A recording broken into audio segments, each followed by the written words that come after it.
I thank you. We can take our places.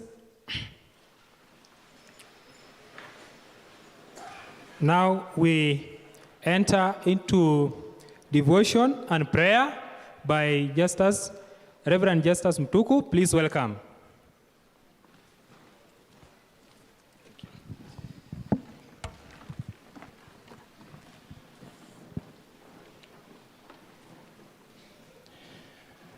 To our invited guests, our Dean, the School of Business, and members of staff, their faculty members, and all our visitors, welcome to Kabarak University. Our apologies for the delay, which was basically because of some issues that we could not avoid. I would like to invite us to a brief reflection, which will help us as we have our conversation today. Allow me to read Genesis chapter 41. Genesis chapter 41. You can note it somewhere for reference later, but I want to read from verse 46.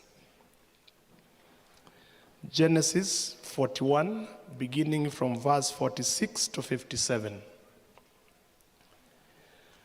Joseph was 30 years old when he entered the service of Pharaoh, king of Egypt. And Joseph went out from Pharaoh's presence and traveled throughout Egypt. During the 7 years of abundance, the land produced plentifully. Joseph collected all the food produced in those 7 years of abundance in Egypt and stored it in the cities. In each city, he put the food grown in the fields surrounding it. Joseph stored up huge quantities of grain, like the sand of the sea. It was so much that he stopped keeping record because it was beyond measure. Before the years of famine came, 2 sons were born to Joseph by Asenath, daughter of Potiphera, priest of On. Joseph named his firstborn Manasseh, and he said, "It is because God has made me forget all my trouble and all my father's household." The second son he named Ephraim, and he said, "It is because God has made me fruitful in the land of my suffering." The 7 years of abundance in Egypt came to an end, and the 7 years of famine began. Just as Joseph had said, there was famine in all the lands, but in the whole land of Egypt there was food. When all Egypt began to feel the famine, the people cried to Pharaoh for food. Then Pharaoh told all the Egyptians, "Go to Joseph and do what he tells you."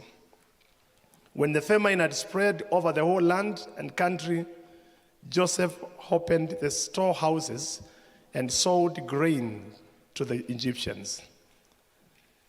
For the famine was severe throughout Egypt, and all the countries came to Egypt to buy grain from Joseph, because the famine was severe in the whole world. Let us pray. Father, we thank you so much this morning that we have not only life, but we have the gift of one another. That we can come from different institutions and have a conversation that is aimed at improving the future that we look at. We all yearn and long for a great, bright, and wonderful future. But the future starts today. And I thank you so much for this conversation that has been set by our Kenya Economic Student Association, hosted here at Kabarak University. I pray that as we commence, you may remind us that nothing happens outside of God. All conversations find their meaning and purpose and direction in God. And may you help us through as we reflect upon your word this morning. In Jesus' name, amen.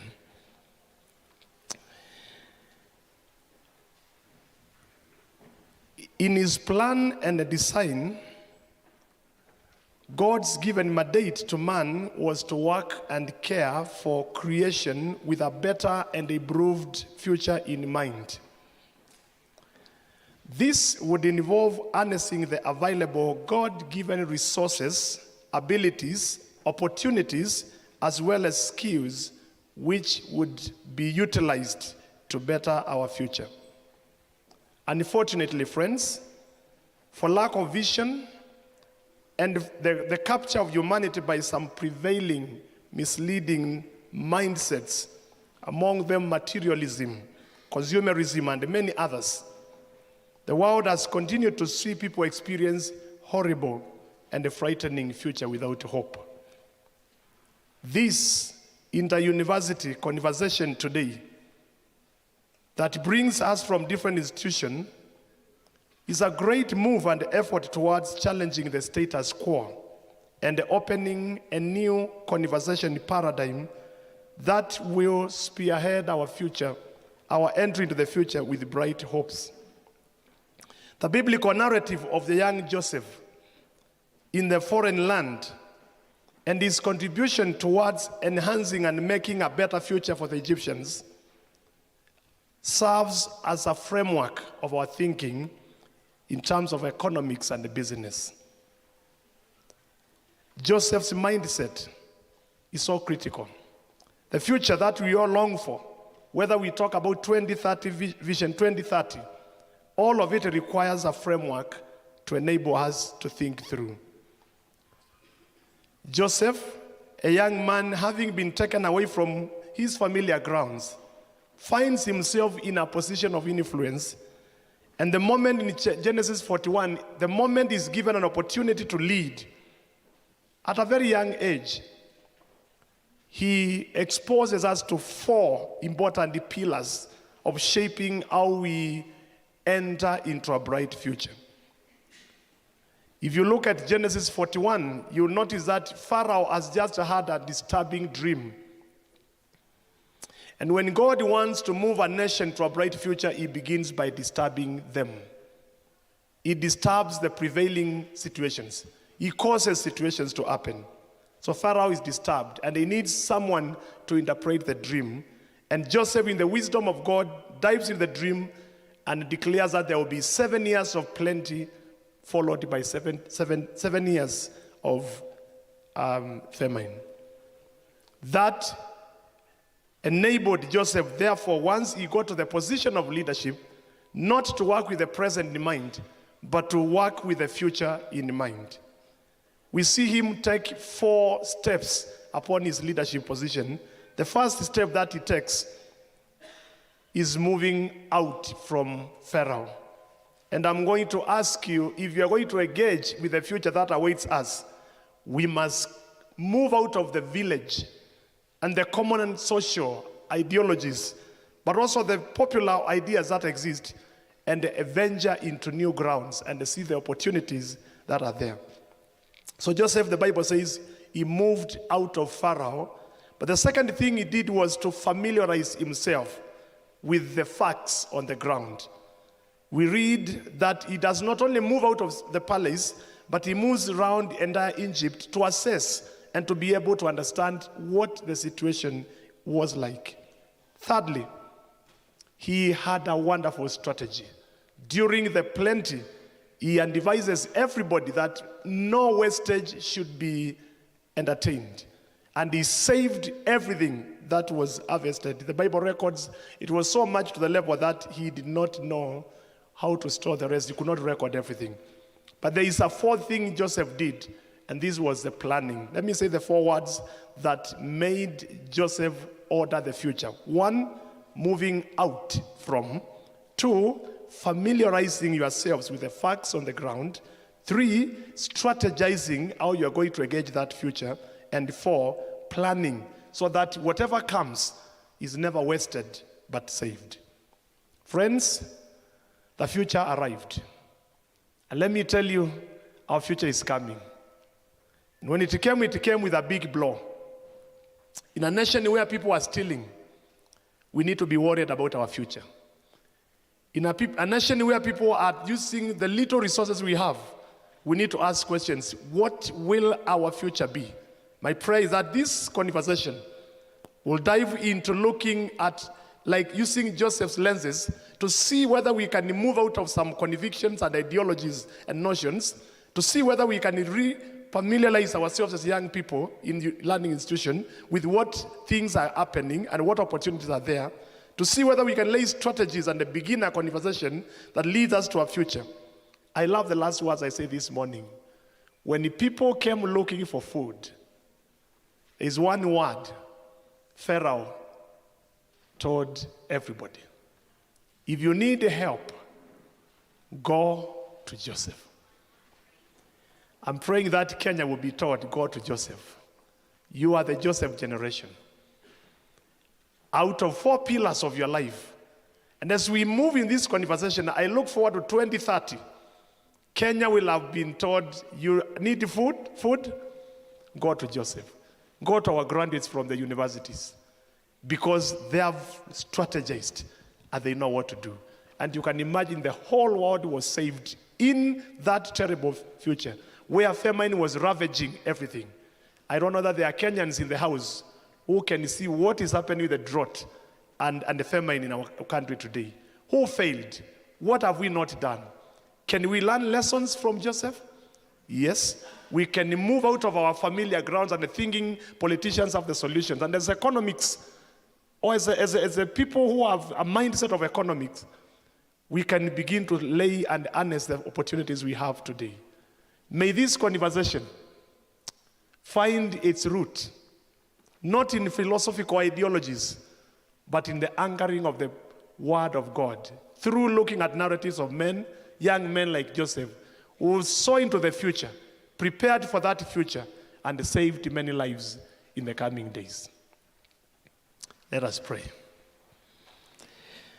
So, Father, we thank you so much that we now start a conversation that is very, very central to our lives. A number of participants have come from different universities, different setups, for the purpose of having a conversation. Lord, I pray, while sometimes you look at who did better than who, that our primary focus will be developing and learning skills through which we can utilize in our present time to envision the future, the bright, desirable future that we look to. And as students of economics, I pray that there will be Joseph mindset in our lives, where we can move out of some of what we are used to, explore the possibilities that are there, make plans to have savings and storages done for future situations. We pray that we will not continue to experience in Kenya what we are seeing. Firefighting. Every minute there is famine, there is drought. Because we lack the Joseph's mindset of planning ahead, organizing, investing, and laying things in place. So I pray for our brothers and the sisters as we commence a time of conversation. May you order our discussion and may it be fruitful. That as we return to our respective institutions, we'll be able to say, surely, we can make a contribution like Joseph and change and attain a future that is pleasant. We commit this forum to you from now to the end. May it be well because you are with us. In Jesus' name we pray. Amen. Success in your conversations.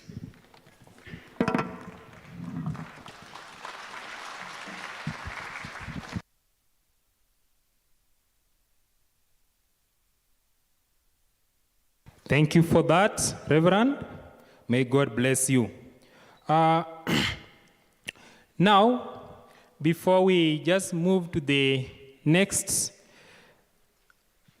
session, I want us to have some few minutes of entertainment. I would like to welcome students who will come and perform violin. So please, if you're around, kindly. Yeah, Gibson, please welcome. And as he comes, I would like to request, I'm sorry to notice this late, that if we have visiting lecturers who have sat far behind there, forgive us and please come and sit up front here. We have a place reserved here for you.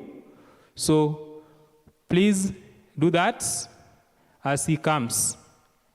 The visiting lecturers or officials from the other universities who are within the roof, please come and sit here. We have a place reserved here.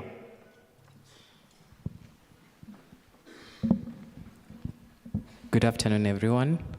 My name is Gibson Kipruto from the School of Music and Media. I'm going to play an item.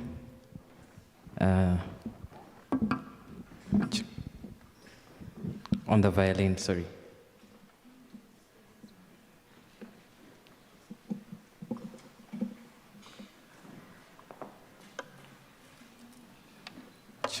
So the hymn is What a Friend We Have in Jesus. Welcome.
That is wonderful. Thank you. Now, for the instructions, towards this side, when you go this side, you'll find washrooms for ladies. If you exit this side and enter here, you'll find washrooms for gents. So that is it. If you wish to help yourself, do that respectively. Now, we come to the welcoming remarks by the Hosting Association. We'll welcome the chairperson of KUPSA, Mr. Mark Jr., Mriu Njoroge, please welcome. Clap for him as he comes.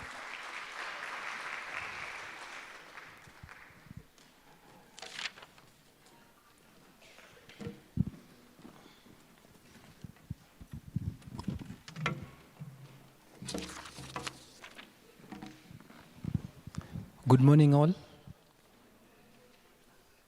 Yeah, so maybe before I start, I'd want to recognize and appreciate the presence of and the effort that all of you had made to come here and participate in this national economics debate.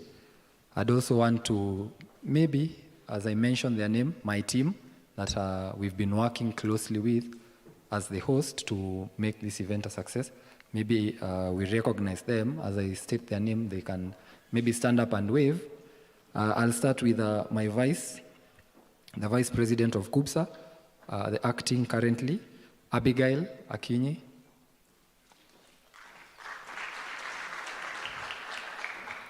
Yeah, Michael McCoy, the secretary general, the moderator today. Joel Turinke, the treasurer, he has stepped out. We have Wycliffe Kipkirui, economics department representative. Thank you, sir. Sharon Chepkoech, the organizing secretary, KUBSA. You also have Faith Chepngetich, town campus representative. Yes. Those are the ones who are here. The other ones are held up, caught up somewhere, but they'll make their way during the day. So I want to take this golden opportunity to welcome you all to this national economics debate. It is an honor to have such a highly multi-talented batch of students coming to talk about what our economy is facing, the crisis in our country, and whatever is running and going through right now in our country. One of the best aspects of our university is that it places neutral emphasis on all facets to develop overall skills and personalities of students. Our ABLE management, through our Vice Chancellor and the ABLE team, they have been very assistive in this event when it comes to approval of things like venue, providing our certain facilities in this school. They have been very, very instrumental, and they have assisted us starting from day one. So we want to appreciate the management. And the management has put their best foot forward to make this function a success, and we are very grateful as a school, and we also appreciate you for making effort to attend. It is my pleasure to invite all the schools. I have been given a list of the schools that have confirmed. We invited so many schools, but I'll just maybe welcome the ones that are here. I know some of us, we are trying to create a link. They want us to join us online. We have the likes of Machakos University. They had confirmed they'd want to join us online. USIU and Strathmore University, they'll be joining us online. So I want to take this opportunity to welcome University of Eldoret. Feel welcomed. University of Nairobi. Yes, let's just appreciate them. University of Eldoret, thank you for creating time. University of Nairobi, karibuni sana. Maseno University. Maseno was the first to arrive. They arrived yesterday. Yeah, Maseno, I think Maseno are ready.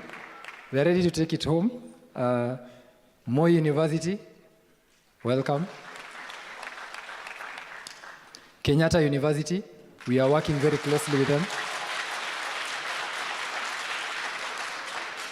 Yes, that's Kenyatta University. Yeah.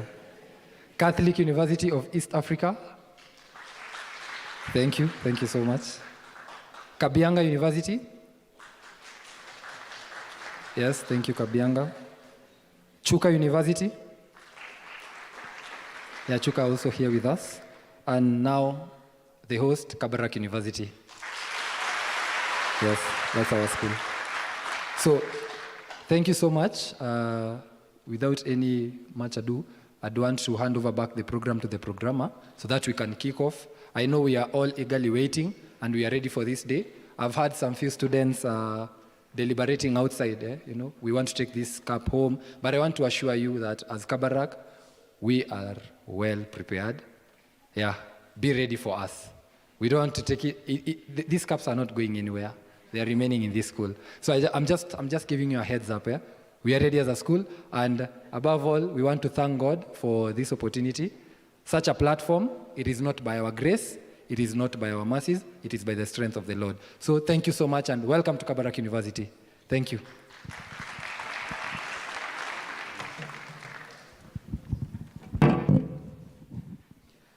Thank you, Chairperson. Please, can we give him a good clap? Yes, thank you. Now, I will take this opportunity to welcome our Dean to give us his opening remarks as he will usher in the members of university management, and the program will run from there and announce till further notice. Thank you. Thank you.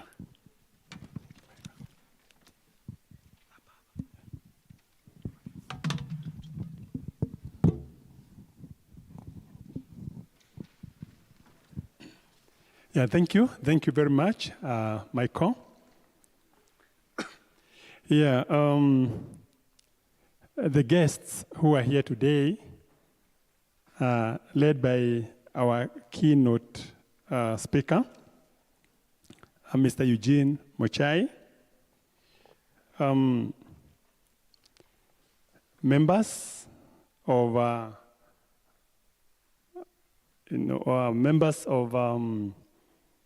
School of Business and Economics, or purely schools of economics from other universities who are present together with us. We also have distinguished guests whom we have invited, quite a number of them. We have Mr. Duncan Goel, Senior Auditor, PwC. We are also having Samuel Ogora, CEO, Data Technology, Expertise Consultancy. Noel Otieno, also representing Mr. Obed Mware, who is a Deputy Speaker in Trans Nzoia County.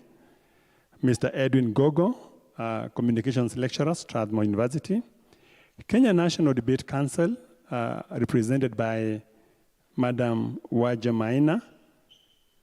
Mr. Stephen Kasela from the Economics Research and Analyst, Institute of Economic Affairs. Mr. Solomon Jane, Research Analyst, SONEC Data School. Also recognizing Mr. Victor Kimwamu, President, Kenya Economic Students Association. Heads of departments present from Kabarak University. Lecturers from the School of Business and Economics. Our dear students, ladies and gentlemen, good morning. Allow me to begin by appreciating the teams that have been able to make it to this first national economics debate, which is being hosted at Kabarak University. I want to begin by appreciating the university's management of the various universities which have been mentioned here. We have 9 of them. The students who are here could not have been able to come here without the dedication and the commitment of the leadership of those specific universities. University of Eldoret, University of Nairobi, Maseno University, Moi, Kenyatta, Kadhrek, Kabianga, Chuka, yeah, of course, Kabarak is here. When we have students come in, we know it involves a budget. It involves resources. It involves planning. It involves releasing the university buses to go and take the students to the destination. And therefore, we want to really appreciate in absentia the leadership of those universities, from the Vice Chancellor to the entire Board of Management of those universities. We would also want to appreciate the leadership of the schools represented here.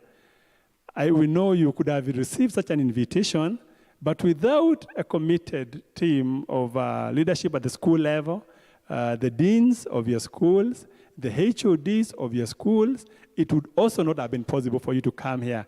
So we also appreciate them. We are very, very grateful for them for allowing you and supporting you in your coming. Last but not least, I would also want to appreciate the lecturers. There are times when an event is there and the students want to go, but there's nobody to accompany them, all right? So, and it happens in many instances where you were expecting people to come and then you were told, oh, we had everything, but definitely we could not have been released from the university without somebody to accompany us. I want us to appreciate all the lecturers who have sacrificed their time, to accompany the students who've been able to come. We can give them a clap. Yeah.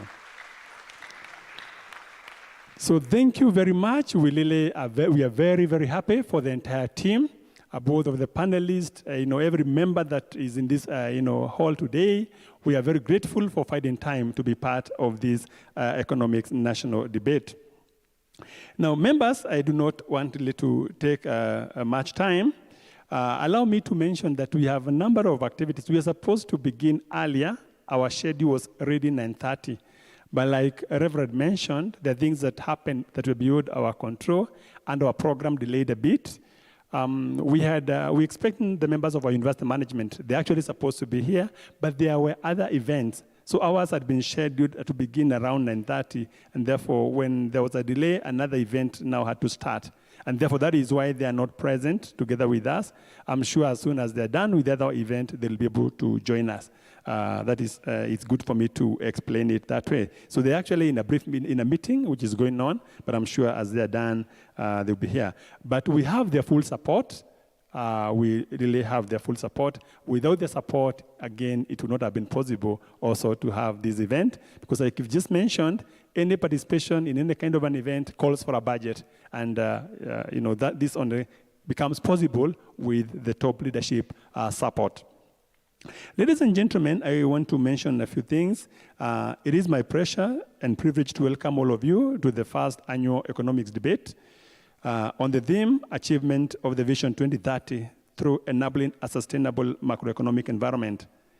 I would like to thank the Vice Chancellor, the Chief Guest Speaker, members of management, forum participants, staff, and students for sacrificing time to attend to this event, which is bringing together scholars and students of economics from various universities.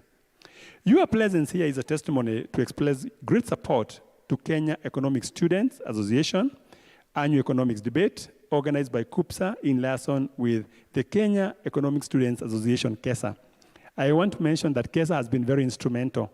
KESA, the leadership of KESA is here. They'll also be able to have an opportunity to say a word or two. They have been very, very instrumental. They're the drivers of this meeting. And in our school now, they were able to link up with our student association, which is KUPSA, to make sure that we have the event as it is organized today.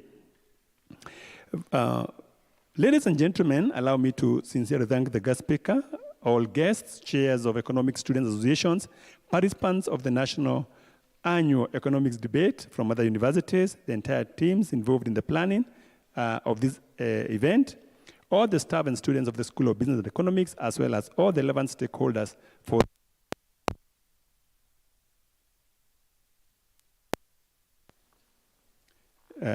it's okay now, for their dedication and commitment towards the success of this annual event. This annual economic debates on achievement of the Vision 2030 is one of the key forums for the presentation and discussion of new knowledge on social and economic issues facing the society today. The event promotes the exchange of cutting-edge knowledge among university students, researchers, and policymakers. And we are looking forward to listening to the debate. I know the debates, the students are ready on all sides, and definitely we are wishing the best team success in the debate. I wish to mention that the School of Business and Economics is honored to host this forum. It's an honor that this national event is being hosted today in this at Kabarak University. And is in line with our commitment towards delivering a labor market, a competent workforce, and supporting government initiatives of overcoming the social and economic challenges facing the society today. I would want to go to the concluding remarks because we are running short of time. In conclusion, I once again take this opportunity to sincerely thank the Kabarak University Management, led by the Vice Chancellor, Professor Henry Kiplagat, for the support they've given us. Like the KUPSA chairperson mentioned, there's a lot for us to have this kind of an event. There's a lot that has happened behind the scenes. There are budgets which are to be met, and the university management graciously met those budgets. Anything that was needed for this forum to be realized, the school and KUPSA was greatly supported by management in every other area. So we really appreciate the university management. We also want to appreciate the chief guest, members of management present, guests and students from other universities, our staff and students. I want to thank you for finding time to attend to this annual economics debate. So welcome once again to Kabarak University School of Business and Economics. I would wish to take this opportunity to wish, of course, the best team to win, but of course wish success to all the teams, and may the best team have it. Allow me to take this opportunity to welcome our Deputy Vice Chancellor in charge of academics and research, like I mentioned in another meeting, and I want to thank God that he's been able to find time and come. So welcome, sir.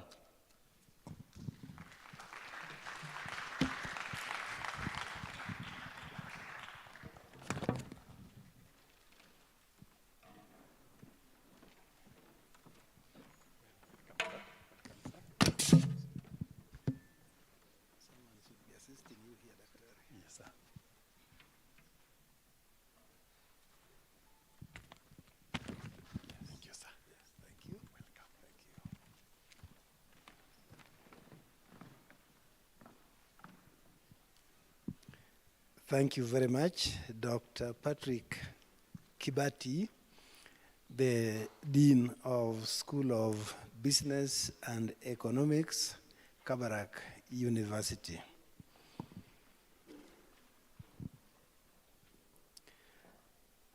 Mr. Eugene Muchai, our keynote speaker, all the distinguished guests, our students, ladies and gentlemen, good morning. Good morning again. I would like to take this moment to warmly welcome you to the university. This is an event of its own kind. We have never had such an event in this university. So we are breaking new ground here today. It has been a day full of blessings to see all the various universities represented here. Also, this morning we had a visit by a special group, the Presidential Working Party on education reforms in our country. They have just left us, so you can see when you receive guests, you are blessed. Our Vice Chancellor, Professor Henry Kiplagat, was looking forward to being with us in this event today. But he could not make it because he had to travel to Nairobi on an abrupt appointment.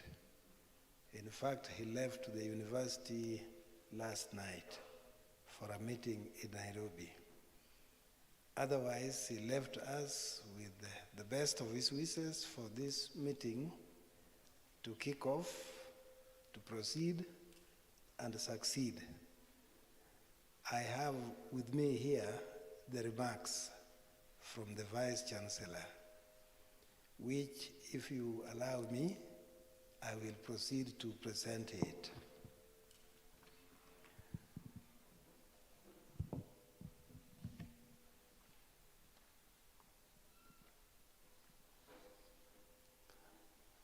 This is the Vice Chancellor of Kabarak University remarks. He begins by addressing us as follows.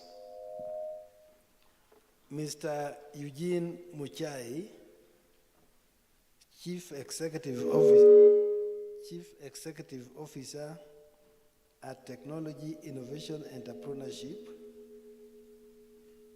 AMREF, National Regional Coordinator, and Managing Director, Cypress Outlook, Kenya. Mr. Duncan Gore, Senior Audit Associate, PricewaterhouseCoopers, PwC. There's a lot of echo here. Are you able to hear me properly? Yeah, our technicians, if you can attend to that echo. Mr. Samuel Ogola, CEO at Data Technology Expertise Consultancy. Mr. Noel Otieno, representing Mr. Obed Mwale, MCA, Matisi Ward and Deputy Speaker, Trans Nzoia County. Mr. Edwin Gogo, Communications Lecturer, Strathmore University. The Kenya National Debate Council, Ms. Wanja Maina, Finance Officer, Kenya National Debate Society. Mr. Stephen Kasera, Economic Research and Analyst, the Institute of Economic Affairs. Mr. Solomon Njane, Research Analyst, Sonic Data School. Mr. Victor Kimwamu, President, Kenya Economic Students Association, members of the University Management Board, deans of schools, directors, heads of department, all distinguished guests, ladies and gentlemen, good morning. That is the greetings from the Vice Chancellor. The Vice Chancellor continues to say, we at Kabarak University, we feel honored to host the first national economics debate by economics students from Kenyan universities. The first national economics symposium by economics students from Kenyan universities was held at Kenyatta University and was organized by Kenya Economic Students Association in liaison with the Kenyatta University Economics Students Association. That was on 9th of March this year. The theme was Building Economics Recovery and Pandemics for Achievement of Vision 2030. Today, this is the second national event organized by Kenya Economic Students Association in liaison with Kabarak University Business Students Association. This year's debate theme is Achievement of the Vision 2030 through enabling a sustainable macroeconomic environment. Ladies and gentlemen, two topics will be debated on today, namely, the first one is on impact of the accelerated annual inflation rate in Kenya on country's economy. The second debate is on, is Kenya's public debt unsustainable? Does the country risk a severe economic crisis as a result of the debt levels? Ladies and gentlemen, the long-term development blueprint for Kenya is the Vision 2030, whose aim is to create a globally competitive and prosperous country with a high quality of life by the year 2030.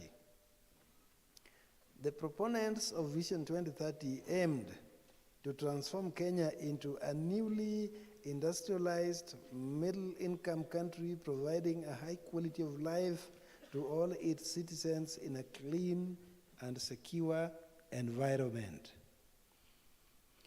The vision will be achieved through the following pillars. The first one is economic pillar. This pillar aims to achieve an average economic growth rate of 10% per annum and sustaining the same until the year 2030. The second pillar is the social pillar. This pillar seeks to engender just, cohesive, and equitable social development in a clean and secure environment. The third one is the political pillar. This pillar aims to realize an issue-based, people-centered, result-oriented, and accountable democratic system. The next one is the enablers and macros. The economic, social, and political pillars of Kenya Vision 2030 are anchored on the foundations of macroeconomic stability, infrastructural development, science, technology, and innovation, land reforms, human resource development, security, and public sector reforms. So, ladies and gentlemen, the economic pillar being one of the enablers to achieve the Vision 2030, it is prudent to understand the trends of inflation in our country. Today's forum, on the first hand, will focus on a debate where our economic students will debate on the impact of accelerated annual inflation rate in Kenya, and secondly, on Kenya's public debt. Both are critical aspects that will have an influence on the achievement of Vision 2030.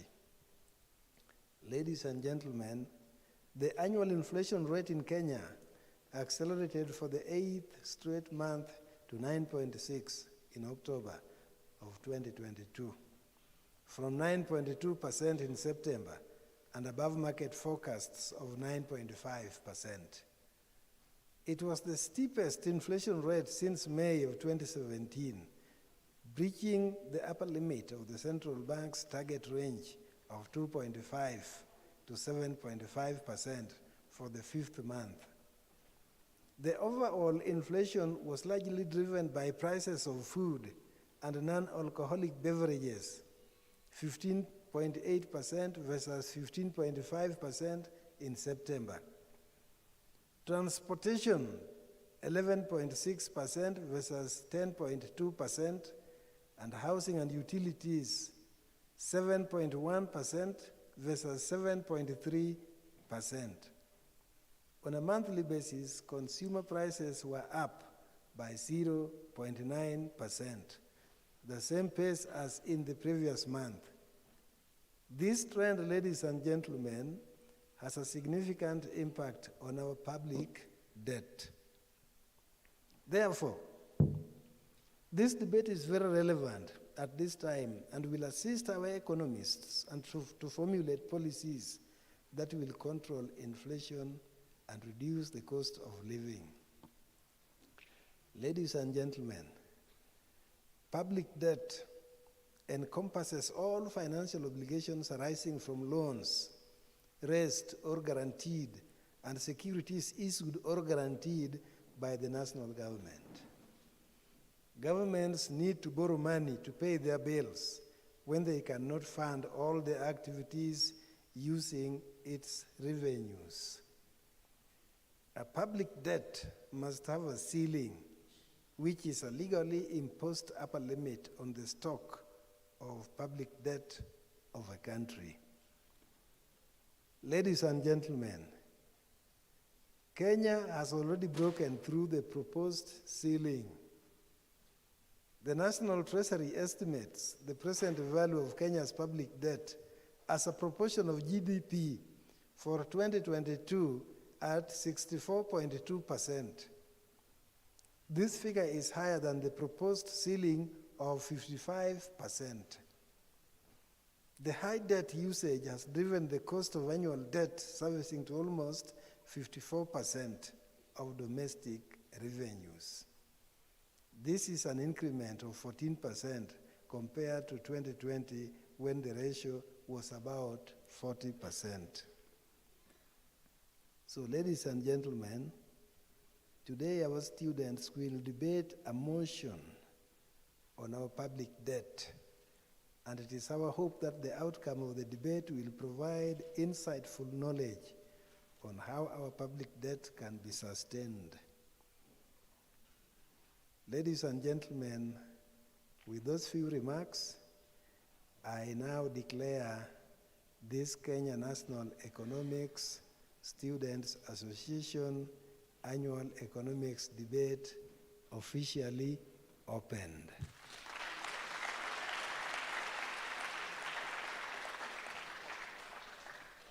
That is the message from our Vice Chancellor, Professor Henry Kiplangat. And I also would like to add that I wish you a very fruitful and productive debate and dialogue and conversation. May God bless you all. Thank you.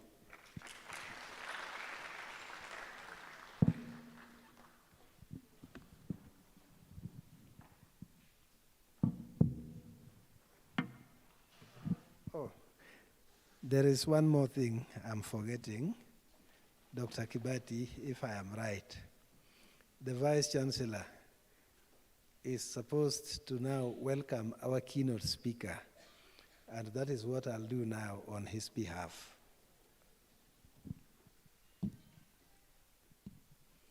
Our keynote speaker is Mr. Eugene Muchai. Mr. Muchai is the Chief Executive Officer, Technology, Innovation and Entrepreneurship Company Limited. He is also the AMREF Nation Coordinator and is a Managing Director at Cypress Outlook, Kenya.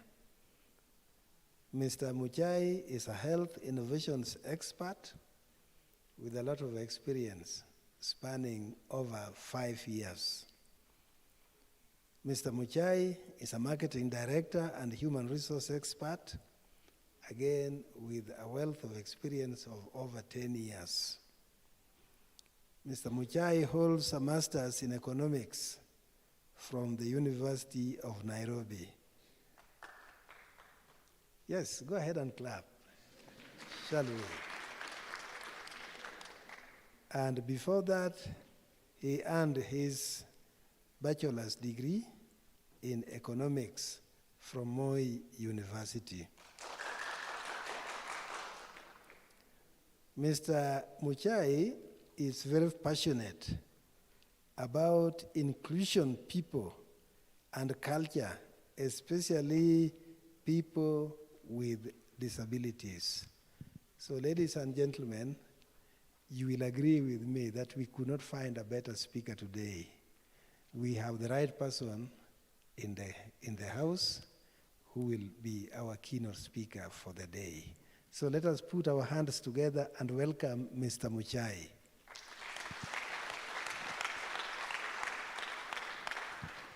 Karibu sana, Mr. Muchai.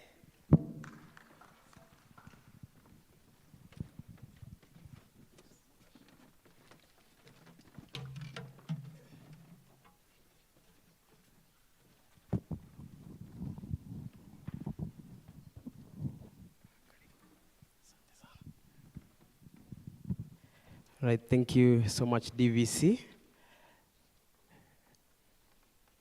The Vice Chancellor in absentia, School Management, Kabarak University, all university management represented here, deans, student leaders, KUBSA, KESA, and all other leaders present, all protocols observed, good morning.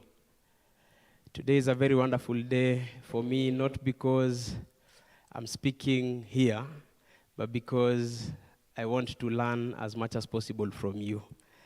I'm very excited to be here today to just listen to you and also to share a few things with you that I've experienced in my life and I look forward to achieving in line with Vision 2030 and our national agenda of development, industrialization, and innovation.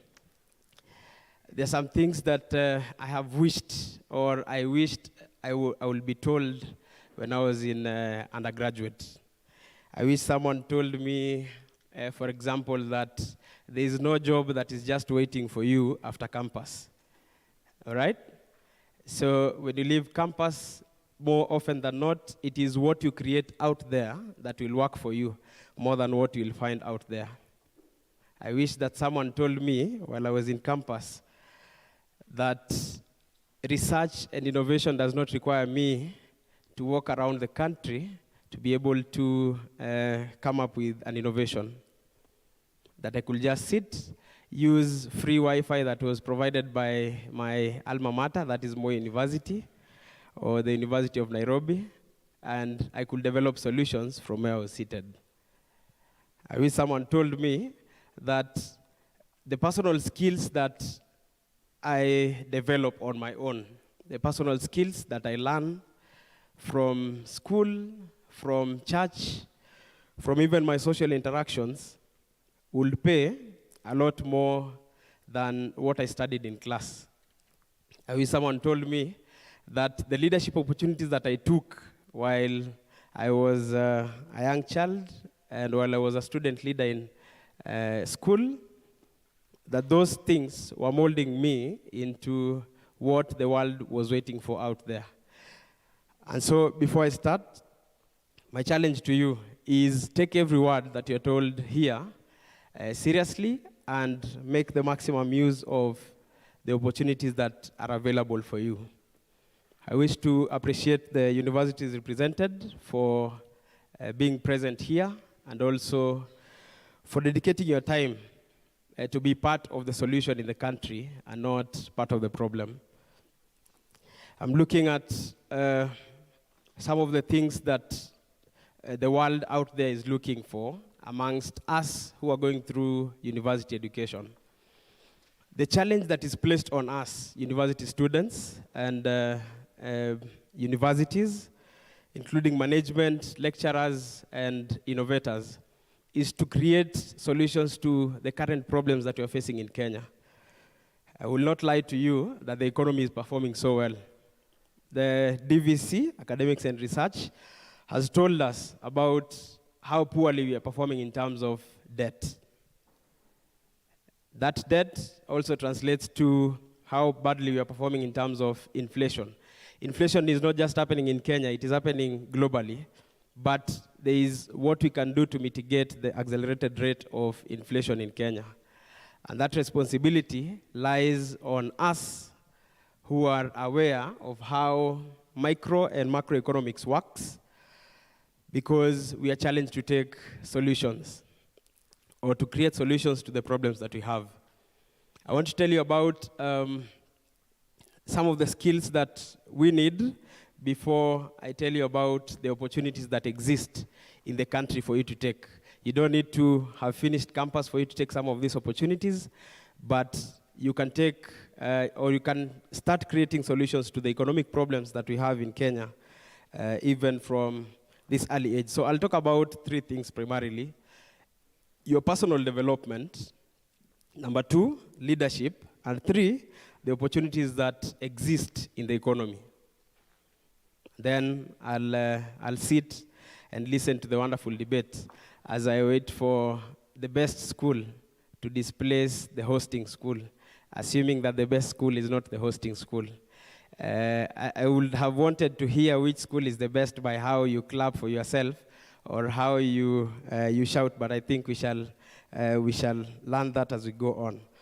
So on your personal development, there are things that will help you to survive in the world out there. First and foremost, it is your attitude in life. Attitude is a very important aspect of almost everything that you do. Attitude is not everything that you need, but it is the main difference maker in your life.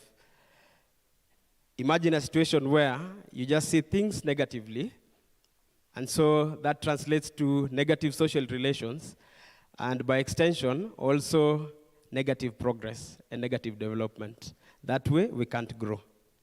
Imagine if you're in a situation where negativity is so much that you cannot even think, you cannot even share about a solution you have to poverty, which is very rampant in Kenya. That environment could be very toxic. And so when you look at your attitude, when you consider your attitude and the many things that you do towards improving your attitude is what will help you to survive here and also outside in the job market. I will not also underscore the importance of having a good attitude in the rapidly changing world. Just recently, we had COVID for a very long time, and a lot of things changed. Those who feared more than wanted to have solutions or to come out of the situation are the ones who suffered the most. The ones who believed in a brighter future are the ones who are still surviving to date. So your attitude will propel you forward. The next thing I'd like to talk about is how you prioritize your activities and your life. Right now, you might be thinking that you have 4 years in campus if you're in first year. You might be thinking that you have a whole year in campus if you're in fourth year. But let me tell you the truth. The fastest moving time is when you're in campus. And out there, people are just waiting for you to finish school so that they can start attacking you with challenges, demands, and requests. I can see a few of the people that I studied with back in campus, and I know that they share the same testimony with me, that things change, and you need to choose what will affect you in your life. The way you prioritize your life in school also directs how you're going to prioritize things outside school. If right now you're prioritizing research and your academics, you're focusing on excellence. Trust me, when you move outside there, some of your priorities will be to create employment as opposed to looking for employment. It's all about priorities. It's all about what you're investing your time in. And right now, if you spend most of your time in entertainment and decide, unless you want to become an artist, by the way, if you want to become an artist, you can comfortably spend a lot of your time in entertainment and it will work for you. But you need to build yourself in a way that by the time you're done with school and by the time you're done with the environment that is more favorable to you. School is very favorable. When you live outside there, things change. Everything is an attack. Everything is a challenge. And so you need to think about the things that will help you now and also in the future. I'll also talk about leadership. Part of what really made my experience this far to be interesting and for me to be able to handle many things is because I committed myself to doing a lot of leadership, either learning, practicing, or even just being interested in leadership. I started leadership very early in my life and went through even in campus, after campus, and I realized that when you become a leader, when people are able to see you, you have a chance to get a lot of the opportunities that many other people will just wish for. So it doesn't matter if you're the chairman of KUBSA or KESA, or just a class rep, or even just leading a small study group, that leadership will not be wasted in the long run. So take any opportunity that you have to build your leadership skills because that is what is required out there. Some of the skills that we need for the future, because we need to prepare ourselves for how we are going to tackle economic problems and other problems out there. I'll just mention very fast before I move on to the opportunities that exist in the market for us. First is analytical thinking is one of the skills that is being most sought after or the most paid right now, analytical thinking. Creative thinking is also another skill that is being sought out very highly. If you're good in technical innovations or you're just good in developing, for example, technological solutions, then you have a space in the market right now. If you're good in leadership, then you also have a space in the market right now. If you're good in emotional intelligence and self-management, you also have a space in the market right now. If you're good in analytical research and interpreting data, you have a space in the market today. If you're good in computer skills, if you're good in innovation skills, you have a space in the market today. Another seller in the market today is also entrepreneurship. the things that we assume, like selling something to your fellow campus students and building that business to become a great business. Entrepreneurship is one of the skills that you need to survive outside there. The other thing that you need is just be creative and be open to learning. Active learning is one of the skills that is lacking, especially for those who went or those who studied in the campus years earlier on. You know that active learning was not so encouraged in the past. But right now, you have internet at your disposal. You have the world at the palm of your hand. And so the more you learn, the more you can be relevant in the market. Dedicate more time, dedicate more energy in active learning, and you will survive out there. So I'll move on, because of time, I'll move on to some of the opportunities that are available for economists and students or graduates of the School of Business and Economics in the market. The Ministry of Trade and Industrialization, even in the new government, has provided a lot of opportunities for young people. Did you know that in Kenya today, so long as you're less than 35 years, you can trademark your business idea free of charge? How many of us knew that before now? How many of us did not know? Just raise your hand. All right. Also, under the Ministry of Trade and Industrialization, there is support for all the young people who have business ideas that would like to be incubated. So through the Kenya Industrial and Entrepreneurship Project, there is support for young people to develop business ideas, which to some extent it is funded. You remember I talked about leadership, emotional intelligence, and self-management.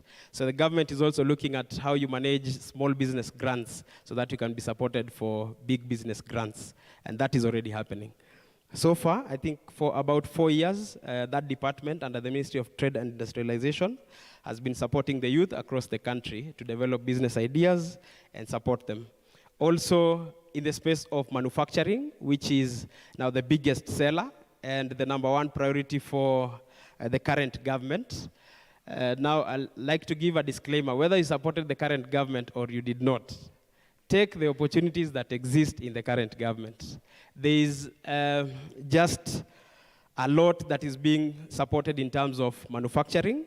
And so if you have an idea of how you can produce indigenous avocado, or how you can add value to the current of avocado or carrots or potatoes, now you have a space in the current government. And as a youth, you have an added advantage over other people. It is an opportunity that we need to take. Before you're 35, take as much as the government can give before you start being charged at 36. All right? Also, under the Ministry of Trade and Industrialization, there is an opportunity for anyone who is interested in innovation and technology. So there are places like the Konza. Now there is the processing zone. There's also the Konza Technopolis and many other technology hubs that are being created by the government. If you have any tech idea, then you have a chance to be supported by the government. And you don't need to have cleared campus. You can start now. The other opportunity that I'd like us to talk about is basically how you manage your entrepreneurship and technology. In the startup development scope right now in Africa, the most aggressive country in terms of developing tech innovations, coming from fintech, health or digital health, manufacturing, value addition, majority of the funding is directed to Kenya. Very soon, that funding will shift to Nigeria, which is now scoring almost second, and South Africa, which is also doing very well in terms of supporting tech innovation. So before it is too late, if you have an idea, it could be just a social media site that you're creating. Like recently, I know most of us here have interacted with TikTok. It is the latest social media site, yet it is performing so well. Imagine how TikTok is disrupting the market in the social media scope. And that is what you need. Just create something and engage researchers and innovators even amongst us, and you'll keep exploring the opportunities that exist. There is a lot of funding organizations that we can discuss later many companies that are supporting tech innovations, and especially among students. I want not to mention them now, but we can always talk about them at another forum, or we can discuss after this. So with that said, we have a challenge as economists, we have a challenge as entrepreneurs. First, to become doers and not listeners or just observers. Convert the learnings that you have from class and from your development programs and make them useful to the country. Start at the micro level and then convert those solutions into national solutions that help us to become better towards attaining our Vision 2030 and also attaining our sustainable development goals. Especially as we take up leadership and responsibilities in Kenya, we should move towards creating especially entrepreneurship and tech solutions for us all. With that said and done, I'd like to give the final remarks. This is just a challenge to you. In the words of Dr. Geoffrey William Griffin, this world is full of people who do their work half-heartedly, grudgingly, and poorly. Do not be like them. Whatever your duty is, do it wholeheartedly, do it with passion, and do it to the best of your ability. And then after you've finished doing your duty, go on to serve the less fortunate, because you're not going to be rewarded for that, but because it is the right thing to do. I challenge you to just do things for yourself and also serve the less fortunate in the society. Thank you, and God bless you all. Have a nice day.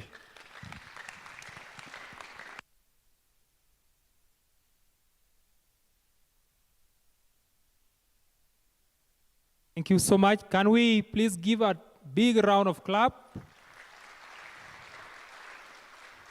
Yes, thank you. We are moving on well. Now, I'll welcome Victor to take over. The program is long, of course, and so we'll have about 3 moderators. So at this point, I would like to welcome my co-moderator to pick from there.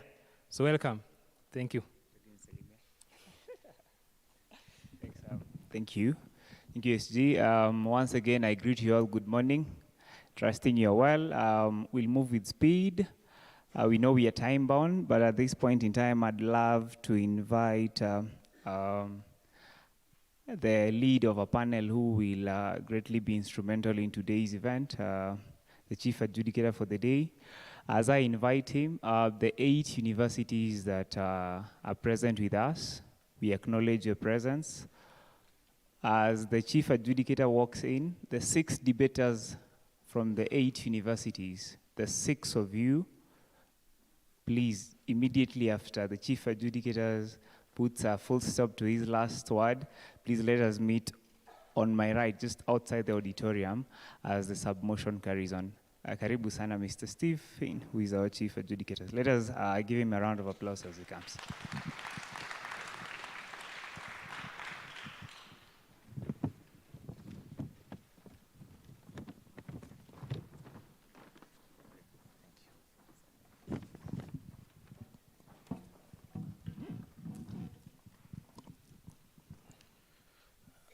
To our chief guest, distinguished guest, ladies and gentlemen, good morning. I'm Steve Casera, and I won't take much of your time because we have a lot of program to run today, but I'll briefly read the rules that will guide us today. So it's an economic debate. So in every debate, we have the opposers and proposers.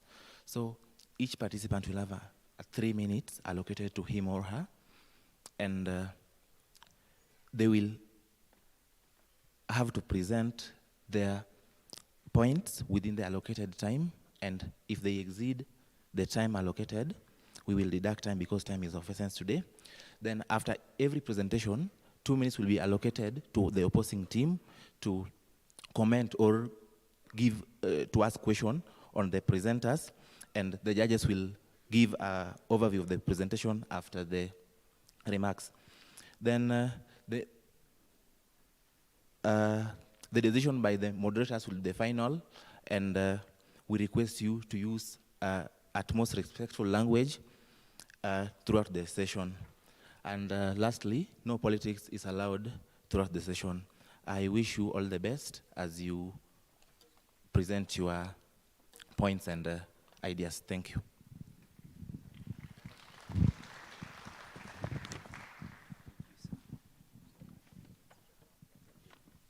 Thank you. Just as I mentioned earlier on, the 6 debaters from the 8 schools, kindly in a very polite way and a silent way, please let us step outside here for 5 to 10 minutes as we arrange the order in which you're going to debate. It's a random pickup, so there is no predetermined debate, University X against Y. It's a very random pickup.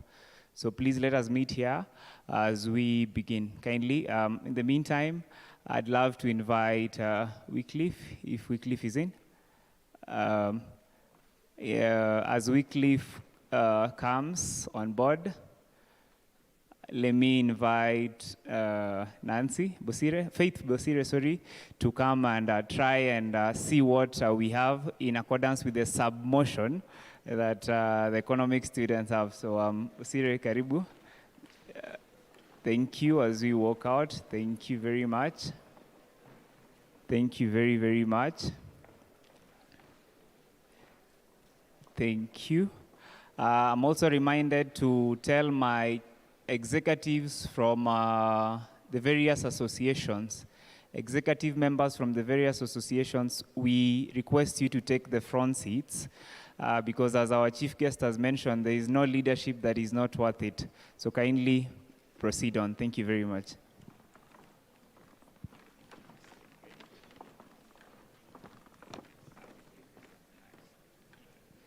Wycliffe is here. He says he's coming. As he comes, the sub-motion is as the DVC read earlier on. The sub-motion is as the DVC read earlier on, and so the question we are asking you is very simple, something with regards to climatic change. So how we'll conduct the sub-motion, anyone can give their idea, opposing or proposition, on what they think will suit best. I'll invite now my chair, Wycliffe, to come and proceed with the interaction of the sub-motion as we proceed on. Karibu sana, Chair.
Safari ndefu ya shida, peke yangu sitaweza kufika Yerusalemi, peke yangu sitaweza. Safari ndefu ya shida, peke yangu sitaweza kufika Yerusalemi. Nipe nguvu za kushinda majaribu ya dunia, safari njema na Bwana, nahodha wa roho yangu. Shetani yu kando yangu, kaniweka hatarini, moyo wangu nafungua, Yesu uwe ndani yangu, nahodha wa roho yangu, nahodha wa roho yangu. Nipe nguvu za kushinda majaribu ya dunia, safari njema na Bwana, nahodha wa roho yangu. Shetani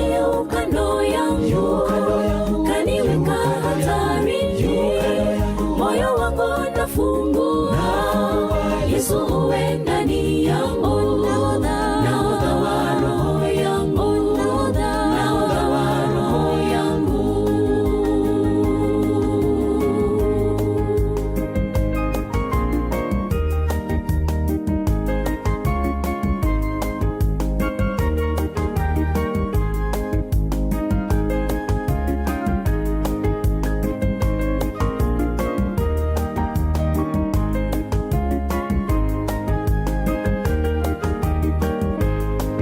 Wengi wanafikiria dunia ina furaha, hatimaye wanajuta mikononi mwa shetani.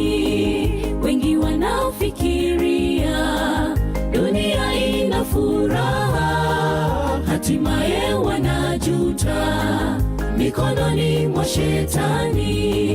Nipe nguvu za kushinda majaribu ya dunia, safari njema na Bwana, nahodha wa roho yangu. Shetani yu kando yangu, kaniweka hatarini, moyo wangu nafungua, Yesu uwe ndani yangu, nahodha wa roho yangu, nahodha wa roho yangu. Nipe nguvu za kushinda majaribu ya dunia, safari njema na Bwana, nahodha wa roho yangu. Shetani yu kando yangu, kaniweka hatarini, moyo wangu nafungua, Yesu uwe ndani yangu, nahodha wa roho yangu, nahodha wa roho yangu, nahodha wa roho yangu, nahodha wa roho yangu.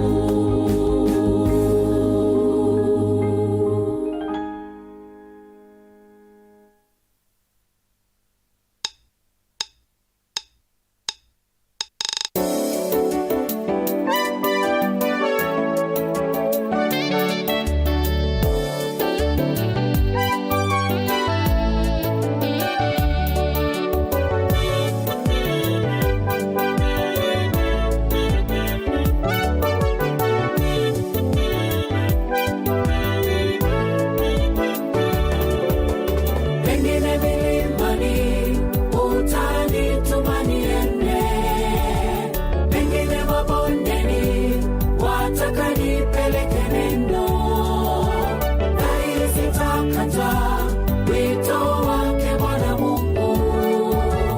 Niko hapa, nitume niende leo. Niko hapa, nitume niende leo.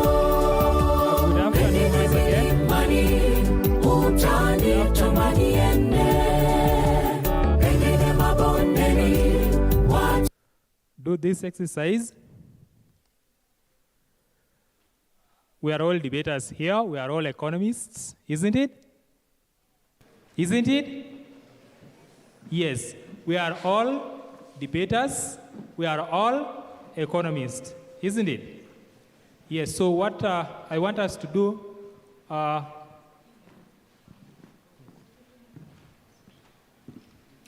want us to do this exercise. We will participate in the first round, the sub-motion.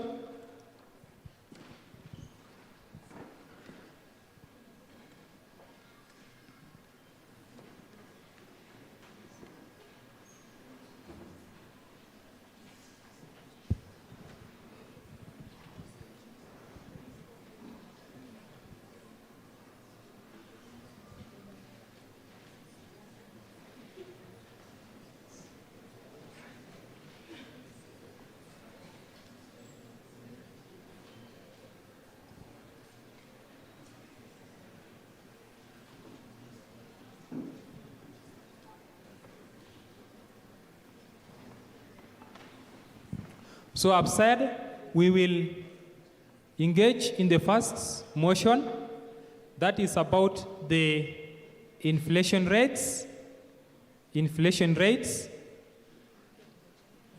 We we well know that economy, to some extent, inflates or deflates.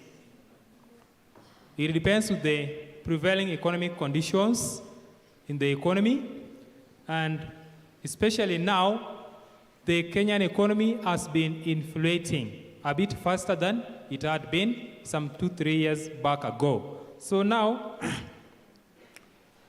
the question is this inflation rates healthy for the economy? Or what are the macroeconomic implications of this inflation in our economy? That is the first motion of our debate today, and it's been designed that ni sisi wenye tuko ndani hapa, wachana wenye wametoka, that we are to engage on this. So I'll have our acting vice chairperson of KUPSA to move around with the microphone for either clarification, a question on the motion, or inputs. So I hope I'm clear to that point. So what are the macroeconomic implications of the inflation rate in Kenya? Note, inflation rate now stands at 9.2. Yeah, previously in the month of September, 9.2. So what are these? Are the implications or impacts healthy to the economy or not? I expect a hand.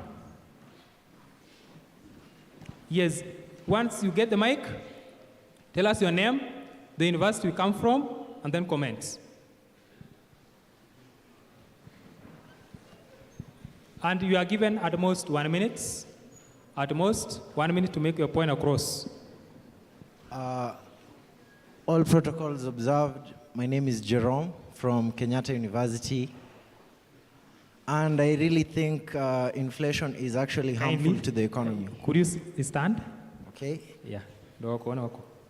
I really think inflation is actually harmful to the economy.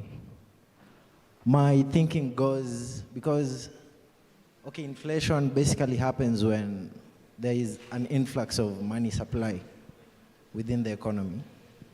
So when that happens, in my thinking, we devalue our currency. And given our outstanding debt, our debt keeps rising just because our currency keeps devaluing. The more we devalue our currency, we have a greater debt ratio. So the problem with the debt doesn't just arise because tunakopa sana. It also arises due to inflation. Thank you, clap for that. So in his view, inflation is not healthy, right? It even makes the debt unbearable to some extent. Okay, what about foreign direct investment in relation to a devalued currency? Think on that while we dwell upon the first question, the implications of rising inflation rates. Good afternoon, everyone. Good afternoon, everyone. Good afternoon. I come from the. You guys know the University of Nairobi. Relax.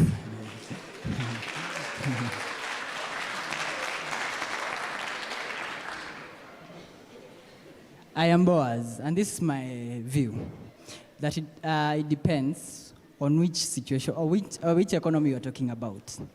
Either a capitalist economy or a socialist economy. In a capitalist economy, when there's inflation, or when the inflation rates are high, it could be advantageous in many ways. For example, what happens when there's inflation? When there's inflation, definitely means the value of money keeps on going down and down. What does it mean to people who want to borrow money? It means when you borrow money right now, when you're repaying the money, what happens? You'll be repaying at a lower value. So if you're an investor or you're a business person and you go out there and borrow the money at a high value right now, you are definitely assured if there's inflation, in the near future you're going to pay at a lower when its value has definitely gone down. And when you put that money into investments, definitely means you're hiring more people, you're putting that money into the economy, and the money is definitely going to circulate as days goes by. Sindio? So I definitely think in a capitalist economy, inflation is advantageous more than being disadvantageous. Thank you very much. Have a nice time. Thank you. Another one?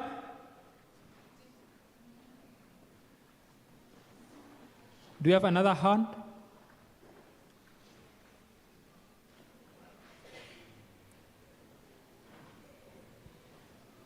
Yes, we are picking probably the last person and keep our time.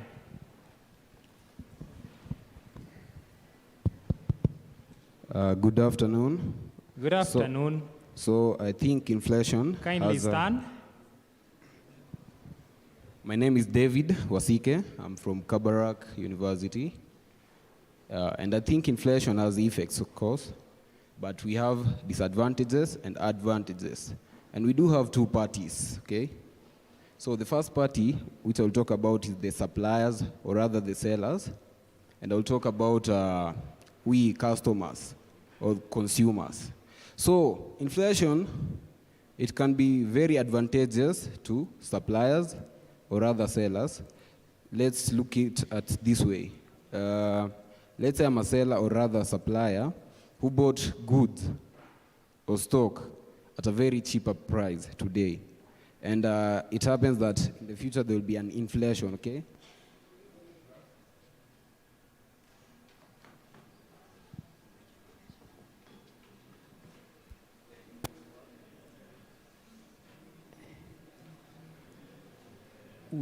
That mic, I think, it may share battery. Come this way.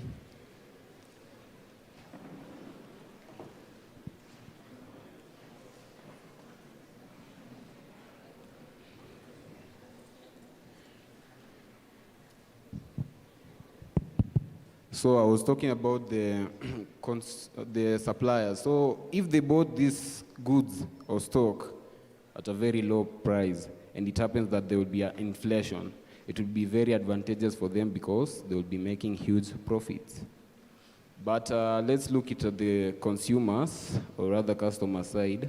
When there is an inflation, of course, we are always told that we consumers, we have a rational way of making decisions. So, of course, we'll be very unhappy with the inflation because the high prices will make our demand to be low. So it will be disadvantageous to the consumers, and it will be somehow advantageous to the suppliers. Thank you. Oh, well, so considering the demand and supply sides, the inflation give advantage to suppliers or the sellers and disadvantage to the buyers, according to him.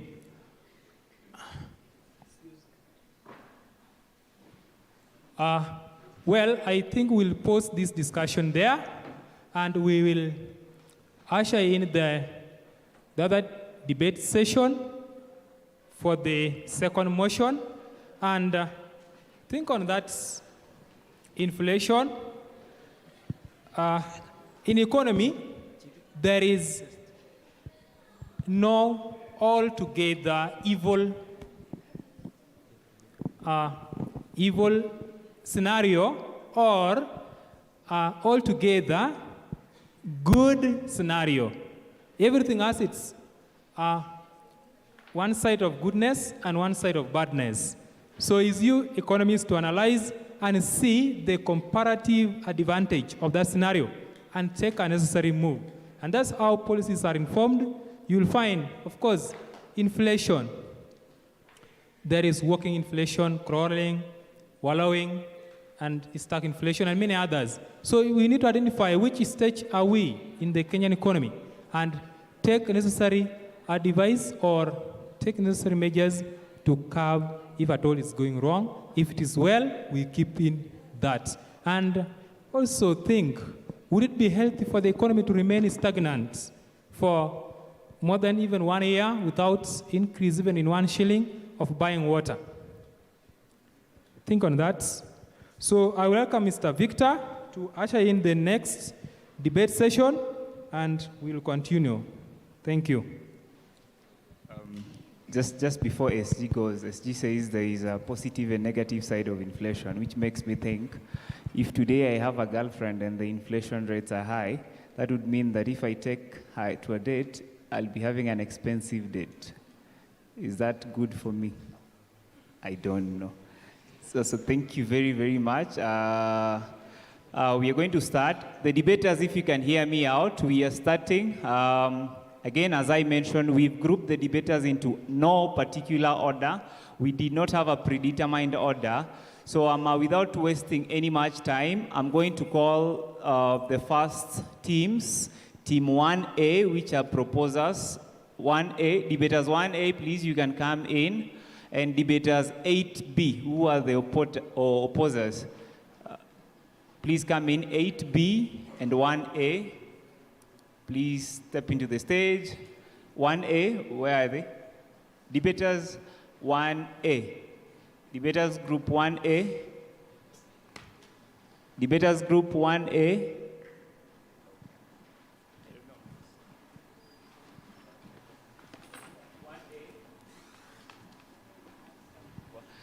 So 1A here, please begin. Use the other side. So just to reiterate what the adjudicator says, there is a timer next to him, not a timer per se, but there is someone who helps in time.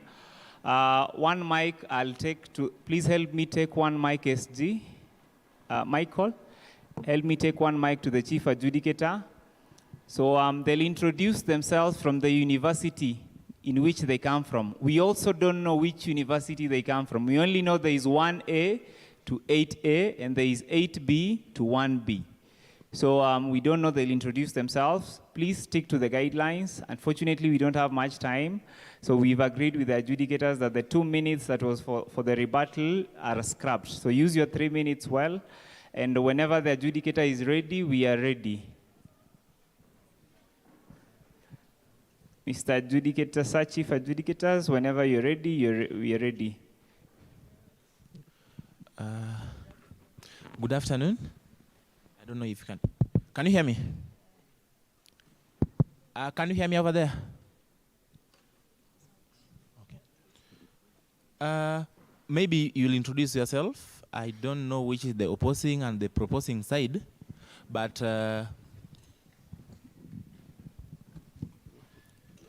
to avoid time wastage, I'd propose the proposers to sit on my far left, and okay.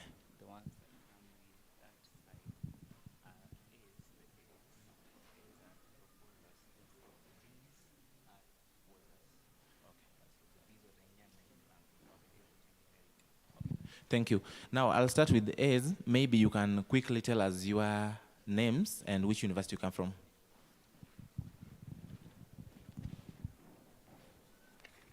Thank you, Mr. Speaker. I am Lawrence Mabonga from Moi University. We are proposing. Thank you.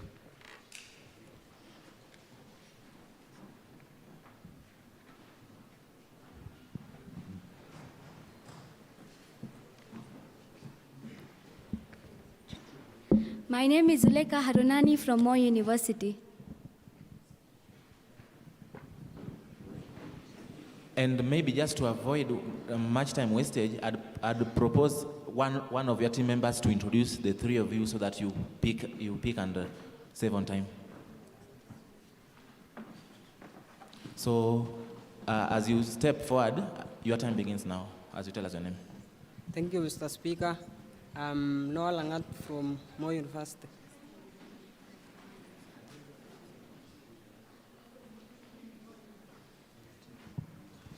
You can begin.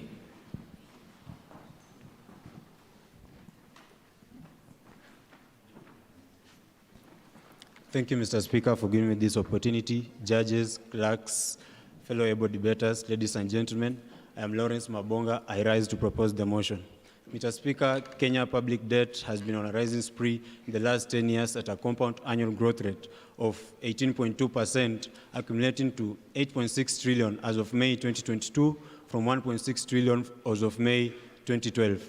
Mr. Speaker, the public debt per capita as of 2021 was growing at a compound annual growth rate of 15.8%, while our GDP was growing at a slower rate of at a compound annual growth rate of 10.02%. Mr. Speaker, this is a worrying sign, and just to bring to your attention, in the financial year 2020-2021, the debt servicing cost was at 50%. Mr. Speaker, 50% is 20 points above the IMF threshold that is recommended for developing countries of 30%. Mr. Speaker, the debt 8.6 trillion is 69.1% of our GDP. This is 19.1% above the recommended threshold by the IMF for developing countries, which is always at 50%. Mr. Speaker, with the current situation whereby the shilling is depreciating against the dollar, now at 127.67, Mr. Speaker, debt servicing will be very expensive to our nation, as it will be done at the expense of economic development, social development, and also the well-being of our citizens in this country. Right now, Mr. Speaker, we are facing a hunger crisis. According to the Kenya Drought Management Authority, 4.53 million people need humanitarian assistance, while 20 out of 23 counties of the arid and semi-arid land are facing severe drought. Mr. Speaker, students in grade 6 in the CBC curriculum need to transition to the lower secondary schools. We don't have enough teachers. We don't have enough classrooms for these students. There are logistical problems. According to the Business Daily, Mr. Speaker, the government owes almost 500 billion to private contractors and suppliers who have been providing goods and services to government parastatals. You have 1 minute. Mr. Speaker, with the continued Kenya, IMF and the World Bank being able and willing to give Kenya more debts, it's a crisis to our nation because the government is settling debts with the little revenue that we collect, and it cannot move at ease to solve the crisis that we have now. Mr. Speaker, we are in a crisis, and the government is willing to take more debts. This is in the perspective that the IMF and the World Bank is inviting us at a dinner table, and in future we will know, or we will sooner come to realization that we are the food to be served at the table. Thank you, Mr. Speaker. Okay.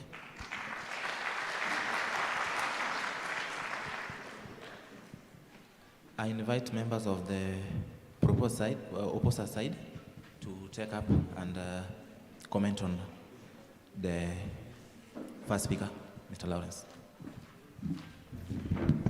Thank you very much, Mr. Speaker. My name is James Lumumba from the University of Eldoret. I rise to oppose the motion by saying that Kenya's public debt is sustainable and the country does not stand at a severe economic crisis. This is because one of the reasons for the increased public debt was due to the increased expense on the government spending on infrastructure projects. And I want to say that these infrastructure projects have actually led to the expansion of the economy by promoting trade and many other things. And this is because they have a case in point of the Nairobi Expressway, which has actually led to creation of jobs and has also at the same time led to the increase in land prices and has actually become a game changer in the transportation industry. And this is very much important. This is very much important for us because we must be able to realize that the benefits that are being reaped from the Nairobi Expressway are the same ones that are being used to repay for the investment. This is because the Nairobi Expressway is being managed by the China Roads and Bridges Company, and the contract that the government of Kenya has with the company is that they are supposed to manage that expressway for the next 27 years in order to recoup their investments. And I say that, therefore, these infrastructure projects are self-sustaining and self-repaying. Another issue is that there is the issue of the Kenya's public guarantee debt, which also led to the increase in the debts on the Kenya's public debt.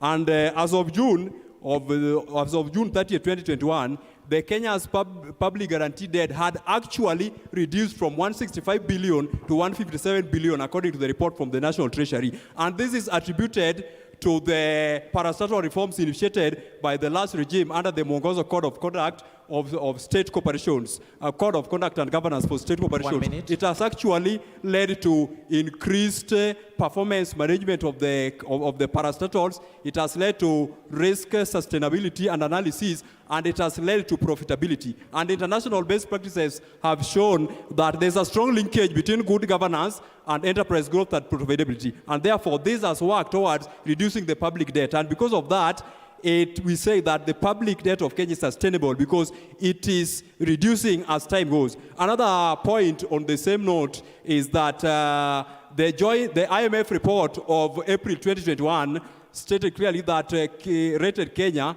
at the medium debt carrying capacity. And this one allows the country to roll over mature debts at low risk and still enhance growth potential. And let it be known. Time is out.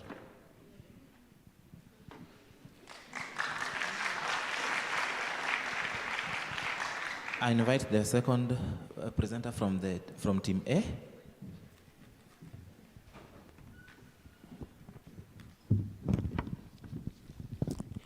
Thank you, Mr. Speaker, the clerks, and our fellow debaters.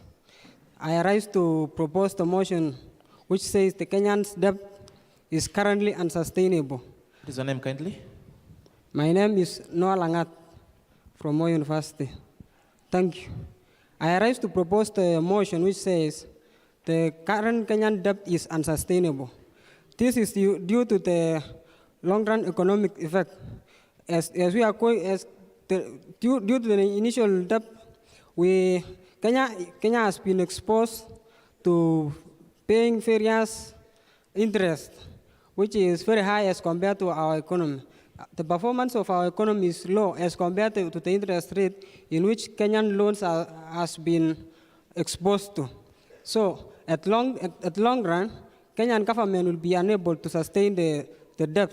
For now, Kenyan government have started repaying the loan, and it is pulling money out of our economy continuously. This will affect the long run of our economy. At the long run, Kenyan government would have withdrawn very much money from our economy, and this will affect the circular flow of income. As we know, the circular flow of income involves the circulation of money within our economy. It is to our concern that Kenyan government is exposed to payment of debt, which at long run, it will reduce the money in circulation within our government. And this will further increase the effect of unemployment. Many people in Kenya are employed due to the funds which has been acquired due to debt. And now, the government is going to turn back the money into the owners of the money, i.e. the Chinese government. And another problem is that when the money was acquired, it was used in various projects, including the SGR project from Mombasa up to Naivasha. The project is currently generating no profit. It has never generated any profit and is undergoing loss, which further worsened the situation with our debt. Another thing, as we now continue, the World Bank and IMF is projecting an exceed of 15% between the debt ratio and the national production level in our economy.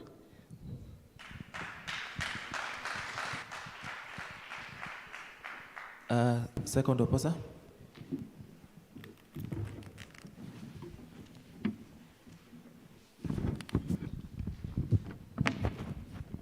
Good afternoon, everyone. I'm Canon Mitoko from the University of Eldoret. I stand here to oppose today's motion based on the facts that for the first time in our Kenyan history, we've seen that the annual revenue collected in the financial year 2021-2022 surpassed the 2 trillion mark after the Kenya Revenue Authority collected 2.031 trillion in the financial year 2021-2022. This is a clear indication that despite the fact that our country is borrowing from other countries, our economy is kind of still doing well. And another point is that the parliament, which is the supreme law-making body, raised the debt ceiling to 10 trillion. Comparing this to our current debt, which stands at 8.56 trillion, we still have a leeway of like 1.43 trillion.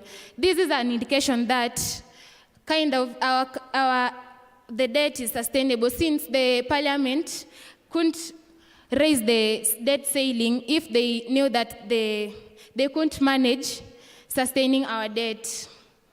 Another point is that through the Public Debt Management Office, the Kenyan government is ensuring that the benefits and costs incurred because of debts are shared between the current and the future generations. For instance, yesterday, our president brought to our concern that the government intends to borrow 425 billion for the purpose of construction of the Amega Dam. This is the second largest project after the SGR. This dam, when constructed, it will benefit the current generation and the future generation. In as much as the current generation in as much as the current generation is taxed for the purposes of paying this debt, that is when it will be borrowed. That is this. 1 minute. That is the same exact amount that the future generation will also be taxed. The mega dam, when constructed, will be a benefit to both the current and future generation. Thank you. Thank you. The third member from Team A.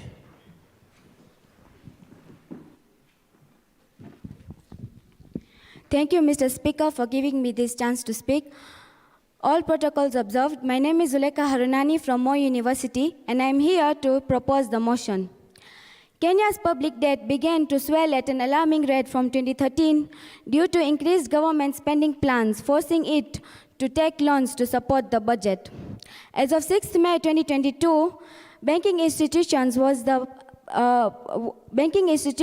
biggest holder of domestic debt at 49%, followed by pension funds at 31.93%, insurance companies at 6.96%, parastatals at 5.78%, while others hold 6.32% of the domestic debt. Loans from multilateral lenders dominate external loans at Kenya shilling 1.82 trillion, while debts from commercial banks stand at Kenya shilling 1.21 trillion at the end of the period. During COVID-19 pandemic period, the Kenyan debt situation worsened as the Kenyan government incurred more debts in the name of COVID-19. Furthermore, Kenya is supposed to start repaying the Chinese loans, which was used to construct the Nairobi-Naivasha SGR from January 2021, which is going to add to the Kenyan taxpayers' burden and economic crisis. The government is borrowing to repay loans. As the statement of National Treasury on borrowing and public debt management dated December 2020, the government contracted new external loans amounting to Kenya shilling 1.87 trillion, which was used to finance capital expenditures and refinance public debt obligations due. It is concerning because when a government borrows money to repay loans, there is no generation of new wealth which is used to repay the debt in future, an economic crisis. The National Treasury has proposed a change of GDP to 55% from 50%. The proposed change translates to a debt ceiling of about 8.579 trillion for 2022. Kenya has already broken through the proposed ceiling. The National Treasury estimates the present value of Kenya's public debt as a proportion of GDP for 2022 at 64.2%. This figure is higher than the proposed ceiling of 55%. The high debt usage has driven the cost of annual debt servicing to almost 54% of domestic debt. This is an increment of 14% compared to 2020 when the debt was about 40%. As of June 2022, external debt constituted about 50% of total public debt, up from 45% as of March 2013. Thank you.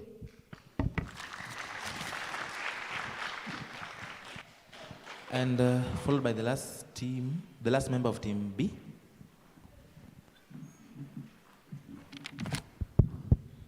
Ladies and gentlemen, good afternoon. I'm Lawrence Njoroge from the University of Eldoret, here to oppose this motion. As I begin, I want to remind you that on 7th of April 2022, the immediate former CS for National Treasury and Planning, Honorable Kuri Atani, said that our overall debt is still sustainable. On to my first point. The total debt is still sustainable because let's look at the total debt as a percentage of GDP. According to the Public Debt Management report of the financial year 2021-2022, it dictates that the total public debt as a percentage of GDP declined from 68.1%, that is in June 2021, to 67.3% in June 2022. What does this mean? This means that our GDP is still growing. With growth in GDP, we have more incomes. This meaning that the growth in GDP indicates that we still can sustain this debt. My second point is the average time to maturity of our public debt. The average time to maturity of our public debt has steadily been increasing from 2017 to 2022. What does this mean? This means that our exposure to the refinancing risks have been reduced. How? Because the debt through the Public Debt Management Office is being shared because of the increase in the maturity time, is being shared between the current and the future generations. On my next point is the interest payments as a percentage of our revenues. Also, according to the annual Public Debt Management Report of the financial year 2021-2022, dictates that the interest payments we pay as a percentage of revenue declined from 31.7% in the year June 2021 to 28% in this year 2022 in June. What does this mean? This means that despite us borrowing, our revenue is also growing, and this can help us sustain this debt. As I finish, I would like to leave you with a quote from one man called Alexander Hamilton from US. He said that a national debt, if it is not excessive, will be to us a national blessing.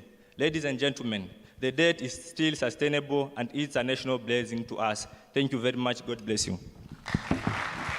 Thank you. Thank you. I'll now give Team B, the opposers, time, 2 minutes to ask the opposers, Team A question on their presentation, and any member of no particular order from the proposer side will take in answering the question. So, Team B, you have the podium to ask the question.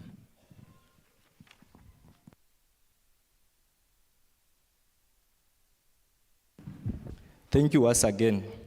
The first speaker from the proposing team, you talked of the IMF recommendation. But as we all know that for you to give credit to somebody, you must check on his capability or ability to repay the debt. Why is it that you're talking of the IMF recommendation, but the same IMF is still giving us more loans? This means that they see the ability in us to pay. So maybe you can talk on that. And then the second speaker also from the proposing team, you talked of the money supply. I heard you talk of money supply, and you say that as we bring in more... One question, please. Okay, thank you. You can respond to that. Thank you, Mr. Speaker, for giving me this opportunity. Mr. Speaker, the IMF giving us more debts is not a guarantee that we are managing our debts well, given that in our country there's corruption cases. And Mr. Speaker, the IMF giving us more debts, as I said, it's in the perspective that in the long run, we will be the food that is to be served on the table because they will come in for our resources as a country. Thank you, Mr. Speaker.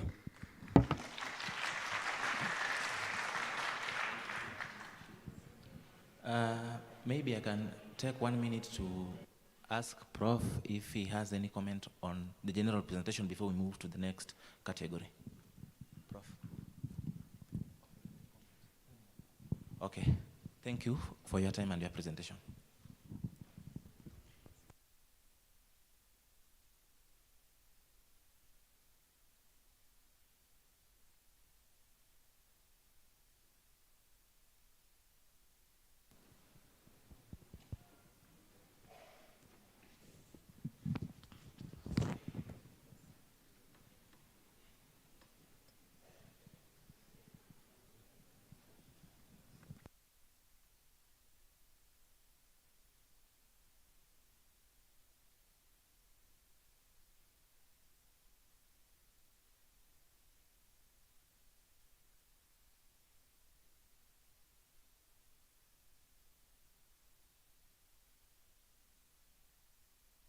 For your time, you are free to leave. Thank you so much. Thank you so much. Let's appreciate them. Let's appreciate them in this way. As we welcome the next team, we'll be doing 5, 6, 7, 8. Sawa sawa. You know that. Let's go. 5, 6, 7, 8. Sawa. 5, 6, 7, 8. See, that is fine. So now the next team on stage is Team 2A versus 7B. Kindly, mabibi na mabwana, magulamu na mabanati, tunapata Team 2A kwa mkono wangu wa kulia, wanafaa kuwa wakiingia, ndio, na 7B kwa mkono wangu wa kushoto, tafadhali. Tuingie na ule upande, kuna mlango iko pale. On my left hand, 7B. Kindly, let's save on time. Maneno ni murwa kabisa.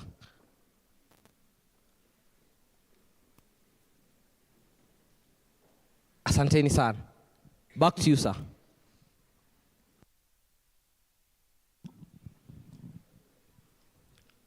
Okay, thank you. You have 1 minute to introduce yourselves and tell us from which university you come from. I'll start with Team A.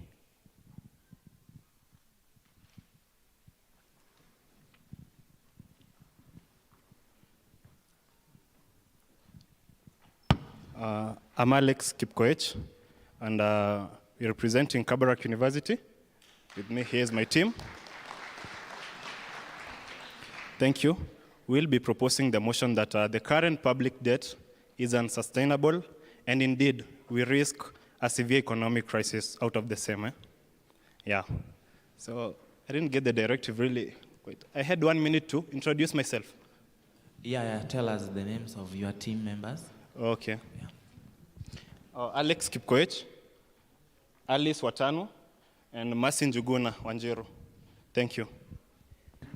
You can begin. You can begin.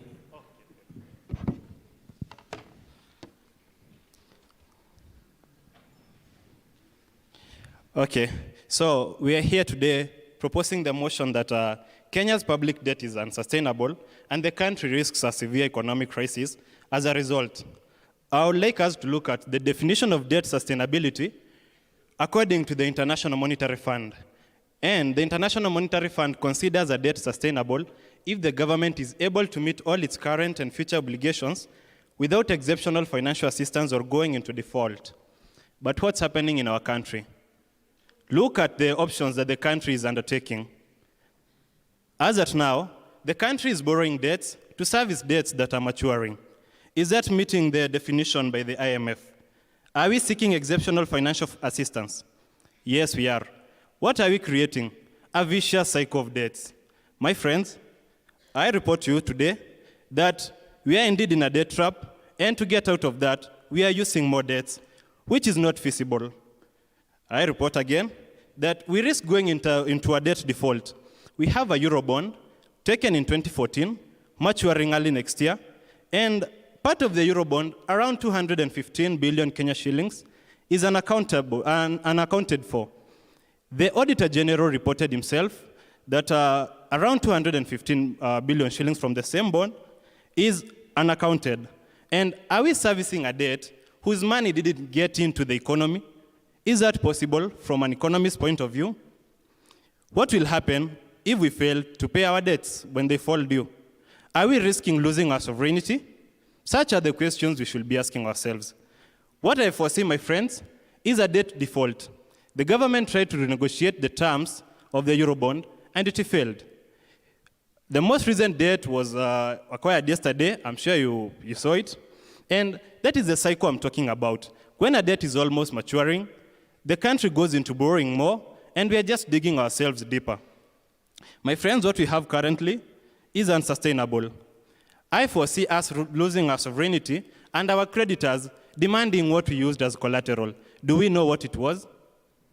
Apparently, I don't know, we don't know, but probably you know. So, my friends, I'm submitting today that the public debt as it is unsustainable. If you look at our domestic revenue collection, the debt, the amount that we use to service the debt is equivalent to 54.6%, and we're only left with a tiny portion to spend within our country. How are we going to revamp production in order to get exports that will earn us dollars to pay the debt? How are we going to do that? What is this last shot that the government hasn't called? Such are the questions we pose.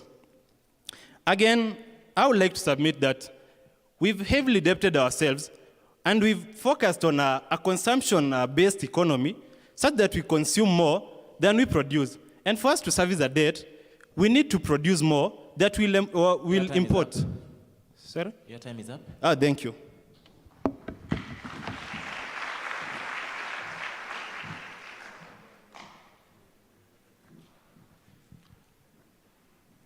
I'll invite the second member from Team B.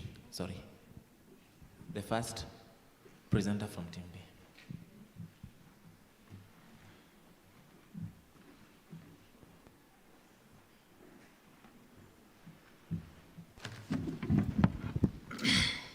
The panelists, ladies and gentlemen available, good morning.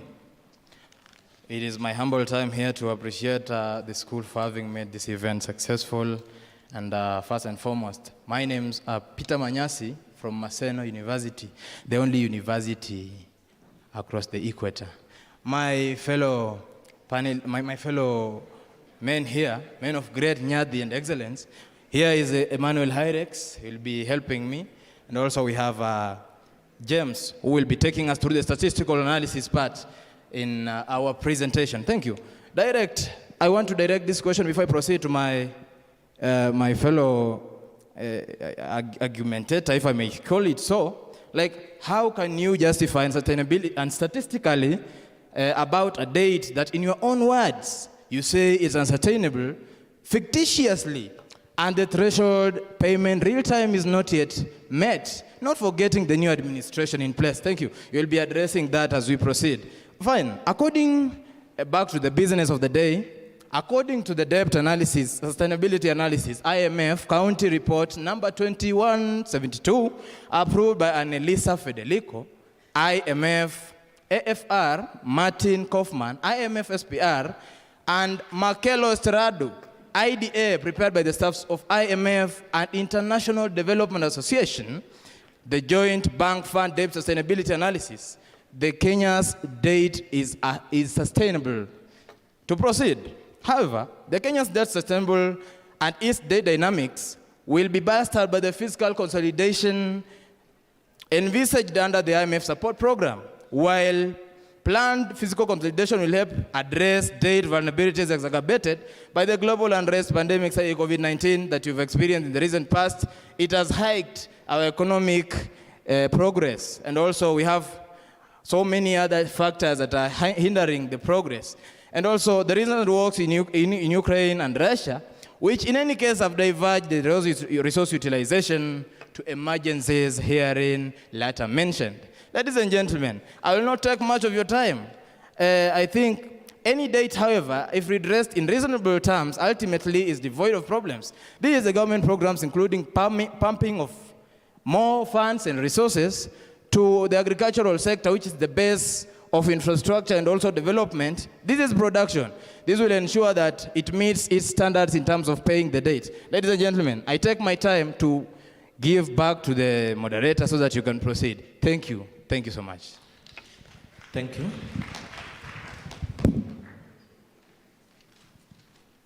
I'll invite the second member of Team A.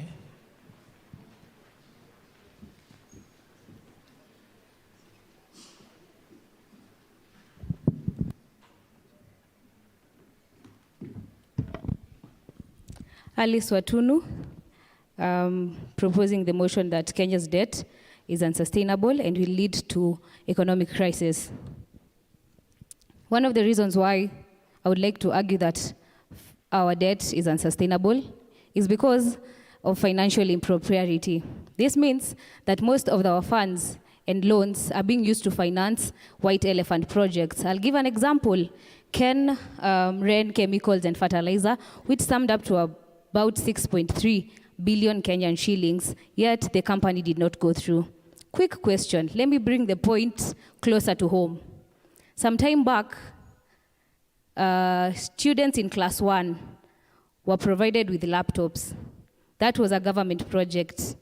Currently, there is no school where class 1 students are still using laptops. This is one of the ways in which the debts that are being incurred are not being used to finance anything that is sustainable, hence, they become heavy on us. I'd like to use the last 20 years as an example of how much we are continuing to go down in our debt. I'll begin from Kibaki's era, and I'll give some statistics. As of 2012, the current debt was at 1.2 trillion. Currently, our debt is standing at 8.6 trillion. That is a 10 years difference. And the debt that has been incurred is too heavy. This has led to some implications to our economy. As an example, the weighty conditions that are being imposed to our country by the International Monetary Fund that are urging us to raise our taxes, to raise our VATs. I'll give an example. The VAT on petroleum products is ought to reach a minimum of 12% from 8%. Normal goods are not supposed to be anything lower than 12%, which means they're supposed to range from 12% to 16%. This comes at a point where the ratio of our GDP to our tax has really gone down. I'll give an analysis.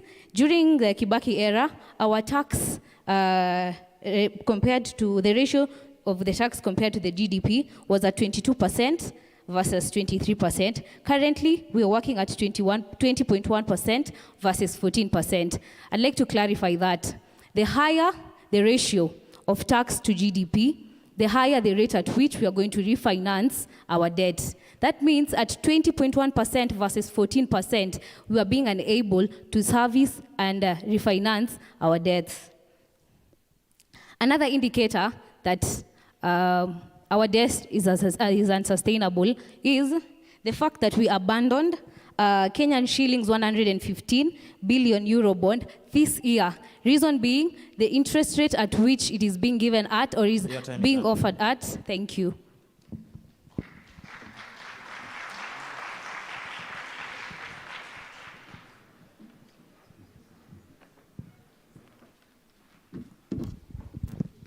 Good afternoon. I'm James from Maseno, here to oppose this motion that the Kenya's public debt is unsustainable. Yes, if we check at the DSCR of the country currently is at 1.2, meaning that this debt, it can't be serviced in the short run. For you to service a debt, it needs you to take a longer time. So,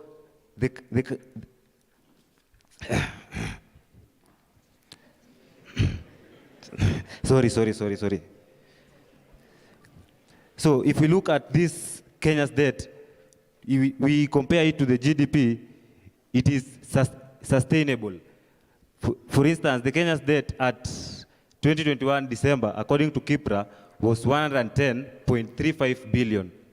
If we compare it to the debt, which is 8.2 trillion, it comes to 1.28. And for a DSCR to service a debt, meaning that the country is able to pay its debt, it should be more than 1. But if it's less than 1, it means the country cannot be able to pay the debt. So the effect comes in the long run, not in the short run. And also, if we take at the debt ceiling, it's currently set at 10 trillion. This 10 trillion is the amount of money that the country is allowed to borrow. This makes it possible for it to be able to repay the debt.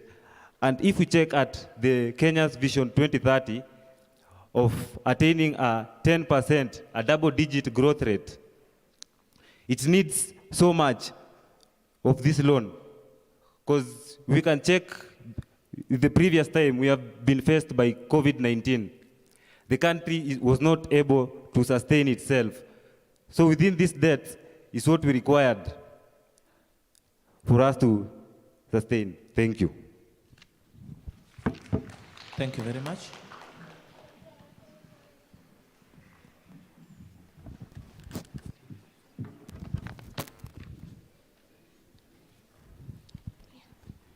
I'm Marcin Juguna from Kabarak University. I'm proposing the motion that is public debt unsustainable? Does the country risk a severe economic crisis as a result of the debt levels? As we all know, Kenya is a developing country, and it complements its revenue through exports of primary commodities. In attempt to make the available domestic resources, the governments that are in reign acquire huge external debts, and these external debts pose a great challenge to our economy, since large revenue is devoted in servicing these debts as opposed to making more profit or earning revenue as a government. I will tackle the burden of the public debt is especially in inflation. What is inflation exactly? Inflation is the general rise in price of goods and services in the economy. The inflation is directly involved in the living standards of the economy.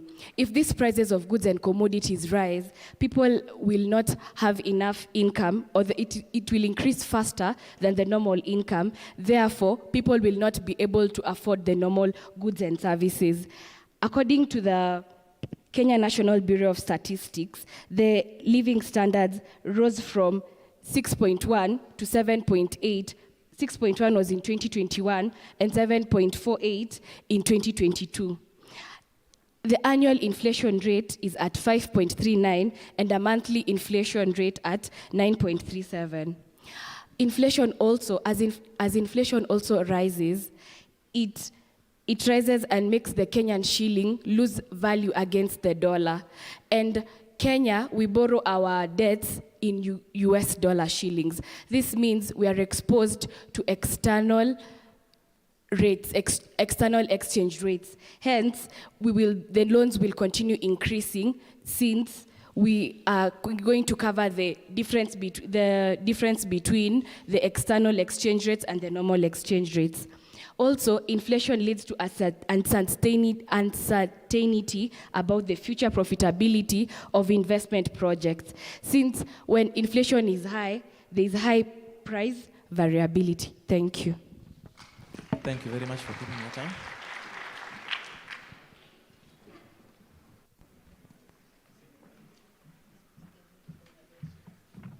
Ladies and gentlemen of the jury, and in front of you today is Emmanuel Hyrex from the great Equatorial Maseno University, ready to present my parenthesis here today. And right away, I want to pose some simple questions to my opponents today. You came here telling us that pupils in Standard 1 nowadays are not using laptops. Where is the evidence? Sorry, what is your name kindly? Emmanuel Hyrex. Thank you. Okay, thank you for that. I'm sorry. So I want to ask you a question, my opponents today. You are here telling us that there are no pupils in Standard 1 using laptops. I want you to get the statistics, give me 6 schools who are not using laptops, and then we can be able to argue on the same basis.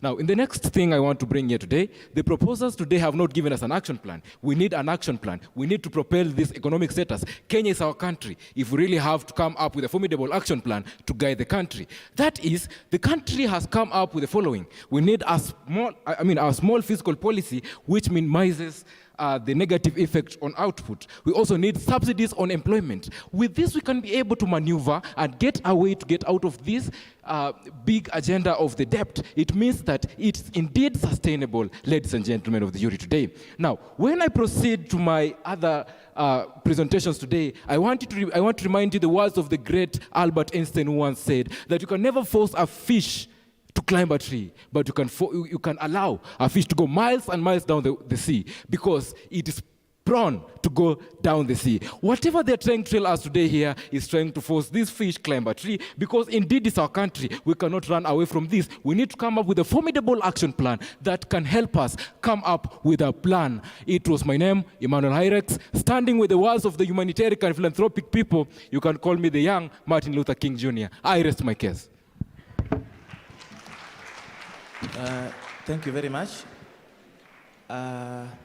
I've been reminded that because of time, we won't have time to allow you to ask the proposer or the other way questions. But now the mantle will be left for the judges. And I have 2 questions, one for Emmanuel and one for Mercy. Now, for Emmanuel, you said that we need action plans to actually get solution to what we are facing. So could you kindly give us at least one action plan in your proposal? And Mercy, if you are listening, you mentioned like Kibaki era. So I would kindly like to know in which Kibaki era are you talking about? And also you are reading from some material defining inflation as the general rise in price of goods and services. So would you kindly also tell us the reference from the material you are reading from? Thank you.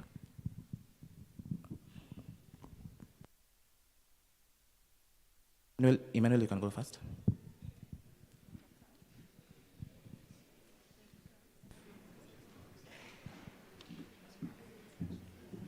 Thank you very much, Mr. Adjudicator, once again.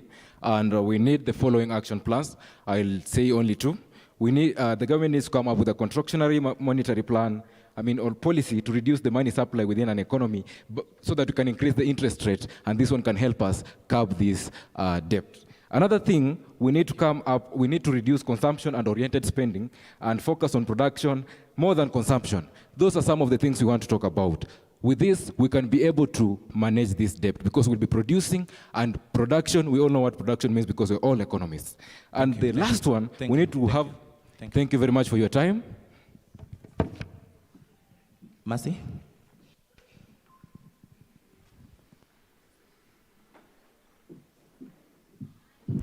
I would like you to pardon your question, please. Well, in your presentation, first you made some definitions, so we'd really like to know the reference from the source, all the sources where you got your findings from, all the material you are reading where it's from. Then in your presentation, you also mentioned Kibaki era, so we'd like to know in which timeline were you referring to? I haven't mentioned Kibaki era in my presentation. My colleague is the one who mentioned Kibaki era, but my findings, I have found them from the Kenya National Bureau of Statistics. Yes. Okay, thank you. Thank you for your time.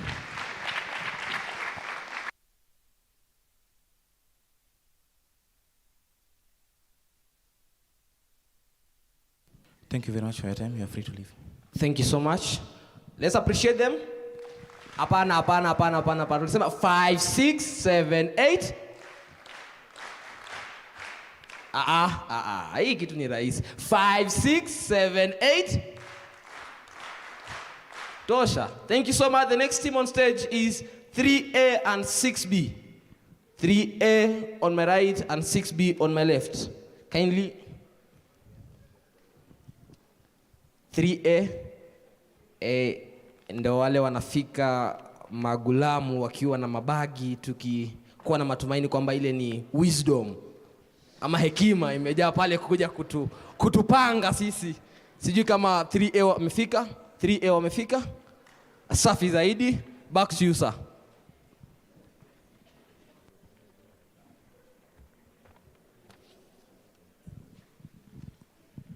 Thank you. Maybe one member of Team A can introduce the other team members as he picks or she picks the mantle and begin the presentation.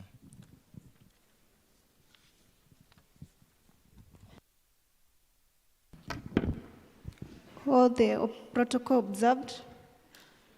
Good afternoon. My name is Pauline Mutanu of Chuka University, and with me is Joseph and John. We are here to propose to the motion that Kenya's public debt is not sustainable, and we have a risk of, we might have economic risk as a result. Thank you.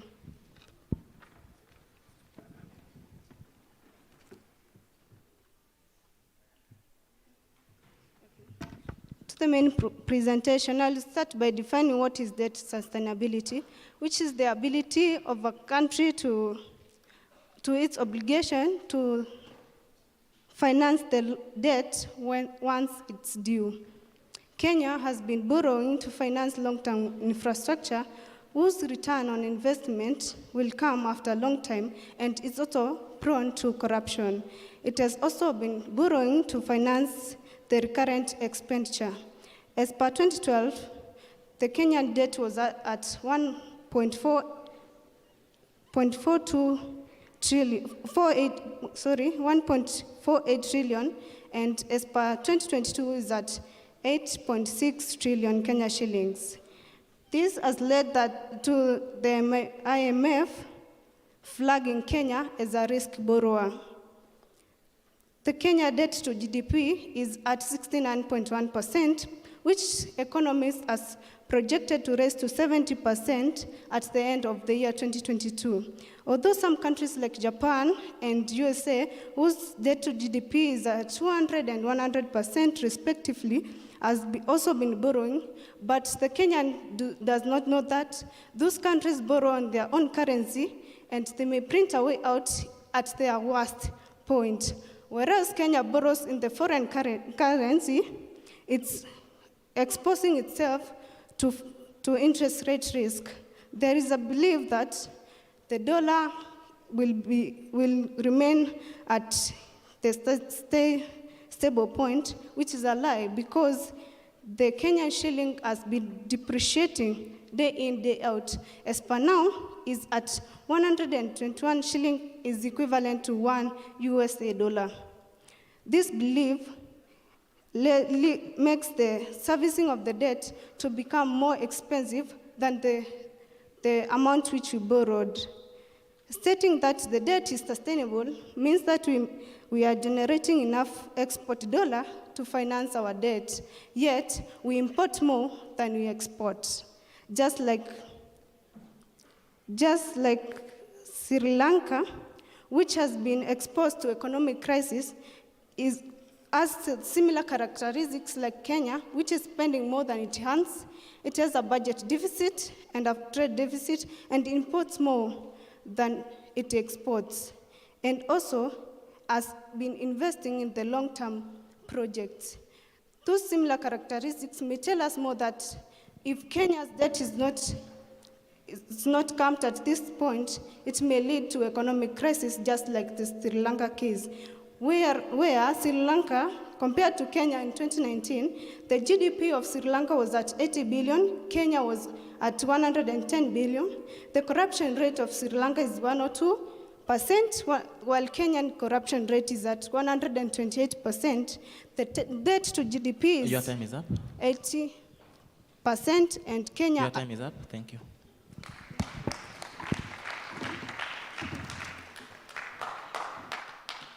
The first presenter from Team B, kindly, as you also introduce your team members.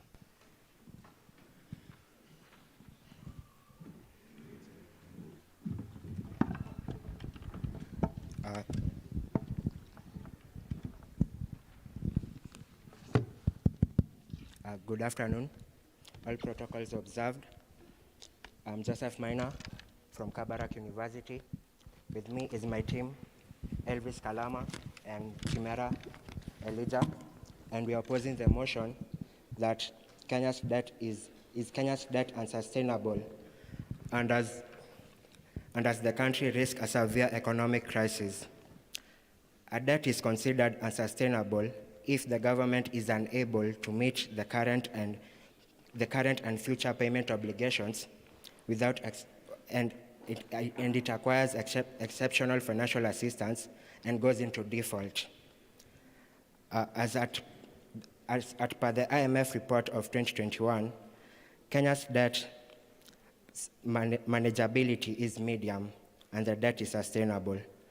The current account deficit amounted to 4.8% in 2020 compared to a high of 5.8% in 2019 due to resilient exports such as tea and horticulture.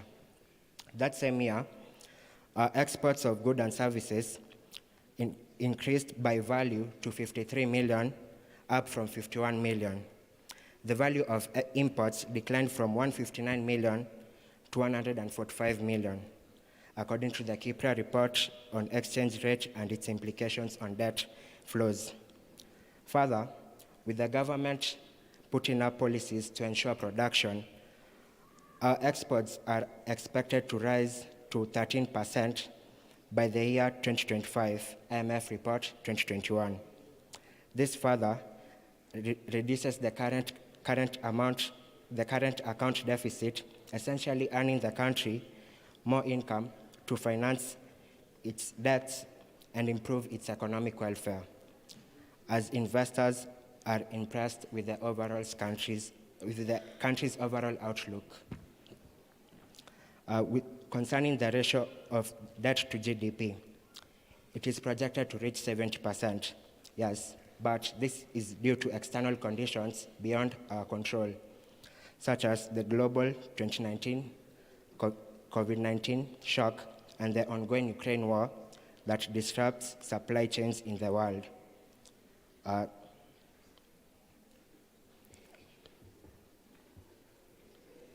Thank you. Thank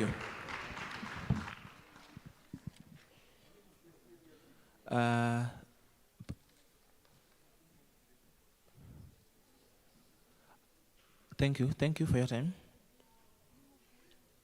The next presenter from Team A.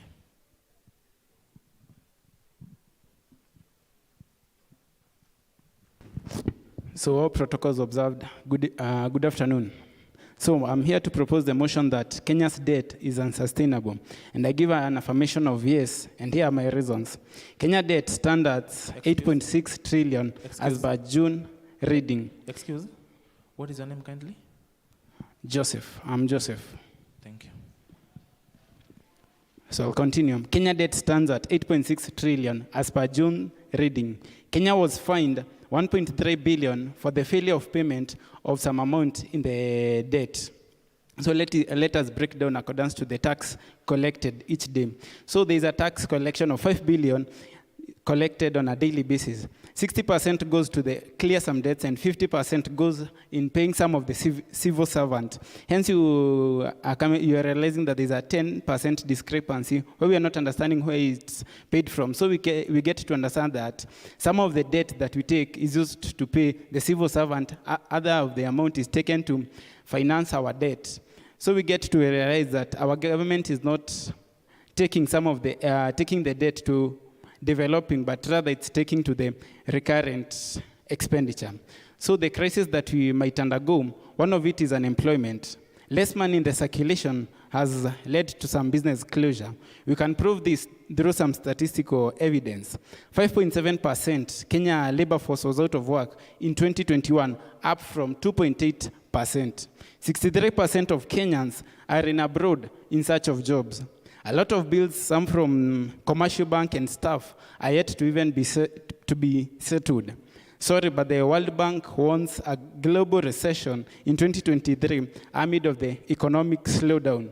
To my next point, it's dollar crisis piles pressure on shilling 75 billion state foreign debt. This was gazetted last week. These expose them higher financial costs due to the sharp depreciation of the shilling against the US dollar. Servicing a cost for dollar loans has gone up for parastatals due to the weakening of the shilling by 6.8% to the dollar this year.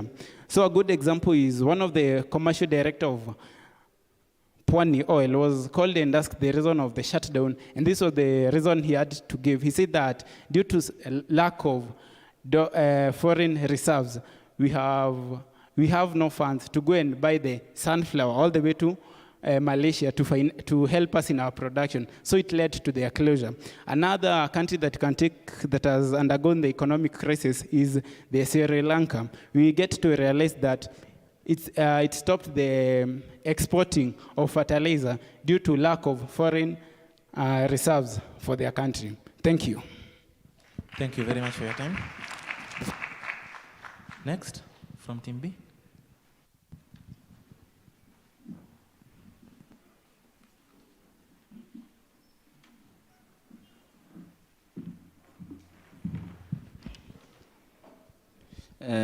All protocols observed. Good afternoon. My name is Elijah Chimera. Okay. Many questions that most Kenyans usually ask is that, is our debt sustainable and do we risk a severe economic crisis? I am here to tell you today that we are saying no, we don't risk a severe economic crisis. This is as a result of, we did a comparison of some of the macroeconomic problems, one of which is poverty. We did an analysis on the poverty rates in our country, Kenya. It is quite surprising that it has been declining over the recent years. Despite the economic shocks that we have faced once in a while and recent COVID-19 pandemic, the poverty levels have reduced below the poverty line. A study from the World Bank has indicated that almost 80% of Kenyans are living above the poverty index, which is currently was pushed to 2.19 recently. So this is a good sign, since a reduction of poverty means improved standards of living. So there is no way that the debt situation is anyway affecting our economy that bad. And on to another analysis that we did was on the rates of employment in Kenya. Also, there's also been an increase in employment rates. I think this has been attributed majorly by the informal and private sector. Most of investors have gone into banks to take loans and invest, which has created employment opportunities for most Kenyans. And other Kenyans are venturing into the informal sector to create jobs for themselves. So there's been an increase in the rates of employment in the country. And also the debt that was borrowed by the government for infrastructure projects, in particular standard gauge railway, which we have seen has created also employment opportunities for Kenyans.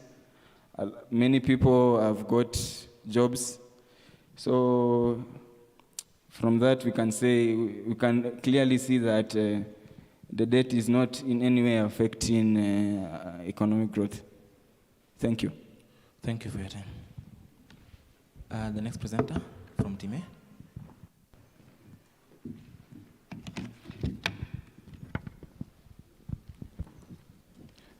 I honor your umbrella, Mr. Speaker, and the floor at large. My name is John Juguna from Chuka University. Yes, I'm here to propose the motion that says public debt is unsustainable and it causes an economic crisis to our country. And my answer to that question is a yes. First of all, I will start by defining sustainability. What pertains to sustainability is that we are able to use the current resources without compromising or jeopardizing the future, the resources of the future generation. So, having this, Kenya cannot, the public debt is not is unsustainable because of the unmatched policies and the unwise investments that we as a country have made. For instance, we borrow maybe to compensate the rise in commodity prices, such as oil and wheat and maize flour, which causes an excess burden to the future generation, which they'll have to pay something that they don't feel it doesn't have an economic impact to them. Also as well, there are over-ambitious plans like advancement in technology, which we have the famous invention of laptops, which was, I support that it was an unwise investment because these laptops, some of the rural areas, they don't have electricity, which makes these investments unrealistic, and also it doesn't bring returns to the country. As well, it is public debt, to my second point, public debt to finance agriculture as well is unsustainable because public debt, we as Kenya, we are an agricultural-based economy, of which we tend to rely much on agriculture, which it's, our GDP is 20% of the total gross national product produced by agriculture. Agriculture is affected by various conditions, such as climatic conditions, the change in seasons, which makes our supply to be low, and maybe the income from agriculture is not good enough to compensate the public debt that we've borrowed. Also, our exports, we export raw materials and we import finished products, which we might earn low income from these exports, having that we are not going, the income cannot service our debts. Also as well, agriculture products are perishable, which makes, if we don't have a readily available market, we are not able to gain income so that we can service our debts. Thank you. Thank you for your time. And the last presenter from Team B.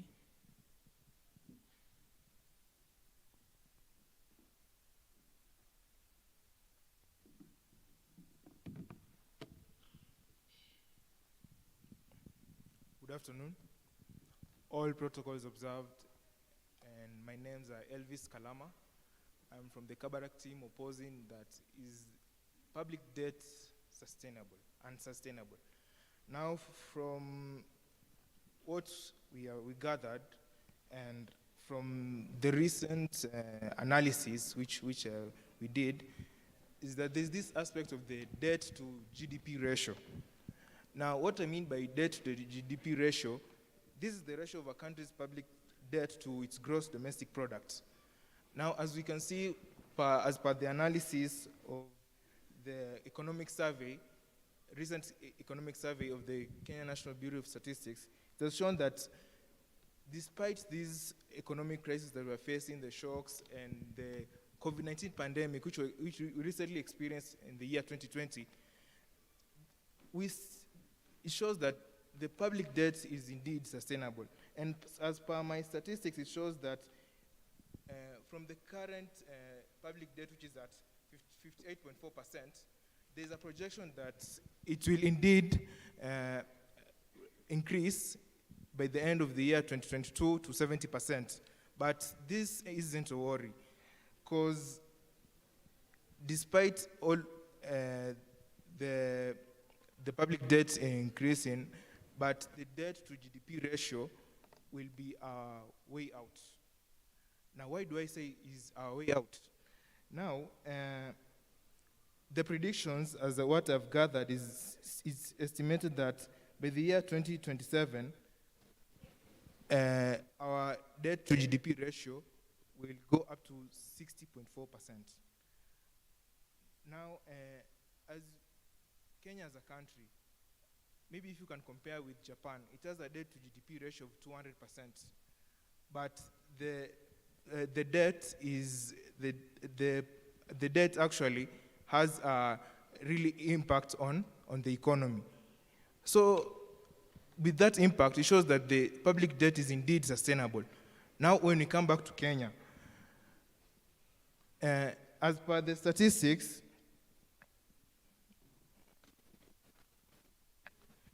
so it is indeed sustainable. And from what I've gathered, that there's a positive correlation of 1.2 between debt and debt to GDP ratio.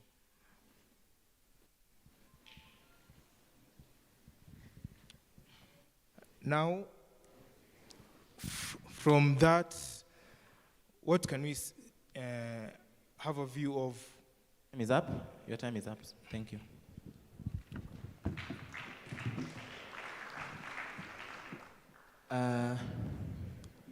I have two quick questions, one for the proposers and the other for the opposers. Now, Team A, the proposers, talked about agriculture trade. So any member can answer this question. Who is the current Cabinet Secretary for Trade and Industrialization? And from Team B, I would ask, who is the current Cabinet Secretary for Finance? So Team A can go first.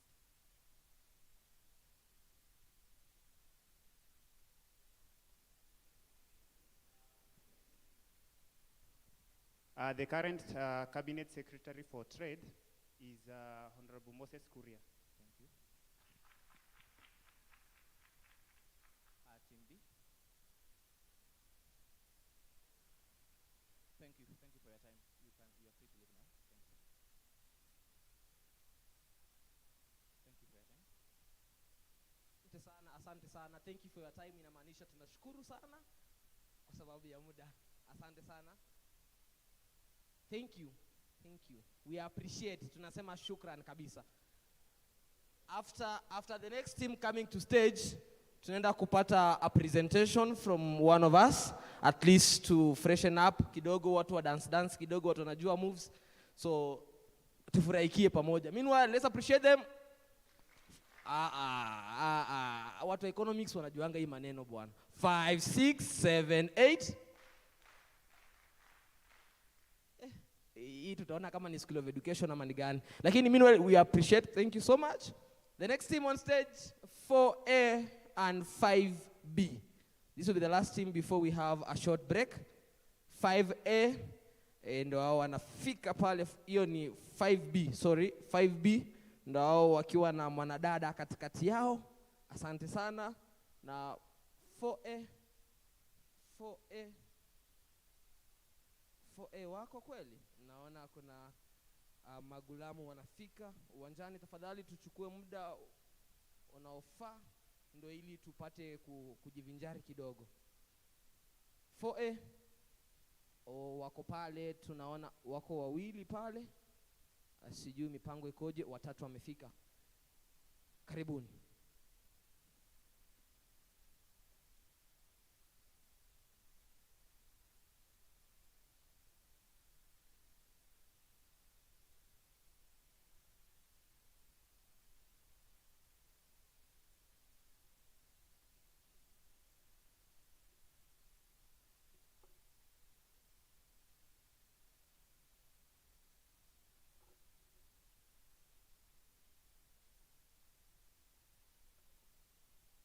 Thank you.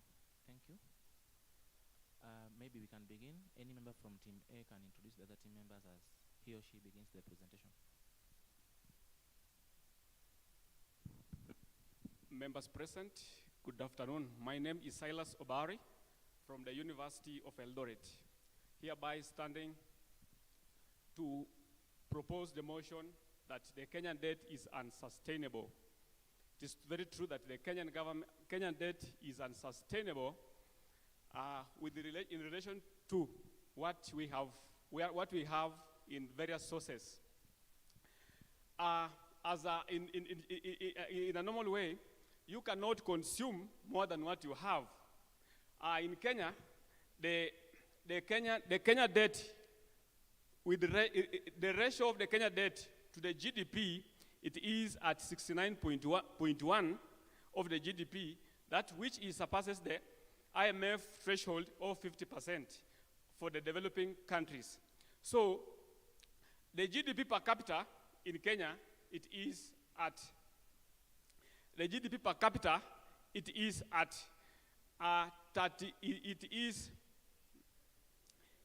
mounting at 227,597 against 34,000, against 86,300 from the year 2021, which was in the year 2011, before it was reviewed after 10 years, it was 200, it was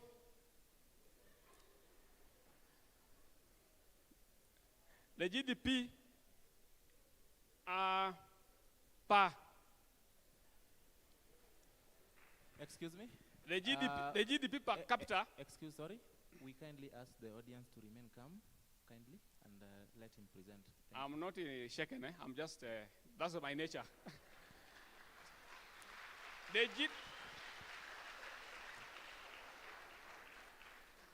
In 2011, the GDP per capita, it was 149,252.03 cents against that was against 34,300, which was the GDP. In addition, the members and Mr. Speaker, I would like to say the Kenyan debt is unsustainable, and I would like to recommend these policy recommendations to the government of Kenya so that in the sooner future, it can make sure that the Kenyan debt is sustainable by number one, the government of Kenya should do what you call proper staffing. That is employing the right team, the economic team, to actually work on the economic policies. Number two, I would like the Kenyan government to work on its budget, to slash the budget within its means. That is to frame the budget in a way that it is corresponding to the Kenyan revenue that we are collecting. Thank you. Your time is up. Thank you.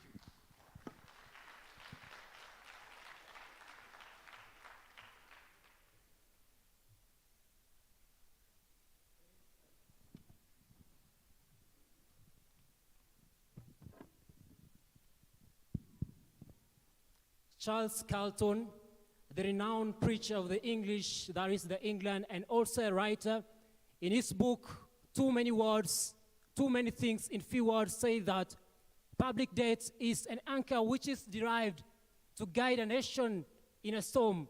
And when this is done, or when it is too heavy, the anchor will sink, and that's the nation.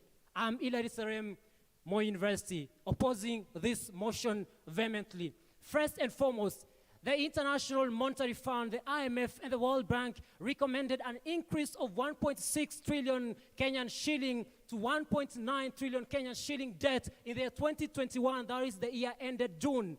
And this was in line with the great impact that the Kenyan government is making the public debt management. You find that this is a debt management where the Kenyan government has carried out and has increased their employment opportunities. First and foremost, the budget deficit in the Republic of Kenya has been able to decrease from 1.024 billion Kenyan shilling to 862.5 billion Kenyan shilling. This is due to the renowned procedures which the Central Bank of Kenya, through the Public Debt Management Committee, which is established pursuant to the Central Bank of Kenya Act, and also the Public Debt Management Committee, which is established pursuant to the Parliamentary Committee in the year 2022, have managed and brought about the great solution to the public debt management, which has enabled, according to the Kenya Manufacturers Association, a great impact impact in the creation of that 5,364 employment opportunities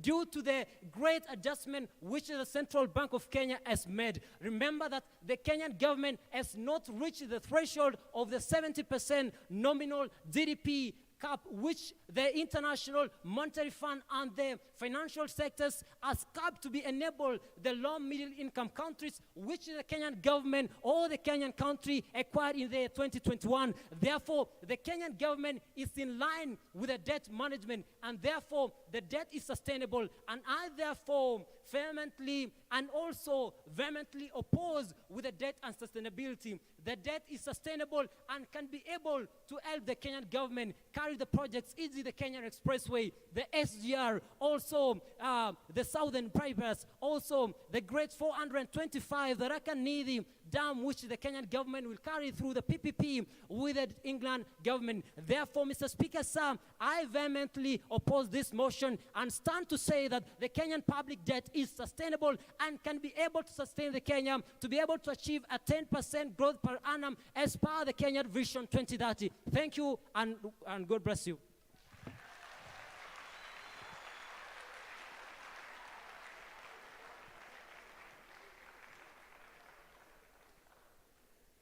Thank you very much, Hilary. Thank you, thank you. Next from Team A.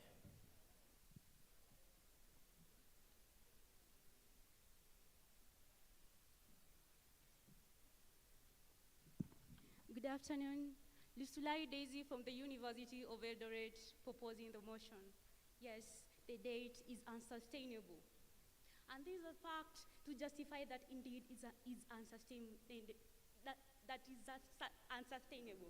Fact number one, let's look at the exchange rate. The total of debt to GDP ratio of the country is 69.1%. That means that the fiscal policy is unsustainable, and can you pardon me?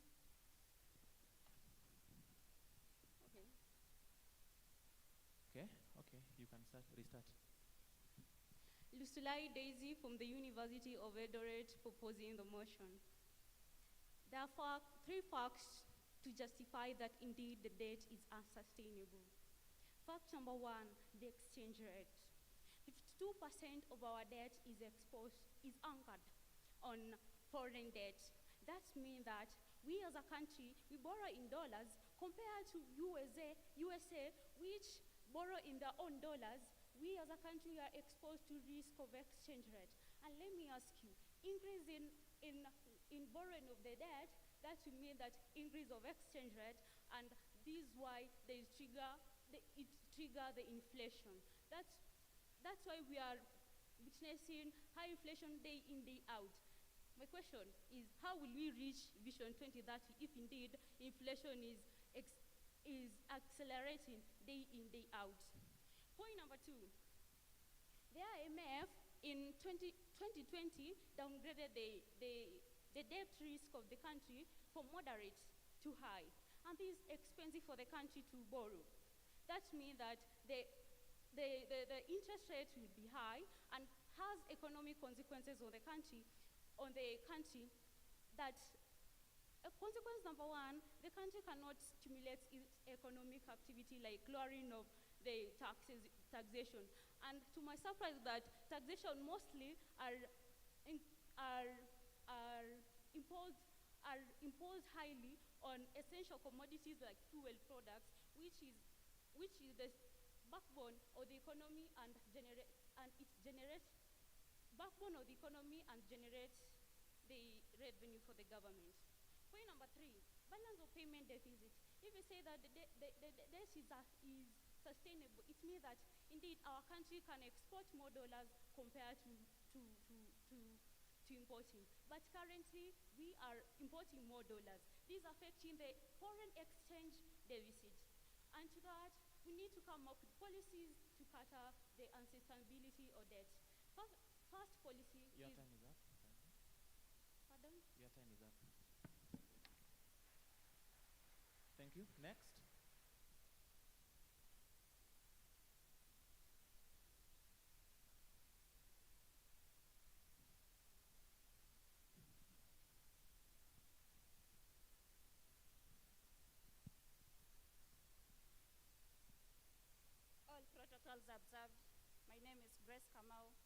good morning, good afternoon. I stand here to oppose the motion that poses a question. Is Kenya's debt unsustainable? I stand here to oppose the motion by saying that Kenya's debt is unnecessarily unsustainable, and it's not necessarily unsustainable. According to me, the Kenya's debt is sustainable. Why? According to IMF dynamics that was posted in the previous financial year, the Kenya solvency ratio in the previous financial year was 23.1%, and right now we are working at a 17.3% solvency ratio. And what does that mean? It means that Kenya is working on its public debt, and the debt is sustainable. On to my next point, the Kenya's debt that is acquired by the national government is used in making developments in our nation. What developments that Kenya makes are, for example, there is the education infrastructure, and also energy. A good example is the Nairobi Southern Expressway. The Southern Expressway has helped in connecting the unconnected countries. For example, the Trans Nzoia roads are used in connecting the western border countries in our nation. To my third point, according to IMF, there is a fiscal consolidation program that has been brought up by the IMF that is going to help our nation, and is going to help Kenya in servicing the public debt. According to the program, the fiscal consolidation program is going to help the nation which is envisaged in the IMF. It's going to help the nation in servicing the debt.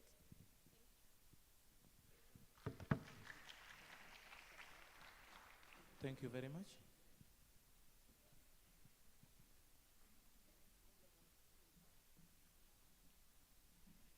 Next, please. Thank you. Good afternoon. I'm Abigail Mwangangi from the University of Eldoret. I'm here to propose on the motion that Kenyan debt is unsustainable and we are heading to a crisis. On to my first point is on the historical debt evidence, where Kenya, as many analysts speak, they wouldn't mention that Kenya has defaulted loans in, for example, in 1992, where it defaulted its loan leading to abolition of aid by the donor countries. It has defaulted again in this year, in the financial year 2021-2022, leading to the fine of 1.3 billion by the Chinese government. Bearing on mind that we have the Eurobond that is to mature in the next 1 year, that is 2024, and bearing in mind that we are in an unstable economic situation, that it's also an insight that we are going to default in the 2024 Eurobond repayment if we don't counter the economic situation we are right now. On to my point number 2 is the issue where the government borrows to pay on other loans. It was dated in 2020 in the National Treasury Statement of Borrowing and Public Debt, where Kenya borrowed 1.8 trillion to service current capital expenditures and refinance on debt obligations due. And it's that when a country borrows to repay on loans, it doesn't generate enough wealth to cater for future loans. On to my point number 3 is on the issue of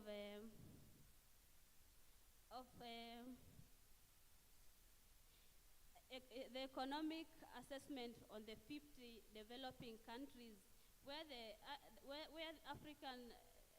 Organization of Africa ranks Kenya as the most sixth vulnerable country to debt crisis. And to quote a quote from Benjamin Franklin, he says, "It's better to go to bed supperless than raising the debt." Thank you. Thank you very much. Next.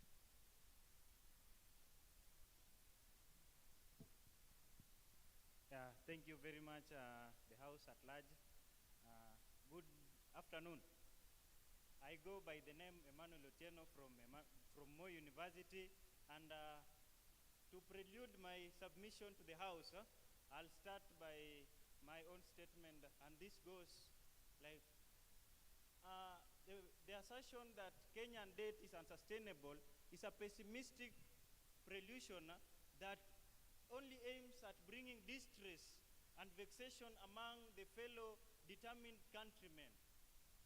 In support of my point, the House, I'll bring to you my 3 points that I term as the pillars out of the debt web, the House. And the pillars out of the debt web are the increase in tax collection, the tax multiplier, and the reduction in the recurrent expenditure.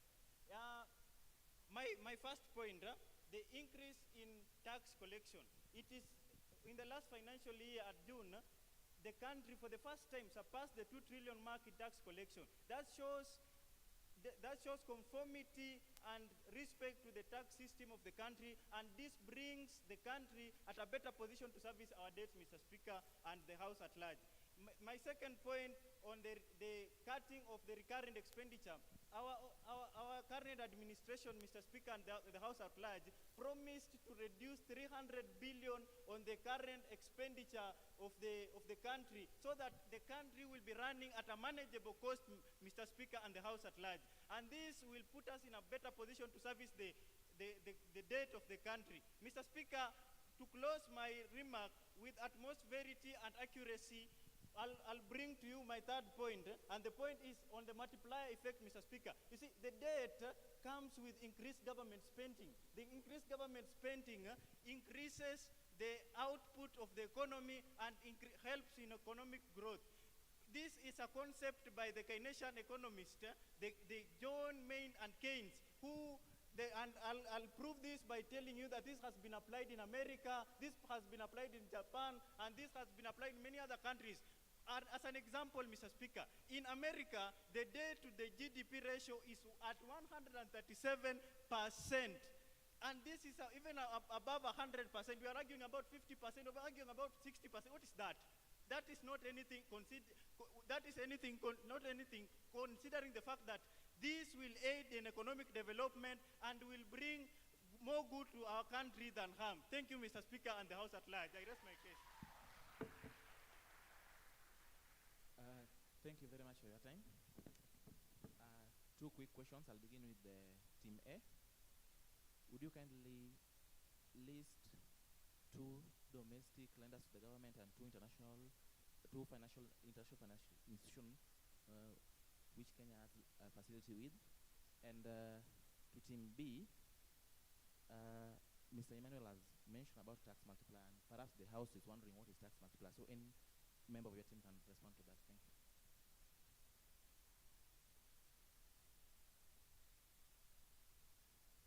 I've asked your team to list any 2 domestic lenders and 2 international or external lenders to Kenya. You said examples of international? That's to Kenya. I'm asking, list any 2 international lenders to Kenya and 2 domestic lenders to Kenya. Okay, the international is the International Monetary Fund, and we have also the World Bank, and my colleagues can give 2 the private donors.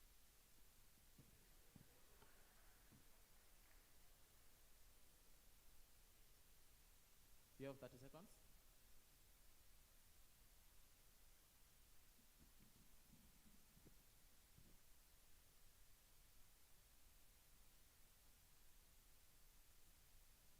Domestic lenders are the CBK and the private sectors like Safaricom. Thank you.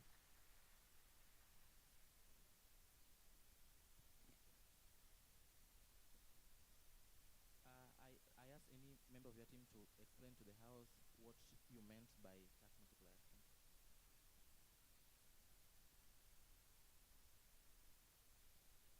Pardon, please.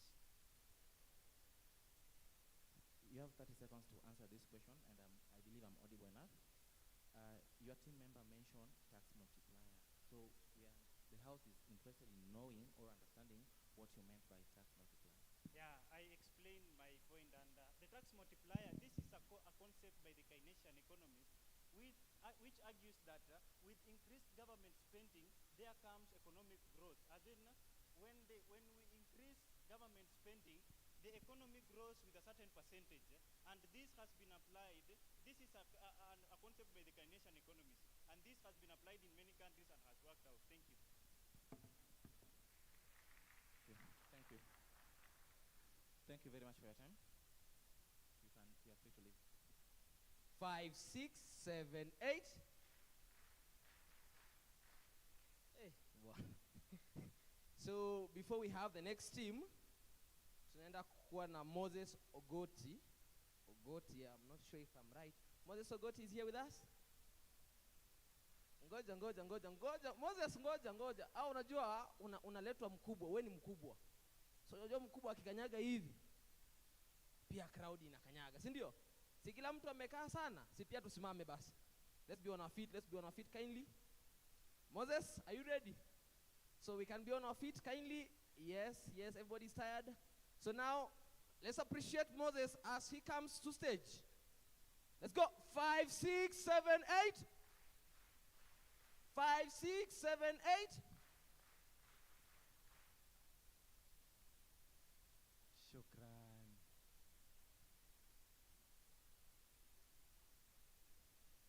Hey, Mr. MC, I really appreciate. I've never had a standing ovation before, so clap for yourselves.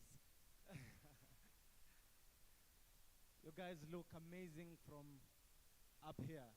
I mean, you're seated, but you already stand out. Wow, this is an amazing audience.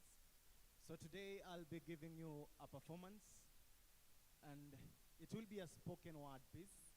I know time is far much gone, but I'll want us to do something together. Unajua wasanii, we have to involve the audience, ndio? So I hope you'll allow me do this with you. So I want to try something. I know we do understand the alphabet, right? We understand the tunajua nani ajui alphabet. So I'd want us to do something. So I'll be saying something, and you finish me with the alphabet in that order. So we'll start with A, B, C, D, E, up to F, and I, right? Okay, so before I do that, my name is Ogoti Moses. They call me Ogoti, the boy child, and that's the only gentleman with a boyish name. So let's do this together. Are we ready? Are we ready, comrades? Shangamke maze, are we ready? Oh yes. So listen to this. For example, say in here, we are real economists. We are leaders. And if they take our blood sample, they'll get that leadership is inside our DN. So I want to hear you loud and clear, okay? So if they take our blood sample and check our blood, leadership is in our DN. All the universities present, we are the winners of tomorrow. And even our adjudicators, our invited guests can confirm that you are meant to. Yes, we are meant to be. So today we are shining. We may not be the sunlight, but the gentleman in the house can confirm that they are someone's son. I mean, so let's shine for the world too. In here, I see academicians. I see people with knowledge. I mean, all of us, we are capable of getting a PH. Yes. Nasikia kuna mtu alisema tio unaambiwa kiti lakini yes, hausikii. But leo tutasikiza, because in here we have universities from all over. And the moment we'll be getting out of this place, si wote tutakuwa ma BF. Si wote tutakuwa ma BF. Kwani tunashuku hiyo. Alright. So because of time, I'll get into my piece. Mtaongea na viongozi wanipe tuendelee, si ndio? Okay. So the piece I'll be doing today is called Freedom is Here. It goes this way. You see, don't be surprised that I've not worn a suit. Trust me, even the economy does not suit me well. So if you love the line, just give me a snap. That's how we do it here. Give me a snap. So get me well. I may not have come with a three-piece suit, but I am a poet. I can give you three pieces suitably. I mean, I'm well suited for this. So here is my peace of mind. You see, if the Kenyan economy was a vehicle, then it's unfortunate that it's not moving. And the closest we have come to move is here when we are driving this motion. Vision 2030 is currently in slow motion. Here we have real economists. We may not have millions in the bank, but I mean, this country can bank on us. Ask our president for KUBSA. He'll tell you, mark those words. You can take it to the bank. You see, I can see today it's a good day that we have a projector. So I mean, I hope that we can do some economic projection. I hope this debate gives us some trajectory. You understand that we are in an economic crisis, but I overheard that some nation has decided to take Kenya for a date. Yes, for a date. D-E-B-T. Ni kama wanatudai. Kuna mtu hajaelewa hiyo. Fanya tu hivi. Kuna mtu wa UN hajapata hiyo.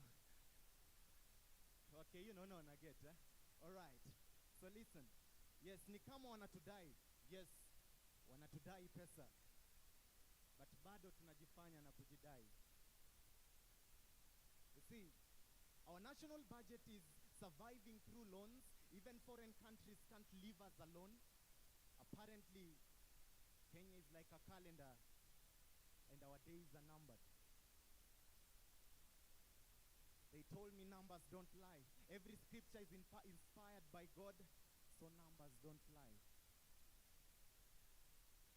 But they told me freedom is here. Is freedom here? Food for thought. Najua mjakula lunch. They told me freedom is here, but I can't see it. But it's here, I hear. So today I oppose that change starts with you. Hiyo ni uongo. Sema hiyo ni uongo. Sema hiyo ni uongo. Let me tell you what starts with you. Uongo, uhalifu, ubinafsi, ufisadi na ukweli. Hizo ndo zinaanza na you. So unless we change that fact, we can't change this nation. Maybe in our imagination. Freedom is here, but ni kama uhuru ndo ulienda. Hali ya uchumi ni noma, ushuru tu ndo zinaenda. It's now public knowledge. I hear that they suggested that the government should stop funding public universities. I guess they are prioritizing to build tarmac roads so that comrades tuendelee kutamak. But ni sawa tu. Anyway, tumezoea kuinama lunch, so we can't stomach that motion. Na hiyo food for thought hatuwezi inama juu kwa ground tunaumia. Ama wanadai kusave those ile fund fulani. Okay. We never understand. I've never understood if help is help for real, because it's still to be refunded. Currently, Kenyans' funds are used for fun. I guess that's why funds begin with the word fun. Think about it. You see, my motto as an individual is destiny to fly. But saizi nasikia hata pilots confirm that sky is not the limit. And currently, even pilots are not fly. So even pilots are jealous that time flies. The economy is built when there is affordable housing, but it seems we've been played. I hear that even now, house flies. Uliza inzi itakwambia. Sisi tulidhani pilots wako juu, but saizi nasikia wengi chini ya maji wana consider kuingia poultry. So apparently ndege ni ndege. Atimeja alisema je kama kuku ni ndege? Atibasi Muluya ni mwewe. But The fact is, okay, I digress. Okay, ndege ni ndege, but apparently the truth is economy iko down bad. Si bado ni ndege. Akili mtu wangu hiyo hawezi kuelewa. Si Kenya Airways, sikia hii. Kenya Airways nimesikia pia kuna thirst, and that's why ikaitwa KQ. Being a acha niwape time. But being a Kenyan is a calling. So put the president online, wa Kenya tuna queue. We can reason together. Kenyans, we have high IQ. I don't skip lines. I find one, I queue. Anyway, freedom is here. I can't see it, but I hear. You see, hadi walimu wavalishwe uniform, hata walimu wavalishwe uniform, still students don't understand darasani, wanatoka tu sare. Life in university ni hard. Comrades wengine walisare. Thanks to the most high, comrades tuko high. Uliza comrades wa UN watakwambia wanasoma bado na mababu. Atunaingia exam room, ukienda kuandika unapata wino imeisha. Uliza wino. Okay. See, imagine hata shule za primary fees ziko high, na hata wanafunzi waambiwe they are all uniform, bado kuna wengine hawana sare. Enyewe freedom is here. I can't see it, but I hear. But sijui Hasla Mitumba alikosea wapi. I hope the government itawalend a hand, but I guess they still need a second hand. I understand mkono ya serikali ni ndefu, so I hope itatutouch. So today, we hope to touch the economic crisis in this country. But I hope before ban zile mitumba, wata-think twice. Nani ashaifika think twice? Sijui nani aliwadvise ati wakizibando uchumi itakuwa lit. Hapo tu wamechoma. So itabidi tumewaholdia beef. See, I guess watu wacha kufikiria wakikalia sit, but enyewe freedom is here. I can't see it, but I hear. Sijui the overworked interns walikosea wapi. It seems their needs will suffer in turn. I guess now we'll have to be patient. Enyewe sky is not the limit. Nasikia wanataka kuongeza some term limits. Enyewe freedom has no limit. Anyways, nothing personal. Kenyans, let's stand with the leadership that will bring sustainable development, not the ones that will leave us in character development like your last ex. I guess freedom is here. Uchumi ndo noma I hear. But ni ushuru tu ndo zimeenda. My name is Ogoti, the boy child.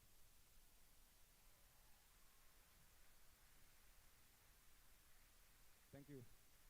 So I want you to do me one favor. This piece, I did it and I've recorded it. It's on YouTube. Just take out your phone. Just take out your phone. Kindly. Take out your phone.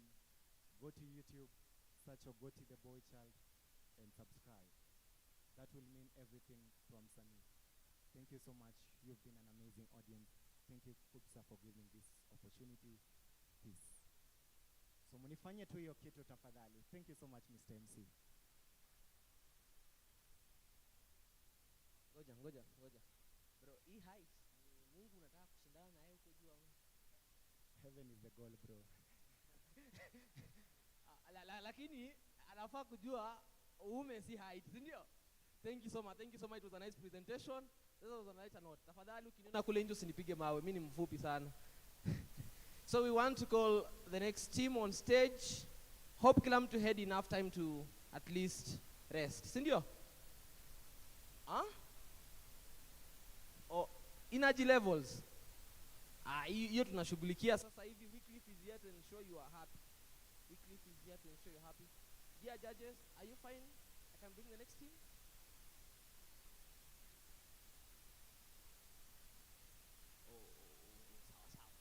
Sawa. They are saying we can give them some more.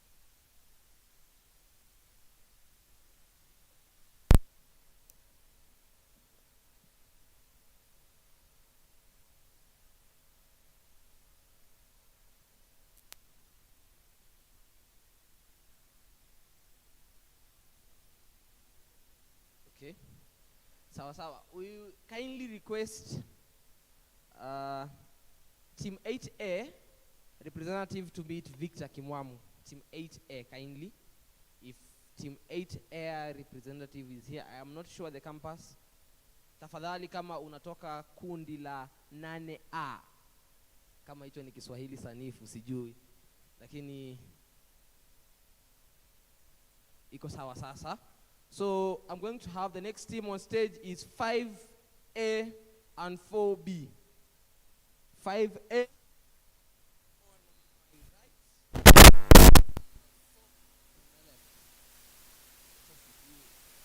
Niyo side. Hebu tuangalie side. Mnaona hiyo suti?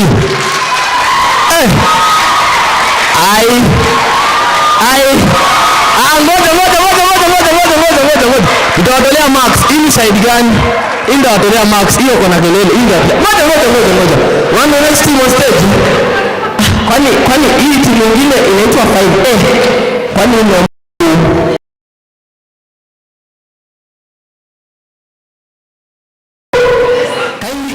somebody to check with me 5A.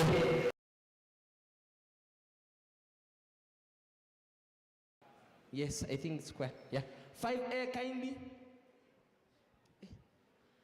Si hata kila mtu amevaa suti. Suti ni kitu ya kuogopa. Suti ni kitu ya kuogopa. Suti ni kitu ya kuogopa. Ati ni content. Ati walikuwa wanasema ati mwanaume anavaa suti na ana content. Huyo ni nani? Si mimi nimesema, hiyo ni meme. Si hiyo mnasikizanga meme pia. Na pia hii side nimeona suti. Hebu angalia hizo suti zinakuja hii side. So here it's suit versus suit. So which one is expensive and which one has content? Ya kwanza safi, ya pili, ya tatu. Makofi. Let's go. Thank you so much. Back to you, dear adjudicators. Thank you very much. Without further ado, I think we can begin. Team A, you can start.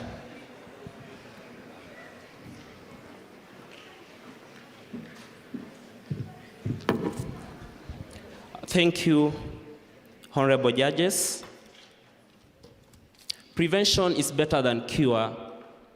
This is a common term used to literally mean treat it or stop it at its infancy to avoid the later outcomes that might be undesirable and expensive to curb. I am Msonye Philip from the Catholic University of Eastern Africa. I'm on the floor to support the motion, the conidrum before us. A debt is considered to be unsustainable if a country is unable to meet its debt obligation and restructuring it is required due to economic distress. I therefore invite you, honorable judges, to Article 214.2 of the Constitution of Kenya, as read together with Section 52 of the Public Fund Management Act, which defines what a public debt is. And I'll define these. This is a financial obligation by the national government which has to be met within a certain period. The Kenya public debt ceiling is at 55%, which was revised from 50% by the National Treasury. Currently, the public debt to GDP ratio stands at approximately 64% from the 2020-2021 financial reports, which is way higher than the current ceiling point. The IMF reports of 2020-2021 stated that Kenyan debt distress shot from moderate to high, and it also stated that the Kenyan debt carrying capacity downgraded from strong to medium. This is well defined by the debt overhang theory, meaning that Kenya currently is having a log on it, and it has to carry forward its debt to the coming generation. And most of its consolidated funds are used to pay off its debts, leaving paltry to steer its development. As I conclude, and having said that, and as I take my seat, I beg to support the motion, the discourse before us, that the public debt is unsustainable and it poses a great crisis on the economy of Kenya, as most of its funds from the consolidated funds are used to pay off the debt, leaving nothing or paltry to pay off its debt. Thank you, honorable judges. Thank you very much for your time. Team B.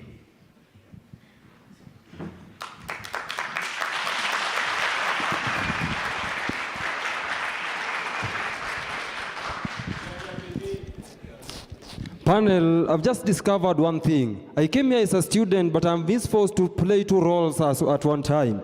I am being forced to be an opposer in this motion, yet a role that I never prepared to be. I'm supposed to be a lecturer in this debate, because I have a role of teaching my opposers what they are supposed to be discussing. I am Odior Bezalel from Kenyatta University. So we have to start where we ought to be starting. What is a public debt, and when is a public debt when is a public debt seen as sustainable? A public debt is sustainable when the government is able to meet all its current and future payment obligations without exceptional financial assistance or going into default. Essentially, what we tend to mean is that the government is able to service its debt without sourcing funds from creditors at the long term or defaulting.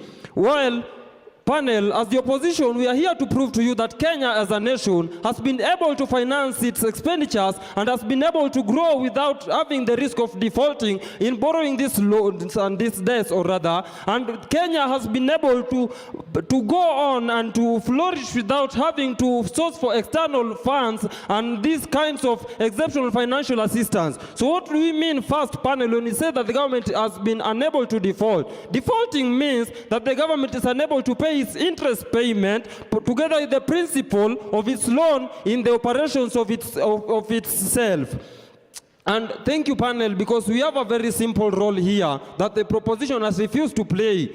I don't know whether they never knew the point that we are trying to drive, or we are supposed to drive, but we will drive it anyway. The point that we are supposed to drive is to prove, using standards that have been put up, that Kenya is sustainable, using the metrics that have been put up to prove this. And we are going to use these metrics that have been used by IMF standards in determining a country's public debt sustainability, that was released by IMF country report number 20/156 of May 2020, that measures the debt sustainability analysis of countries, and this was done in conjunction with the World Bank. These metrics are: 1, debt to GDP ratio; 2, internal interest rates of debt to growth rate; number 3, revenue collection.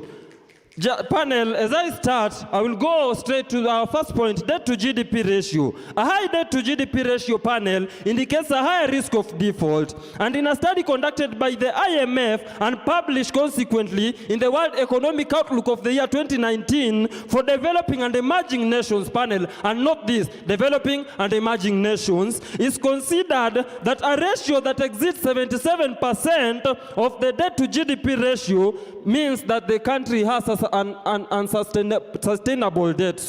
And see, Kenya, panel, as of March 2022, had a debt to GDP ratio of approximately 67.2%, which was below the recommended rate. Thank you.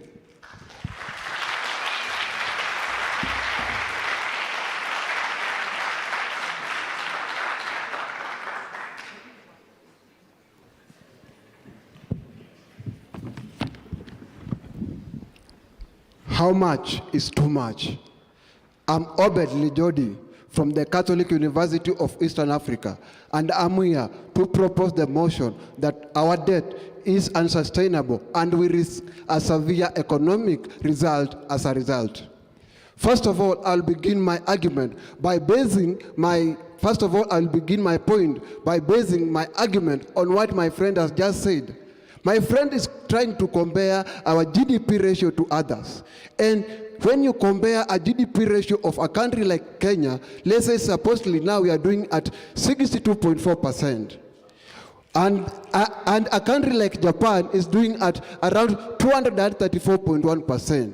What they are failing to put in mind is that Japan is borrowing its debt in yens, while we, Kenya, we are forced to borrow our debt in dollars. And when you try to borrow a debt in other countries' currency, this comes with severe conditions that render your debt unsustainable with time when the market condition changes. My friend here just mentioned that we have never defaulted.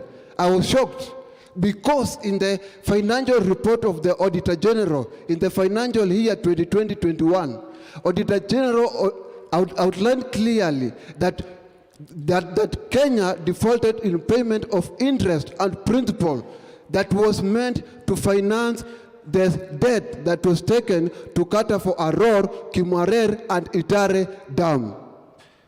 So when a country defaults in its payment, doesn't that show that we are having a problem sustaining our debt? Kenya also went to the market. Kenya is a higher internal lender. So it went to the market, borrowed loans. When a country borrows loans from commercial banks and uses it to finance long-term projects, this in later crowds out the private sector.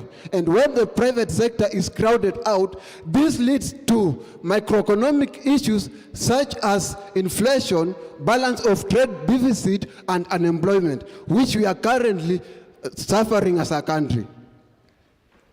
In my last statement, I would like to put this across, that when a country, like Kenya, when we borrowed the Eurobond, we used the Eurobond that we borrowed in 2014 to finance short-term recurrent expenditure. But some people here will tell me that the Eurobond that we borrowed was taken to long-term projects. We used it to finance short-term recurrent expenditure, which doesn't generate revenue as opposed to when we take it to long-term projects. Lastly, I would like to urge my fellow opener. Your time is up. Thank you.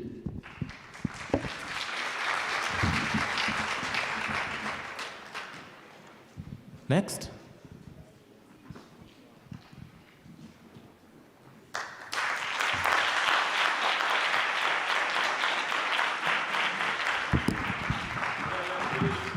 Yeah.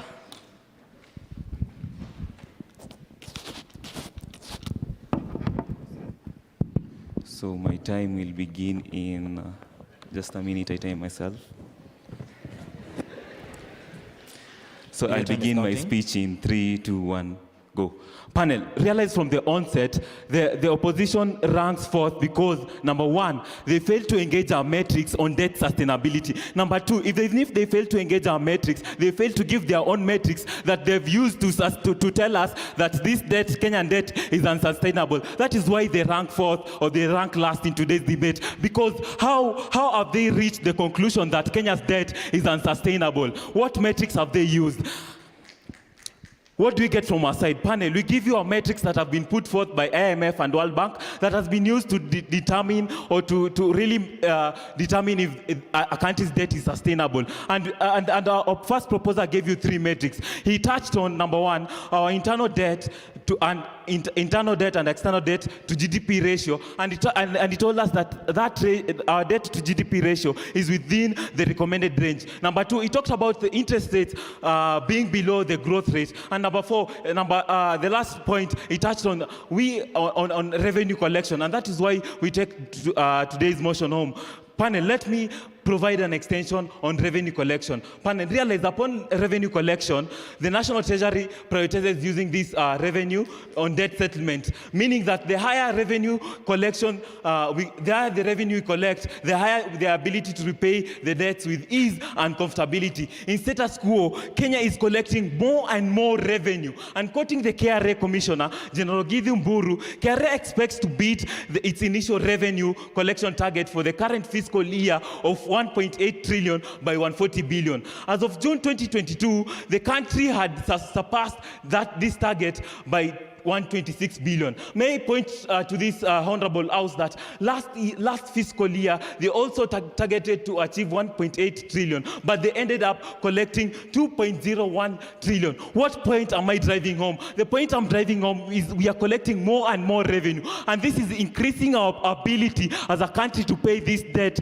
with ease and comfortability. Panel, this is why we take today's motion home. We've shown you that we are using a matrix that has been put forth by IMF and World Bank to determine debt sustainability. We are within the debt and we are within the GDP, debt to GDP ratio. We are within the interest rates to growth rate ratio, and you are collecting more revenue. And with these with these three metrics, we tell you that Kenya debt is sustainable.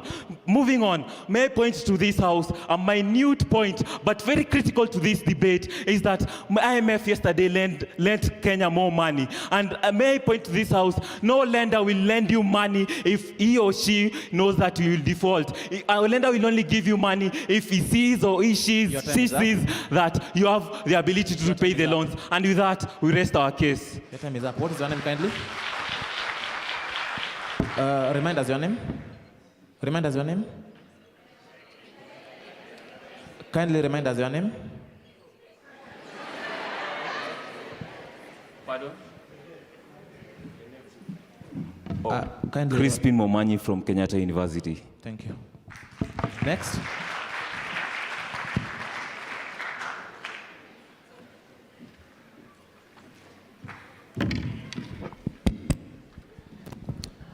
A friend once told me not to bite off more than I can chew.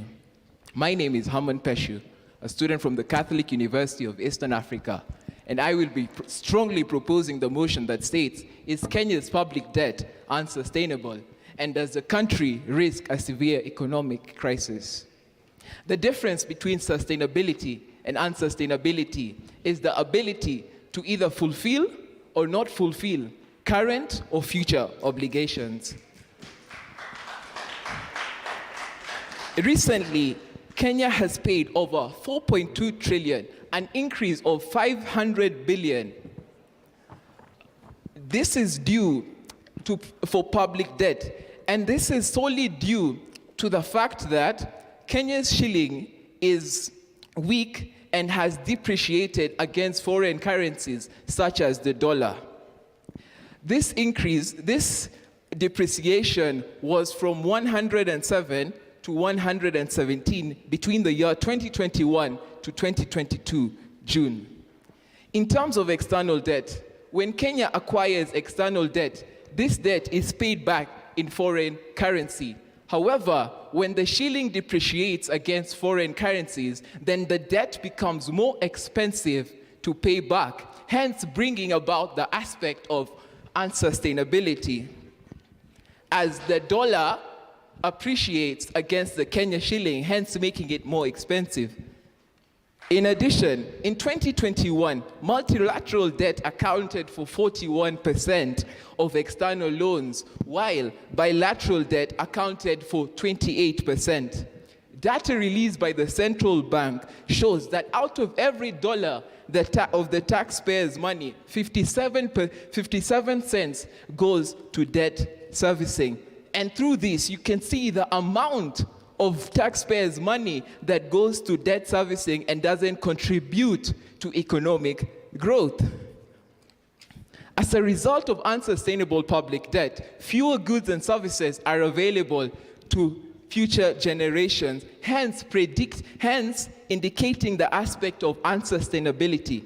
This also worsens and does not contribute to achieving the macroeconomic objectives, and hence makes it very difficult to achieve the Vision 2030, in which that is our aim. Thank you. Thank you very much. Next.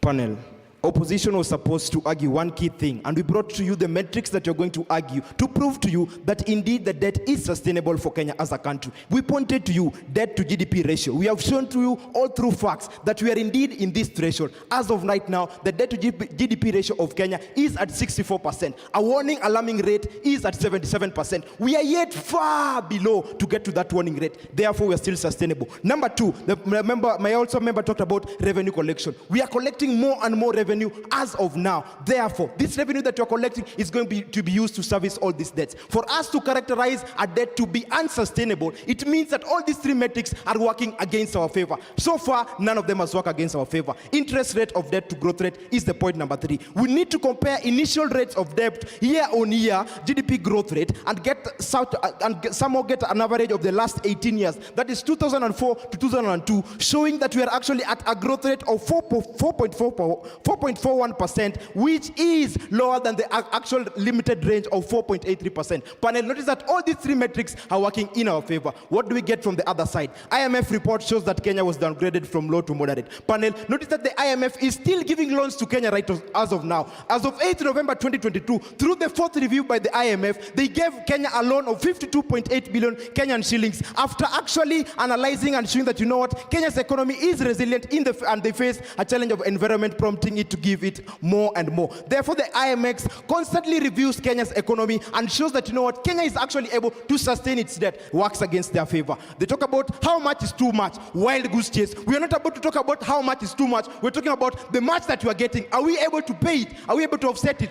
Null and void. They talk about Japan's debt to GDP ratio is at 200%. But notice you cannot really compare the economy of Kenya and Japan. That is why we brought you the metric of we're using our developing economy. For example, Kenya, null and void. They talk about ability or inability to pay debt. Notice that they don't give any other metric showing that Kenya is unable to pay these debts, null and void. They talk about Kenyan currency depreciating. They talk about the Kenyan currency depreciating.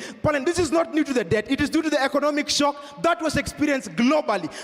Notice that the world is gradually moving on. Taxpayers' money, and they talk about taxpayers' money is used to pay debt, null and void. At the end of the day, is this taxpayers' money being used to offset this debt? The debate about today is, as a country, are we making the right moves? Are we making the right steps to prove that this money is being used as a right way? Why economic sustainability and not a crisis? The long-term outlook remains favorable for Kenya panel. Notice that there's been a good progress on the fiscal adjustment needed to address all these debt vulnerabilities, and this remains elevated through shocks and repercussions. The overall deficit panel, as a cash basis, declined from 8.2% of the GDP in the 2021 financial year to 6.2% of the GDP in the 2021-22 financial year. Panel, notice that it's only the opposition that gives you the metrics that work in our favor. Their points are null and void. With that, we rest our case. Your time is up. What is your name, please? My name is Wycliffe Otieno from KU.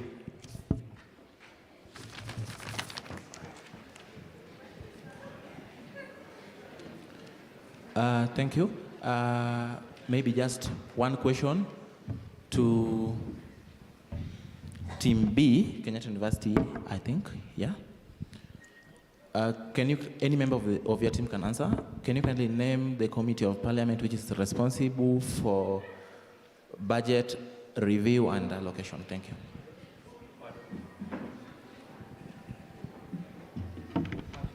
Pardon? I'm asking, kindly name the parliamentary committee in Kenya which is responsible for budget allocation and review. The Financial Committee. Parliamentary committee, yes. The parliamentary committee is responsible for raising the debt ceiling or assuring that the country's debt is actually reaching a ceiling. Right now it's at 8.8 trillion. It is up to the parliamentary committee to raise or lower it. Which committee is that? The Public Accounts Committee. Thank you.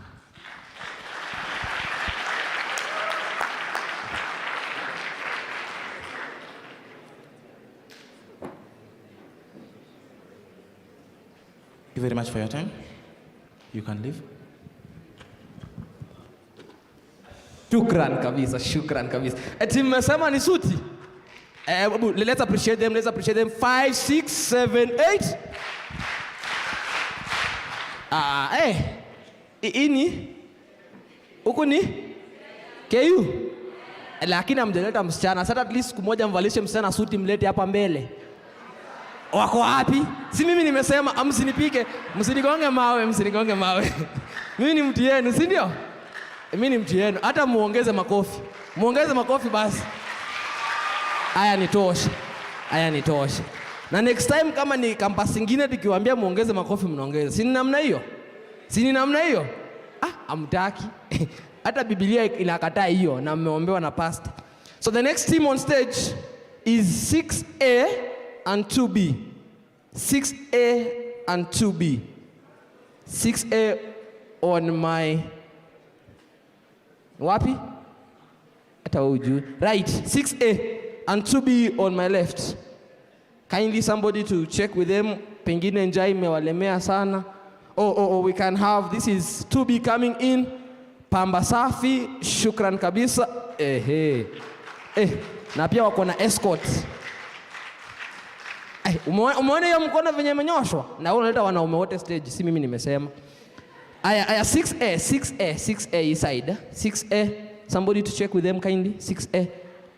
Pengine 6A kama ninja pia tunaweza ongea na Wycliffe awaangalie kitu ndo wasi collapse on stage. 6A, maneno ni murwa kabisa. Are you seeing what I'm seeing? Makofi bana. Hata muache wivu. Makofi. Yes. Munaona hiyo kiatu? Hiyo ni inchi 6. Na wewe hujazoea. So at least siku moja ujaribu utembee hapa. Thank you so much. Thank you. Your time begins now. Team A, you can start.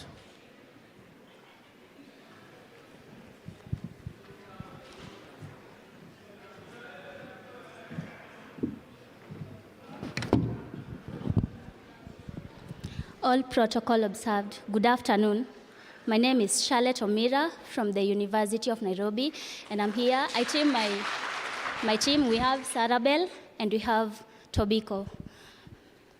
I come here to support the motion that Kenya's public debt is unsustainable and that the country risks a severe economic crisis as a result. First, we need to understand what is public debt. Public debt and sustainability. This is the state where a country lacks the ability to finance its public obligations, its financial obligations. Then, and its an inability to pay for its debts in future. Then we need to understand also what is a financial crisis. A financial crisis, an economic crisis, is a situation in which the economy of a country experiences a sudden downturn in its aggregate GDP. According to the 2022 Budget Outlook and Review Paper, which states that in the financial year 2021 to 2022, the government added a debt of 1 trillion to finance its new financial year. Now move with me. When Jomo Kenyatta died, he left a debt of 72 billion Kenyan shillings. In 2013 alone, Kenya had accumulated a loan which was 49.9% of the GDP. And in 2022, as we speak, we have a debt of 8.6 trillion shillings, which is at around a percentage of 68.2% of the country's GDP. The question remains to be, can you see the 8 trillion worth of development in the country? In a country of 10 rich men and 10,000 poor men. Doesn't the imbalance reflect already a failing economy? Does this reflect already a failing economy? The public debt mountains each and every day. Like as we speak, like 2 days ago, the country also received some billion shillings from IMF. And the source is from the IMF report. We are going to an extent of borrowing money to repay another debt. And this is very harmful. A country that borrows money to repay a debt suffers a very huge financial crisis because we are not able to generate new wealth. And if we're not able to generate new wealth, how will we be able to repay the already debt that is due? You cannot stand to think that posterior and posterity are all synonyms of bad and expect me to point out what you can already see. No, the economy is not at the risk of an economic crisis. We are already living in the crisis. As you can see, Every day in our news headlines, we always see that people in various counties in Kenya are suffering. Your time is up. Thank you. Are suffering from the problem. Thank you. Thank you.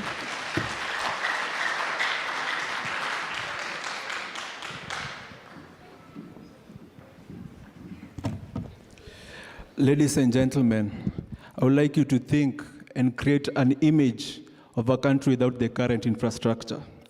A country that we don't save time, and time is of money.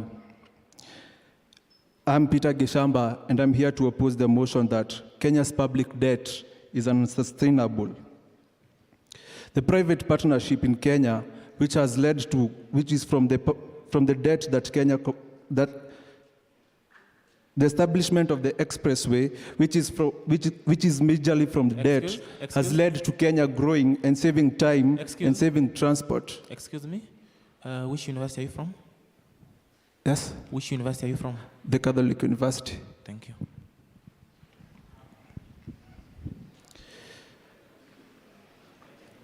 As of 2014, the former regime adopted a new form of infrastructure development model.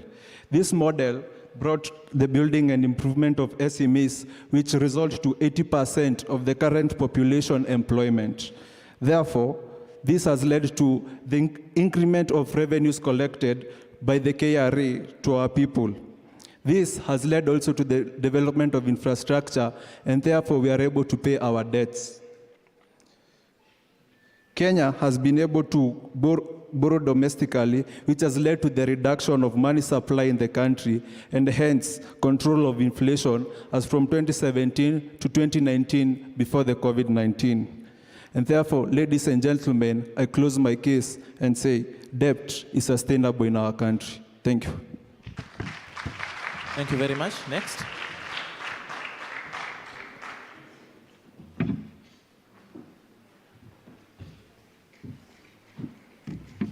You are going to allow me to do justice to your ears because I believe I am audible enough.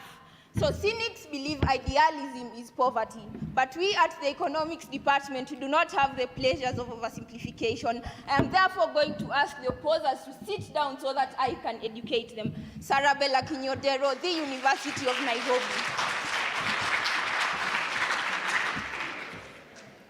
I am going to take you down memory lane because anytime we have tried to get the success of a country, we have looked down memory lane. 3,500 BC, when children were going into peonage because their parents could not afford to pay the debt. Since when has debt been sustainable? Since when? Do we want to start today? What is so different about us? Our current debt load stands at 478. That is in deficit of the current debt because we have to look at the tax evasion. Entropy as a law in thermodynamics states that when the disorder in a system goes unchecked, the system is bound to disintegrate into chaos. What are we doing now? We are leaving the chaos. So no, we are not going to disintegrate into a crisis. I am going to repeat what the first proposer said, and she said you're already leaving the crisis. But you have to be in the need to know this. And because I am not, I am going to rest my case here. Thank you. Thank you very much.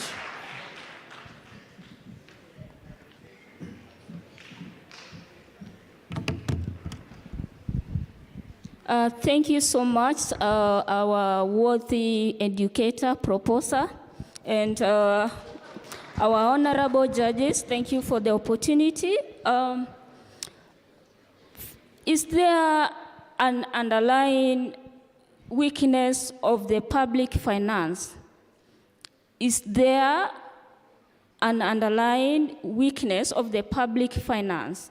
And is there a slow pace or uncertain pace of the planned physical consolidation? So my name is Agatha Kimanzi. I'm from Catholic University, the Catholic University of Eastern Africa, and I'm opposing the motion. Is Kenya's debt unsustainable? Kenya's debt is very sustainable. The economy is very resilient, as we've noted the 6% growth of GDP year on year for the first few months of this year, 2022. For us, our Kenya's vision, it is to have a globally competitive country. And how do we achieve that? We achieve that by use of the public revenue and public debt. So the country has to borrow for it to grow the economic growth through income and mass employment, rather than capitalism. So the debt is quite important, and our debt is very sustainable. What the public finance need to do to continue growing this GDP from 6% to a higher percentage is to focus on the concessional loans. Concessional loans are the favorable ones from multilateral bodies like IMF and World Bank. They are favorable in terms of interest and grace period, compared to the commercial loans, which have been favored. If we look at the data from June 2012 to May 2022, concessional loans have grown at a 10-year compound annual growth rate of 16.6%, compared to the commercial loans, which have grown at a 10-year compound annual growth rate of 36.6%, which means Kenya, or the public finance, is favoring the domestic ones, which are very high to service. So I think the government need to focus on concessional loans, and also to grow the capital market, that Kenya can be able to borrow through debt instruments like shares, like bonds, like debentures and ETFs. And another thing is to focus on inclusive microeconomic policies that don't focus more on the chronic capitalism, but they include the social mass in growth. I think with those points, I need to ascertain that Kenya's debt is sustainable. Thank you. Your time is up. Thank you.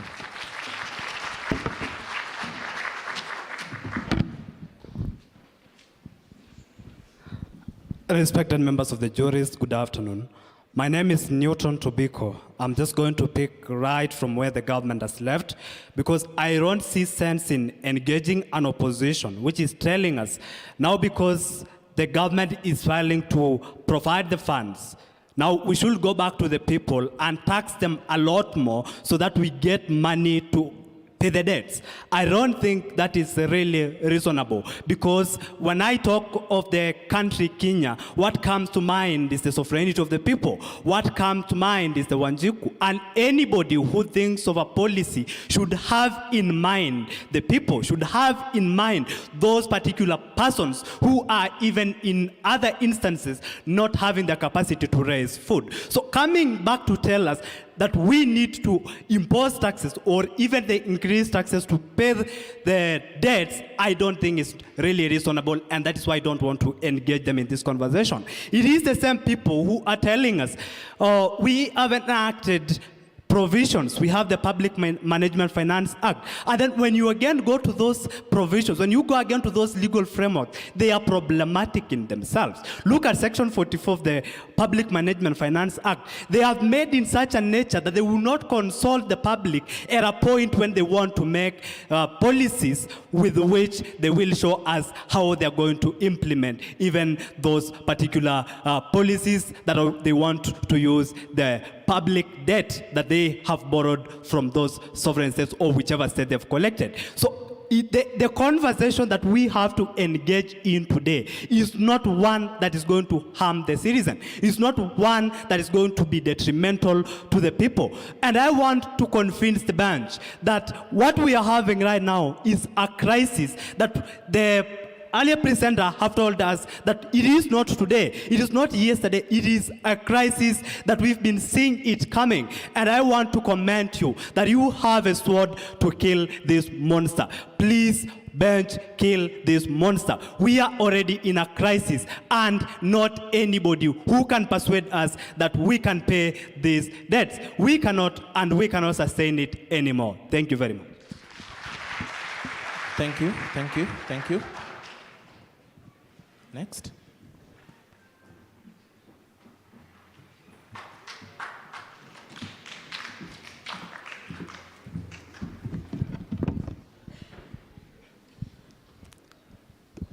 Honorable judges and the members in auditorium, good afternoon. Well, we are raised, we grow, and we begin taking care of others. Kenya is merely 59 years, and so it needs to be taken care of. My name is Magoba Emmanuel from the Catholic University of Eastern Africa. Is Kenya's debt unsustainable? And does a country risk severe economic crisis as a result? No, no, no, no. I stand here to oppose that motion because Kenya's debt, it is very sustainable. And as I begin, let me quote our own. When, during his last Madaraka Day celebration, the former president said, and I quote, "The only time that a debt is a burden to a nation is if the nation is led by carbon looters, but in hands of a visionary administration, debt is a catalyst for rapid development." And indeed, debt is a catalyst for rapid development. When we have debt, and we've seen this physically in Kenya, unless you don't have eyes, you've not seen what debt has been able to do to the country. We've seen a number of countries developing, being able to pay their debt burden. Look at Singapore. Look at China.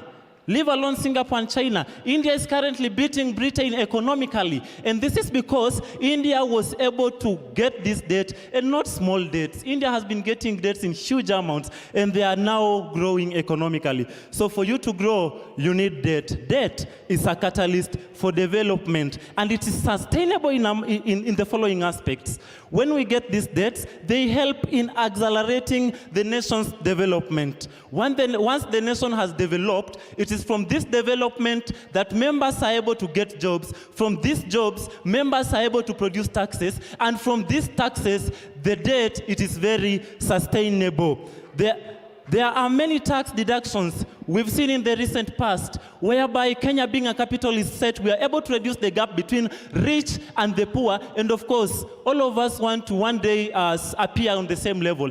And by getting the debts that are very sustainable, because Kenyan debt is very sustainable. And just to inform you, maybe our worthy opponents and our educators forgot to research what is a sustainable debt. And from a research done by Finance and Development team in September 2020, a country's public debt is considered sustainable if the government is able to meet all the current and future payment obligations. Kenya will not have received a recent debt if it was not able to meet all the required obligations. And that just happened 2 days, probably 2 days from now. Kenya received some more amount from outside. So I want to invite you to look at the statistics. Kenya has improved.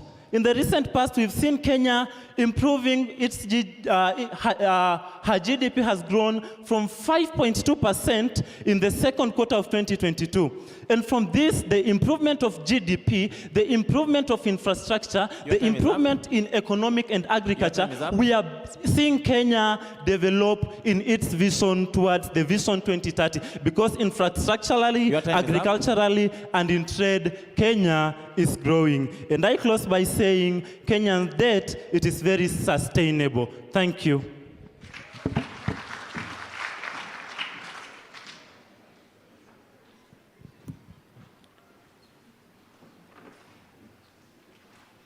Thank you. Maybe one question for Team A, because maybe I didn't hear in your analysis mentioning any source where you drew your data from. So could you kindly tell us anybody in Kenya which deals with public finance in general? Any institution or body? Thank you.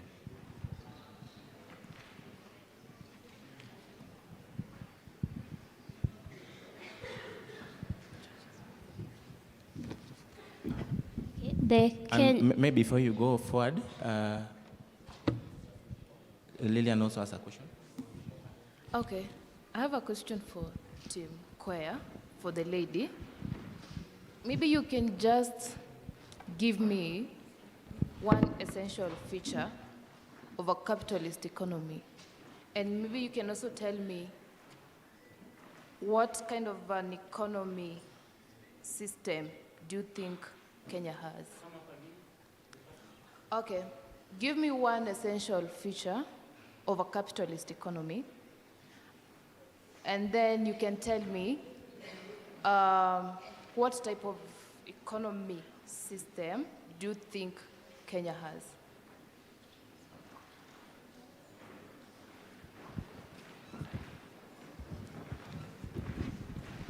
First, we have the Kenya Medium-Term Debt Management Body, which was formed in 2014.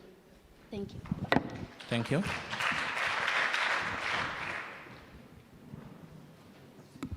Kimanzi, the choir team.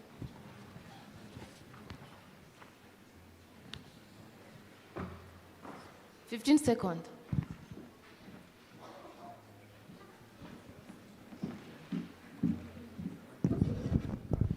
Thank you for your question. May I repeat the question? Give one essential feature of a capitalist economy, right? Yes.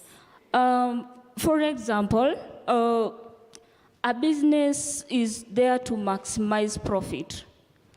So anything that touches the locals, for example, agriculture, will not sit well with a capitalist, someone who is there to capitalize profits. Okay. Yes. So that is one essential feature of the capitalist economist. They are there for the maximum profit. So the next question. What type of economy does Kenya has, right? Economic system do you think Kenya has? It is a capitalist economy. Okay, wrong. Thank you very much for your time. Asanteni sana. We really appreciate 5, 6, 7, 8. So kindly a request from, thank you so much, we appreciate. Pardon?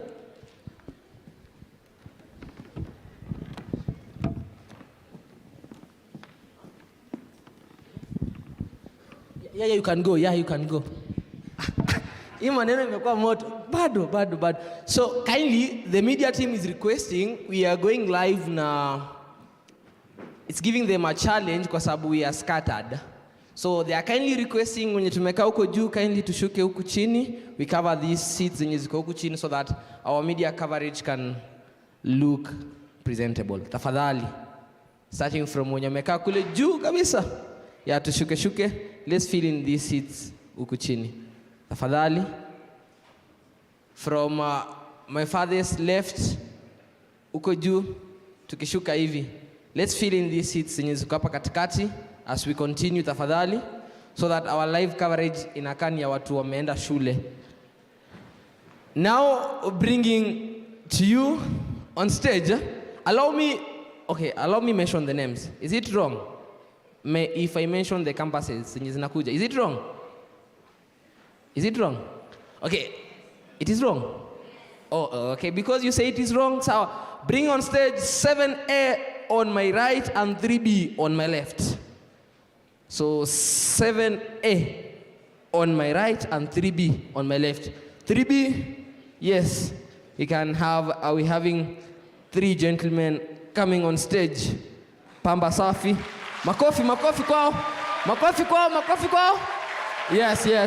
And now we having 7A. Hiyo ni kijana. Sawa. So tafadhali. Before we give to the adjudicators, kindly we request that maintain to volume ya chini kidogo ndo watoe points zao vizuri. Si ndio? Alafu mtawasherekea wakimaliza. Si ni sawa?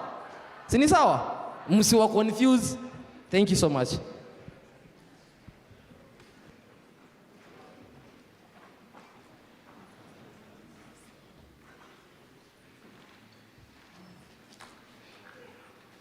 Thank you very much.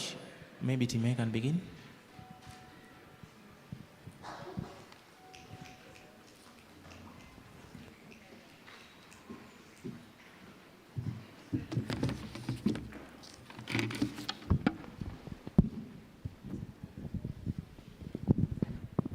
Starting in 3, 2, and 1. So two things here, public debt and public debt sustainability. So panel, we're going to provide you a metric upon which you explain or describe what a public debt and sustainability is. So from late time, what is public debt and sustainability? First of all, it is a situation whereby the government is in a position whereby they cannot meet up their long-term or current financial obligations and so on and so forth. It includes sometimes they seek debt reliefs or lower interest rates or longer grace periods and things like that. So panel, notice that we're talking about sustainability issues. Excuse me, what's your name kindly and which university are you presenting? And please, for the sake of time, if you step up front, kindly tell us your name first and the university you're coming from before proceeding. Thank you. So I should start again? Mesha Kumondi from Kenyatta University. Okay, so am I allowed to start again? All right, thank you.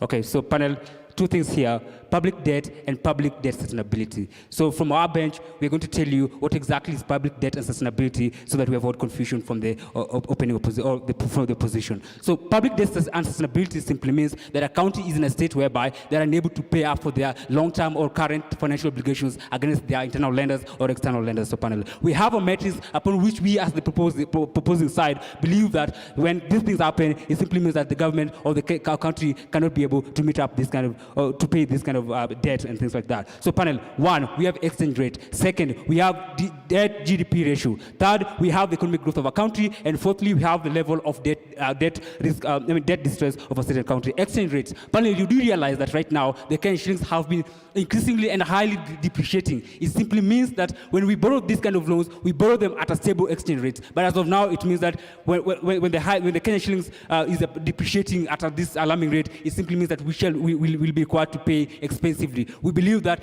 this in sense bring unsustainability because in the end of the day, the government may not be able to expensively pay these things for long term or in the long run. Secondly, panel, you do realize that we have debt GDP ratio which has been rising since 2017. I just want to give you statistics. 2017 and 2022. In 2017, the debt GDP ratio was 53.18%. As of now, it has jumped up to approximately 68%. Panel. It does mean that the public debt of Kenya has been rising disproportionately against the economic growth. We think that as a developing country as Kenya, that should not happen. We should have an economic growth growing at a proportional rate or hand in hand with public debt. If a public debt grows with no sign of economic growth, then it simply means as a developing nation, we may not be able to afford that. Panel, to the extent that we have IMF giving you these recommendations and continuously degrading your level of distress. For example, earlier on 2018, Kenya was listed as one of those countries with low risk debt distress.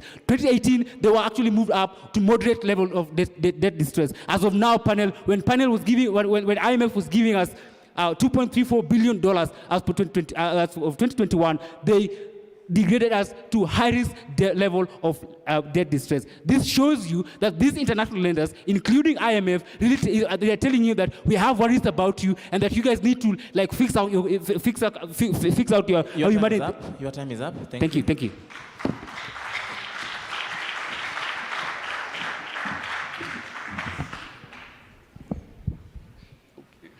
To our esteemed panel of adjudicators, and to the host school. Before you is the University of Nairobi. My name is Festus Kirwa, and my colleagues, this is Michael Awimbo and Franklin Obuya. A Chinese proverb goes and says, give a man fish and you feed him for once, but teach a man how to fish and you feed him for a whole lifetime. But then we ask ourselves, give a country loans and you put them in debt, but teach a country how to manage their debt and you save them for a lifetime. Ladies and gentlemen, we stand here to propose that Kenya's public debt is sustainable and we do not risk and we do not face the risk of an economic crisis nor an economic recession. First and foremost, we have developed laws and what you call the public debt management developed by the National Treasury in conjunction by the CBK. Why do we have to borrow loans? Sometimes we face deficits. Sometimes we have projects that we need to fund them. But as the time we want to borrow those loans, sometimes we know that these loans come with conditions. As a result, as a country, we need to focus on how we are going to manage this loan.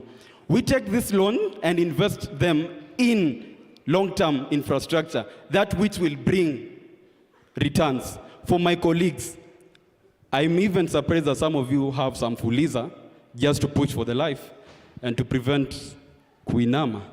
And therefore, debt, as you borrow that Fuliza, you know that you need some austerity measures that after you receive that Fuliza, you need to repay it. For instance, let me take a case.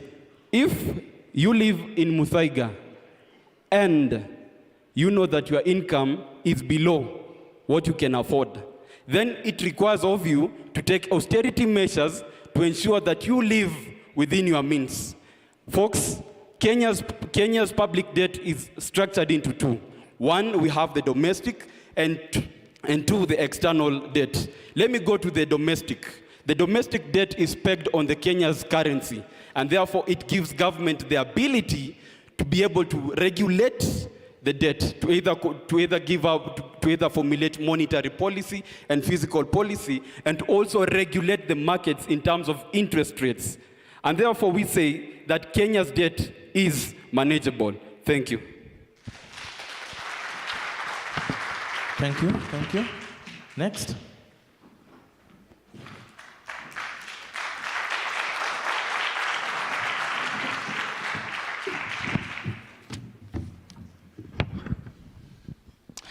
Wow.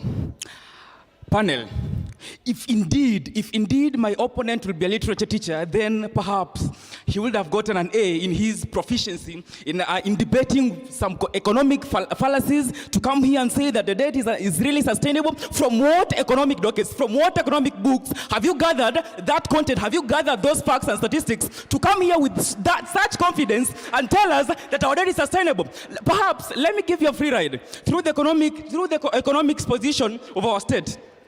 Back in 2015, panel, I hope you're hearing this. Back in 2015, Kenya went to the China Exim Bank and acquired 450 billion to come and finance the project of the SGR. To date, it was held that it will pronounce 5.5 million tons as the carriage capacity. Back to the records.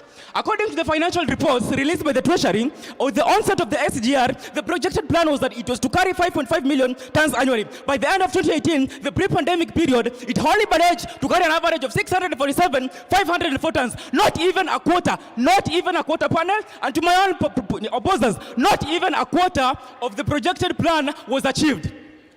This necessitated the government of the day to shift the ports from the Mombasa port to the Naivasha port so that it may use the SGR and facilitate the cargoes. The cargo volumes increased from 2.93 million tons in 2018, 4.16 million tons in 2019, 4.42 million tons in 2020, and 5.42 million tons in 2021. From the statistics provided, have we met the 5.5 million threshold that was set? It has not been set. This has necessitated the increase of the taxation rates. Why are we increasing the taxation rates? Because the government needs to service the debt taken from the China Exim Bank. The increase, panel, and my fellow audience, the increment of the taxation rates was to finance the debt taken. And now, at the moment, 21% of the total tax revenue collections is being used to service the debt cost. Why is the taxation rates being increased? This is because the government is not able to come and service the debts that it had taken with the projected projects to finance the debt. Because the SGR, with the current government, the the Mombasa port has now been reclaimed because the previous government had set the Naivasha port to come and prioritize this year for the transportation of cargoes. But the sitting government, the current government, has now reversed the process and taken back the port to Mombasa. This in turn will necessitate the government to provide a feasible solution on how to come and service the debt. Your time is up. Thank you. Thank you so much. What is your name? What is your name, kindly? What is your name, kindly? Celestine Protest, Kenyatta University. Thank you.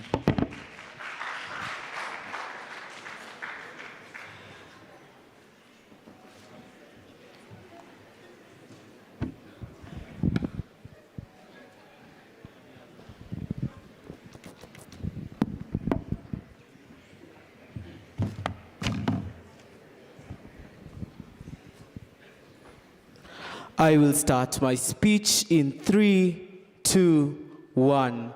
Ladies and gentlemen, I am befuddled by the ignorance of the proposers. You come here and tell us that you do not know why we are telling you this debt is sustainable. Let me give you the statistics you are asking for. According to IMF, they stated clearly that the debt dynamics of Kenya are actually bolstered and will be able to be met even though there are shocks as a result of the pandemic. Even though the pandemic, COVID-19, you might come and tell us that will make it more unsustainable, we want to tell you that it is actually sustainable by the fact that it is bolstered by the by the statistics released by IMF. Another reason why we as the opposition are telling you that this debt is sustainable is because if you look at the informal sector, which constitutes majority of the economy of Kenya, we have people who are working and they are not being taxed. This means if we as a country are in a position to change the policies such that these people will be taxed, we will have money that will be able to meet the deficit the country is having and hence clear our debt, clear as crystal.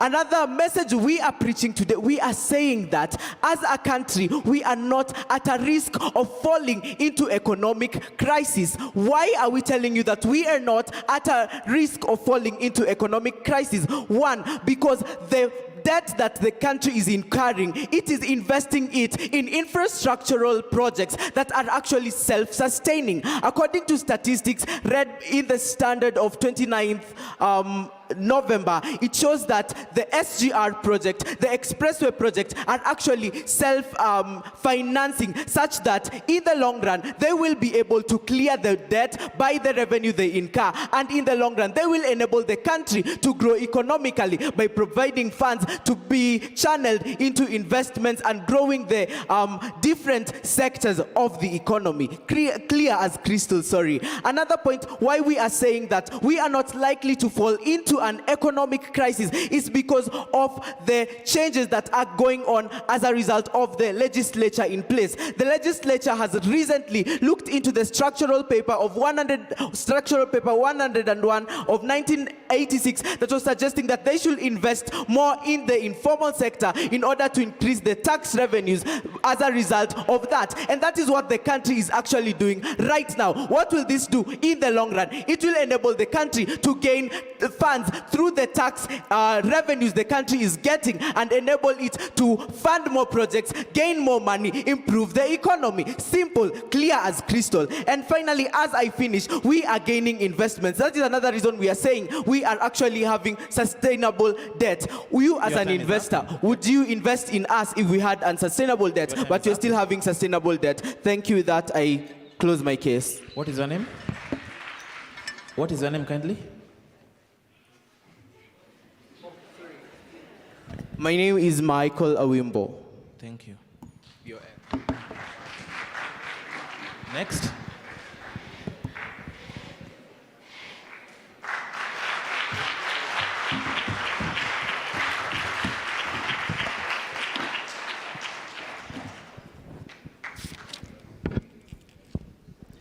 My name is Abigail Eminza, and I'm from Kenyatta University.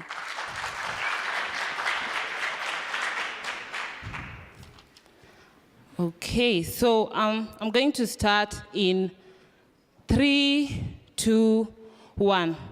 Ladies and gentlemen, notice that it's very ironical for us to stand here and say that our debt is sustainable when we spend 64% of our GDP to pay for this debt, when we increase taxes each and every year so that we can get revenue that will service this debt. Notice that it is also very ironical for us to stand here and say that this debt is sustainable when already IMF has listed us as a high-risk country. That is to say that our debt carrying capacity has been reduced in the sense that they have seen Kenya as a country that cannot really pay debt, is not in a position to pay this debt, and therefore let us just reduce this debt to a lower position. And yet still they say that this debt is sustainable. Notice the points they use to actually assess that the debt is sustainable. They tell us that, you know what, when we have a public debt management, then it means that it's going to be sustainable. Let us assess this. When we have a bunch of people put in place to look at the public debt situation in Kenya, does that really mean that the debt is sustainable? No, we bring you facts and tell you that the debt to GDP ratio has been constantly increasing. The current debt that you're borrowing is constantly increasing. Our currency is constantly depreciating. This is to tell you that all these facts put in place, already future projections also show that this is more prone to increase at the end of the day. So even if you have this public debt management, we really want to understand how does it ascertain that at the end of the day, this public debt is sustainable. Secondly, they talk about how, you know what, we are going to invest in long-term infrastructure. Let us assess, SGR, ever since it was constructed, it has never reached its capacity of carrying tons. Till date, 5.5 million capacity hasn't been reached, and yet still they're telling us that these long-term infrastructure projects are earning revenue to the country, something that hasn't even happened currently. Secondly, they talk about how, you know what, we have domestic debt and external debt, but we tell you that even currently, Kenya has been actually incurring more of external debt and less of domestic debt. So even if you talk about domestic debt, at the end of the day, if a country still spends more on external debt, it means that in the long term, it's not sustainable. Thirdly, they talk about how, you know what, the country is investing in self-sustaining projects. We really want to understand what are these projects, because when you come and tell us that expressway is not a project that was invested by loan, it is a public-private partnership. That is not really a project that you can say it's self-sustaining. At the end of the day, whatever we get from side opposition are just rumors that public debt management is going to ascertain by a long-term long-term credibility or rather sustainability of the loan. Thank you. Proud to propose.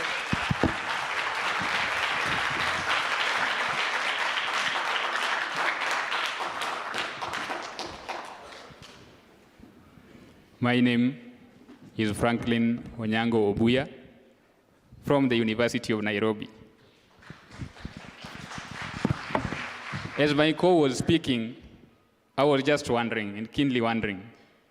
She mentioned that we use 64% of our GDP to pay off our debt. But now let me school you. Sometimes it's not bad to not know. But let me make you know that 20% of our revenue, the 80% of our revenue is coming from 20% of the Kenyan population. And that population consists of the rich. Now ask yourself, if we were to pay our taxes, all of us, then will we not be able to meet that? We will. Now, that is not my point. There is a research from the KNBS, that is Kenya National Bureau of Statistics. You can go and Google and search, and you will find that. Now, my point is this one.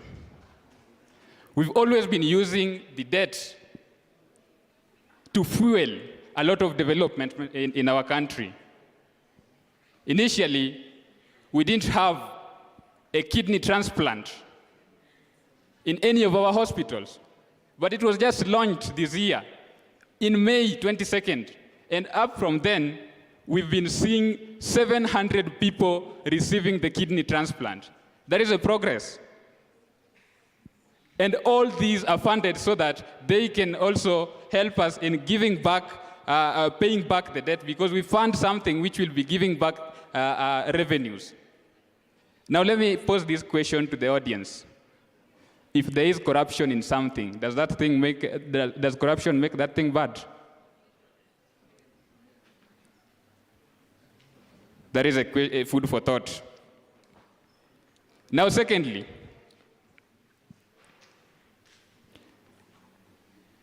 how many people are paying debt? How many people are employed in the formal and informal sectors? If I may ask of my good adjudicators here, esteemed adjudicators here, how many of them are paying debt? And how much are they paying as debt? And how do they feel while they pay these debts? Now, if we put strict measures on people who fail to pay their debts, then we will receive a lot of amounts that will help us clear our debt, and we will be sustainable. Now, let me ask you one question. If I can't pay my debt, can I also receive a debt from another person, another lender? You can't. You simply can't. The other day, you heard that Kenya will be receiving 52 billion shillings. How could they be given if they could not sustain their debts? Food for thought. I'm donating my remaining minutes to the audience. Thank you very much for your time. Thank you very much.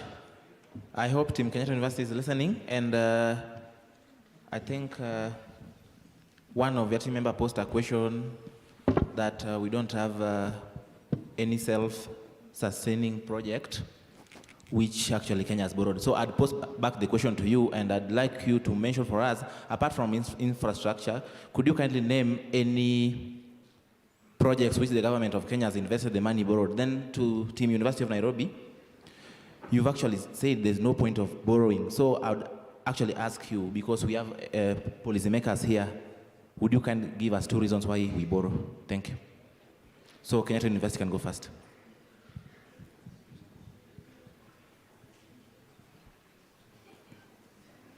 Kenyatta University can go first. You have 30 seconds to respond.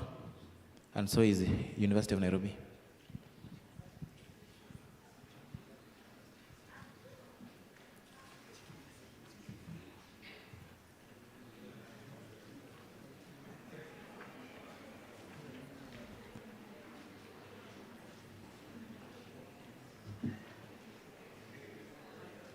Uh, 30 seconds is over for Kenyatta University. University of Nairobi, I asked, why do we borrow? Just 2 reasons why we borrow. Any member can respond.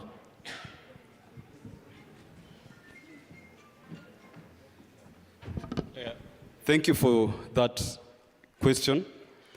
The reason why we borrow, we need to finance our budget deficit, you know? And let me finish. And you know, sometimes government, we can't be fully sustainable.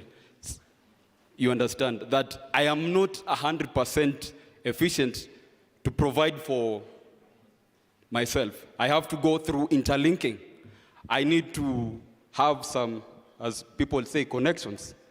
And for instance, maybe you are starting a project, and that project requires some big amount of money, some huge amount of money. And you have done some studies, and there's a huge prospect of return. Where do you go? You go to the financial institutions and tell them, I need some cash. Thank you. Welcome.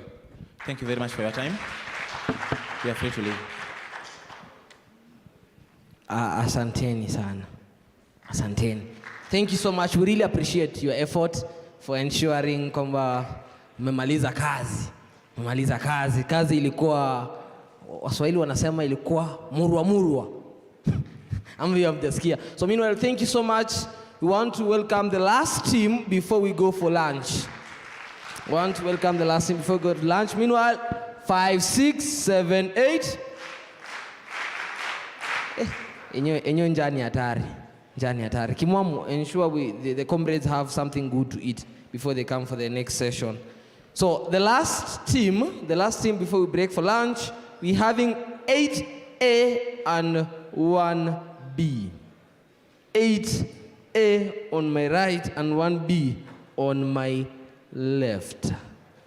Tunasema ni timu za mwisho ambayo ni 8A na 1B kwa lugha ya Kiswahili. Si maneno ni namna hiyo. So 8A, are you here? Yeah, you can come on stage. 8A. And somebody to confirm with me 1B, kindly. 1B. 1B is supposed to be Chuka University. That is 1B, if they're not there. 8A, yeah, we're having the 3 representatives from team 8A. Kindly, 1B, campus representative from, yeah, they're here. Yeah, come on stage. Yeah, ndio vijana wamekuja kufanya ile kazi. Thank you so much. Hoping someone else? Yeah. Thank you so much.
DJ, you can be giving us some few soft music as we wait for the adjudicators, kindly. Ndo ili njaa isiongezeke, unatupigia muziki kidogo kidogo. Muziki soft.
benefited more on this and this because the public debt has increased.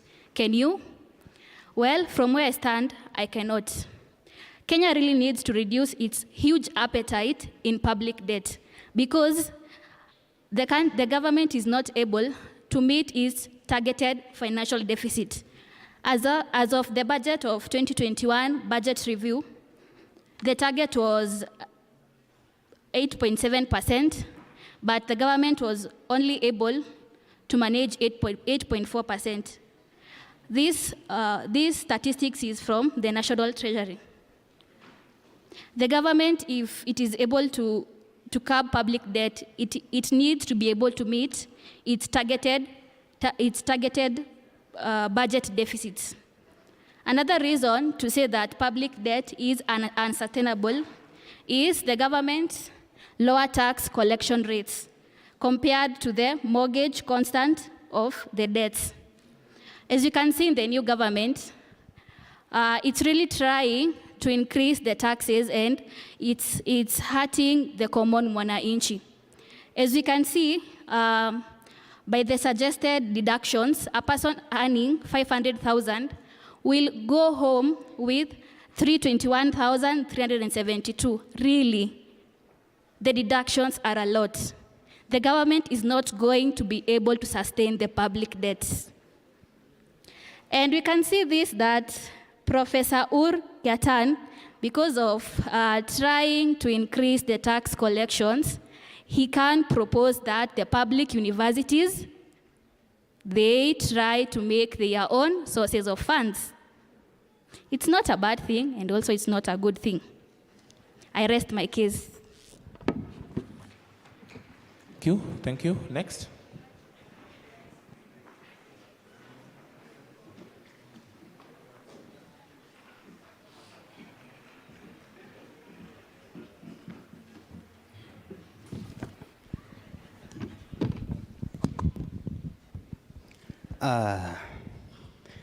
Is Kenyan public debt unsustainable?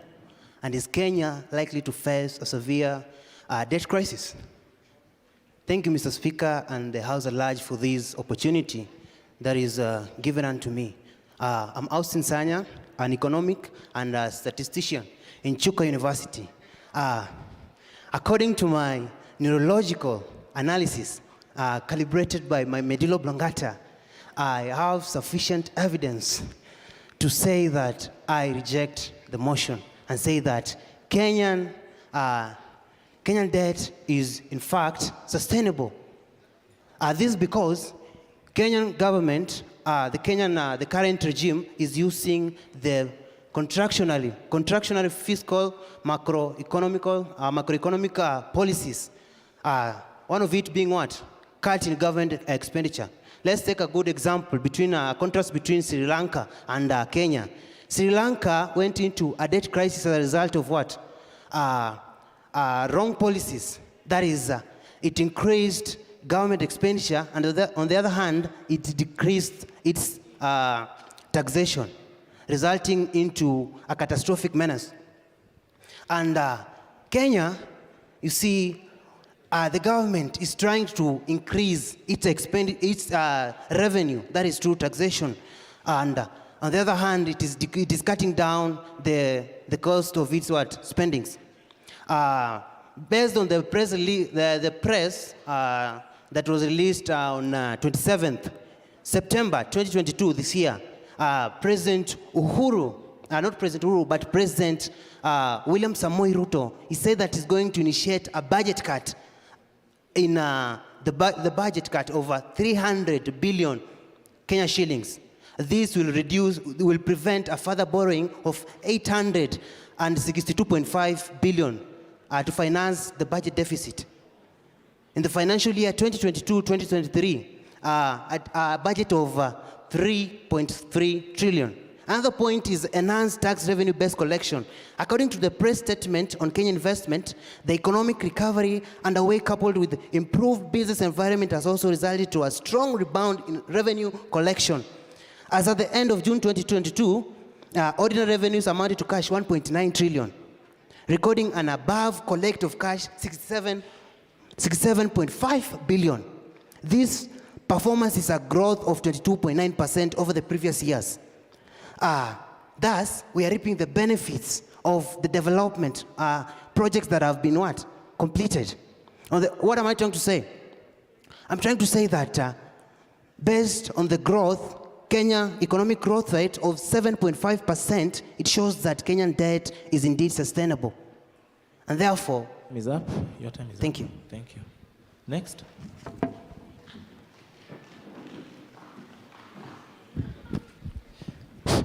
Once again, I'm here. I'm James from Maseno University. Is Kenya's public debt unsustainable? And Kenya, does it really face severe economic crisis? Yes, I'm here to propose this motion.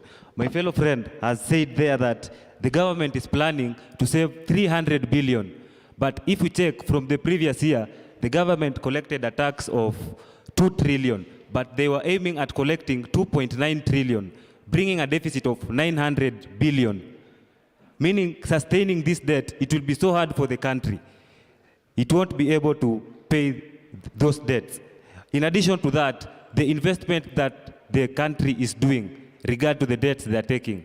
For instance, the debt they took on funding the SGR. They took a total of, let's say, 670 billion to fund SGR. And the project right now, it is not working because the port of Naivasha has been moved from the dry land of Naivasha and returned back to Mombasa. So it will be facing a hard time for this country to pay the debt. So as a country, we should find a way of curbing this problem. And I had a recommendation to do away with this. I was thinking that the government should invest in projects that return the money so fast than investing in projects that take them much time to bring the investment rate. Also, if we check on the previous trend, the country has been faced with COVID-19. We are also currently being faced by drought in almost 20 countries, 20 counties in the country.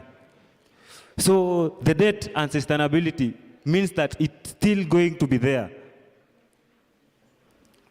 And we can also see that IMF has listed Kenya under a debt distress situation, meaning that the country cannot be able, or maybe it's trying, but it will take time for the loan to be repaid.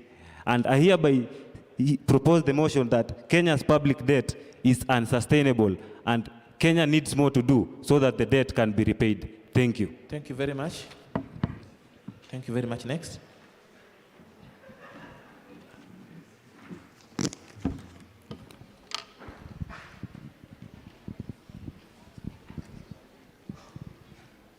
Thank you, Mr. Speaker, for the opportunity to oppose the motion at hand. I am Gift Felicia Nyanchoka, a student of Economics and Statistics at the University of Chuka. First of all, let's make it clear that tax revenue alone is not enough to fund our development projects if we are serious about realizing the Vision 2030 and the SDGs at large.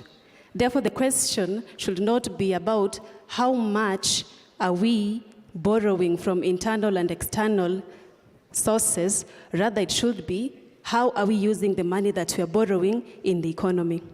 Kenya is one of the many nations in the world that have shown that using productive debt in the key sectors of the economy can lead to a greater economic growth than it can do the losses.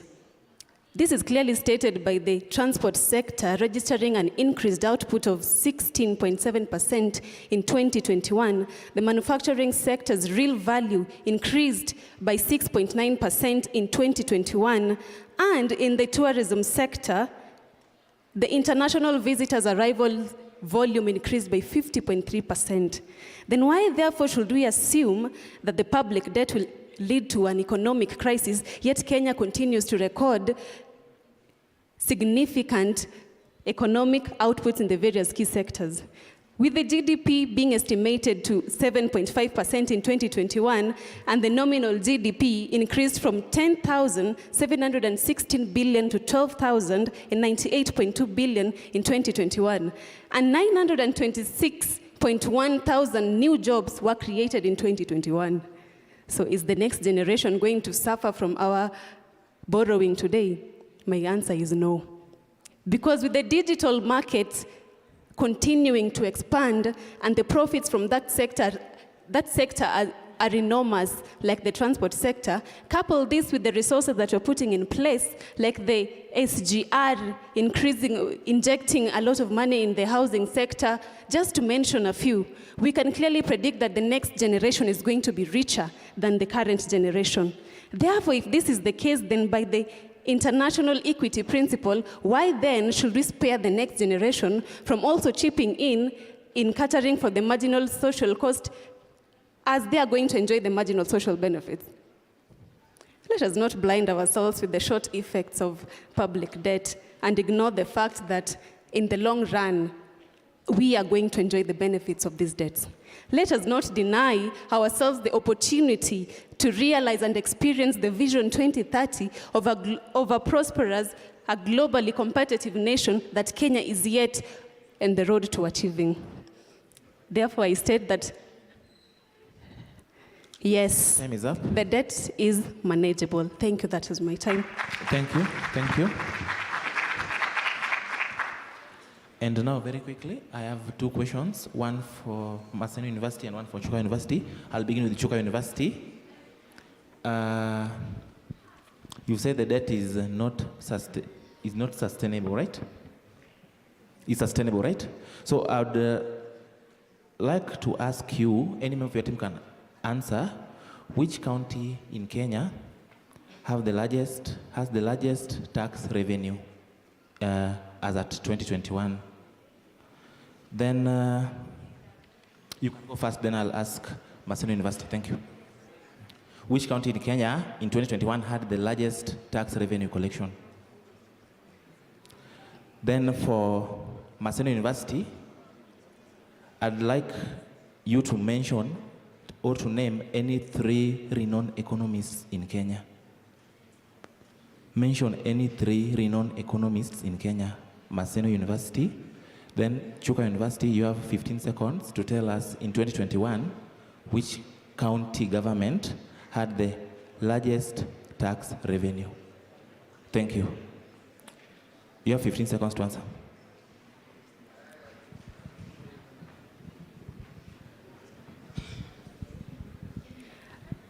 Which county in Kenya has the largest tax revenue as at 2021?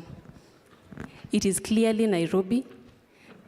The population in Nairobi is greater than that of Mombasa. Thank you. Thank you. Maseno University, kindly list 3 renowned economists in Kenya.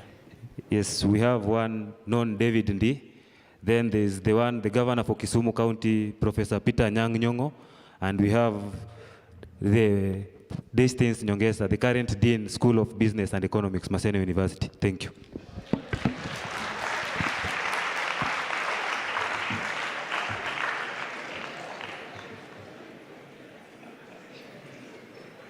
Thank you very much. Actually, that was what I was expecting. I was expecting you to mention at least one of your lecturers or instructors. So, well done. And thank you so much for your time. I think we are done. Yes. Yeah. So maybe we'll retreat and tally your results, and we'll tell you how you have fared today. Thank you. Thank you so much. Let us appreciate them. 1, 5, 6, 7, 8. Walisema kilicho na mwanzo siku zote hakikosi mwisho, nami naja mbele zenu mchana huu nikiwa na furaha na bashasha kwa sababu ya kazi njema iliyofanywa mbele zenu. Basi bila kuchukua muda mwingi, ningependa kuenda kuchukua tama langu la maji na nimpishe mtangazaji mwenza Abigail mbele yenu. Karibuni sana. Thank you very much. Now we've come into the session where we're going to break for lunch as the judges are deliberating on the results. For that, we will have our guests, our faculty members, Kabarak and other, our faculty members from Kabarak and other staff, and adjudicators proceeding on this side, led by Victor for their lunch. And then we'll have the students from Kabarak. Yes. Our student from Kabarak, and we're also gonna cater for your lunch. If you're here, you'll go with Bosire to the mess. You should remain behind.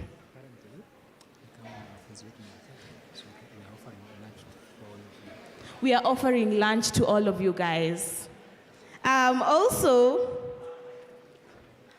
KUPSA executive, KESA executive should also proceed with the management on this side for lunch. You're also reminded to take care of your luggage, as we don't know everyone who's here. After the session for lunch, we'll be having the panel session, and of course the results. We want to know who and what group has won very much. We are looking forward to that session. Lunch is 20 minutes. Please observe time, please. I will pray for the lunch. Let us pray. Father, we come before you this day. We thank you for the gift of life and for the gift of one another. We'd like to thank you for the good session that we've had in the morning up to now. And I'd also like to pray for our lunch, that you may please bless those hands that have prepared lunch. For it is in Jesus' name I pray, believing and trusting. Amen. Please remain behind as students, because you need your meal cards to access lunch. Thank you.